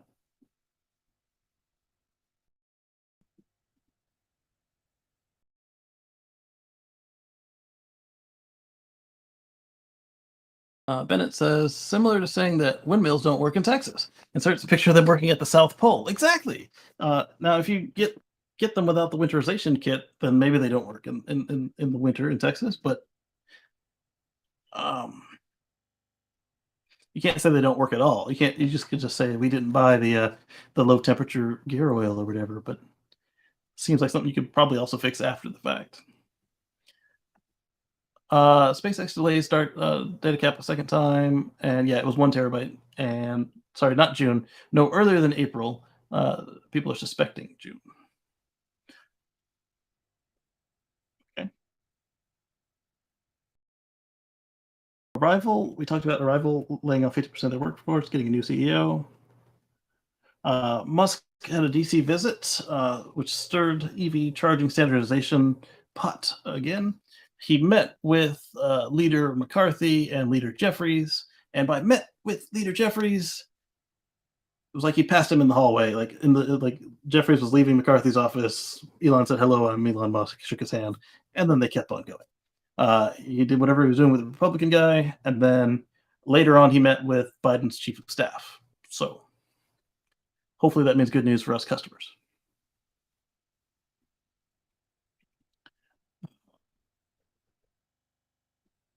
Mercedes-Benz gains approval for their Level 3 automated driving, but only at low speeds in traffic in the US on approved roads. So very similar like what we talked about with the Honda system, but that one was only in Japan and only like 100 cars. This one is a little wider. So again, you don't need to look at the road. You do have to be available. You don't have to hold the wheel. But again, approved roads, 40 miles an hour in dense traffic. So I mean, you will be able to use this if you're on the approved roads, but it's not this great, oh, Mercedes beats Tesla, Mercedes beats the whoever, because it's not. The stipulations are just too high. The only thing new about this is that they are accepting liability. But I bet they'll find a way to blame the driver if something does happen. So even if you have this, I'd keep one eye on the road.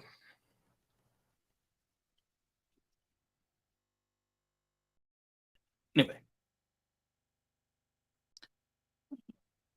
here we have a article in mainpublic.org about a passive house that is, it's got almost no heating. It's got a heat pump, but it's got almost no heating. And it's not appropriate size heater for a normal building this size. But that's just because it's a passive house. And here's a link to the article. It can stay 70 degrees without a furnace, even when it's freezing outside. It's got ERV, so it's got exhaust gas recovery.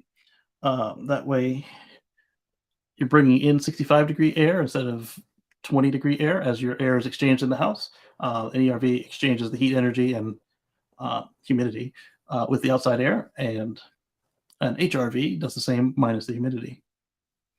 So that was a pretty good article. I put it in the chat there so you can read it. The Northfield Police Department adds a Mustang Mach-E to the fleet. And since this is something that we do over here and at the Tesla Life, we include pictures of service EVs, usually police cars. Here we see the Mach-E.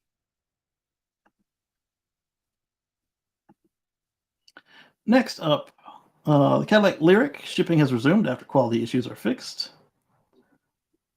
Which means what? Other than they weren't delivering the Lyriq. It also means that now, if you bought your car by January 1st, you qualify for the IRA credit because that has changed. What quality issues are we talking about? They were only able to ship 122 units in 2022. That's changing as they figure out a solution for the quality problems that have been delaying shipping. They started at the Spring Hill plant, Tennessee, last March.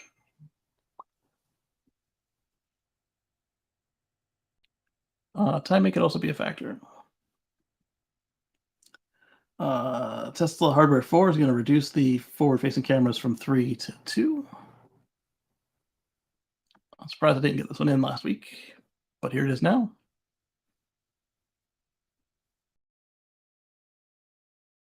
So this is Hardware 3. This is Hardware 4. They will use 5 megapixel cameras, up from 1.2 megapixel cameras, and that's all we really know for sure. Oh, and then the shape of the pillar camera has changed for the opening. But we'll know more as this thing actually comes out. Porsche started to share more details on their next generation EV platform. Mazda reveals the MX-30 we talked about earlier in the show with the 100-mile range as a plug-in hybrid rotary engine. So not quite the direction one would consider them to go, but they love their rotary engines over at Mazda, and now it's a plug-in. I bet they also reduced the size of that battery too. Lancia rebrands themselves as an EV-only company. They're part of Stellantis, so they wanted to make sure that Stellantis didn't cut them for not making EVs. They only make EVs. That's one way to do it. Because Stellantis warned that anyone who doesn't meet a certain percentage of EVs is cut. And if you don't make any fossils, it's kind of hard for them to cut you under that same program. And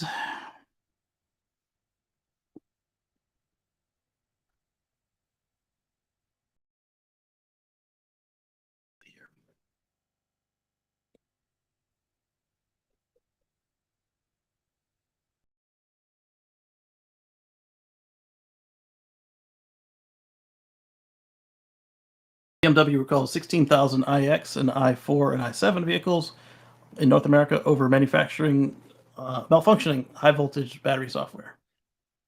It's another one you probably have to bring into the dealer for. This could result in loss of power to the wheels if it happens while driving, and increasing the risk of a crash. However, the driver would be notified by a warning message on the display, which they should restart the vehicle to continue driving to destination. 2,100 vehicles in Canada and 14,000 in the US.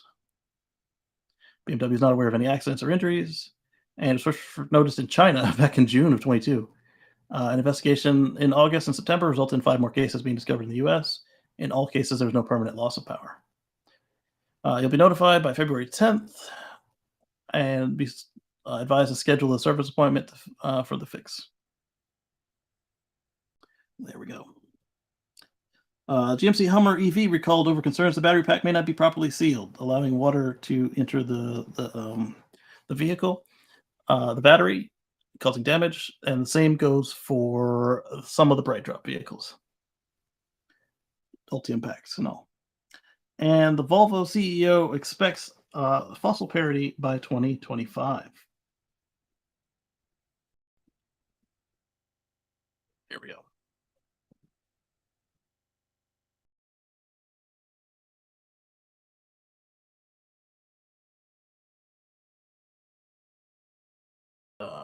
However, that problem may soon disappear as Volvo CEO boldly predicts that EVs will achieve price parity with ICEs by 2025. One of the significant barriers is cost. Yep. So there we go. I want to thank you all for spending your time with me today. I want to thank our channel members and sponsors, channel members and patrons for your kind donations every month. And if you don't mind clicking the like button on your way out, and we'll catch you later in the week on the Tesla Life Show and What Drives Us, and we'll catch you right here next week on the flip side. I can push the button.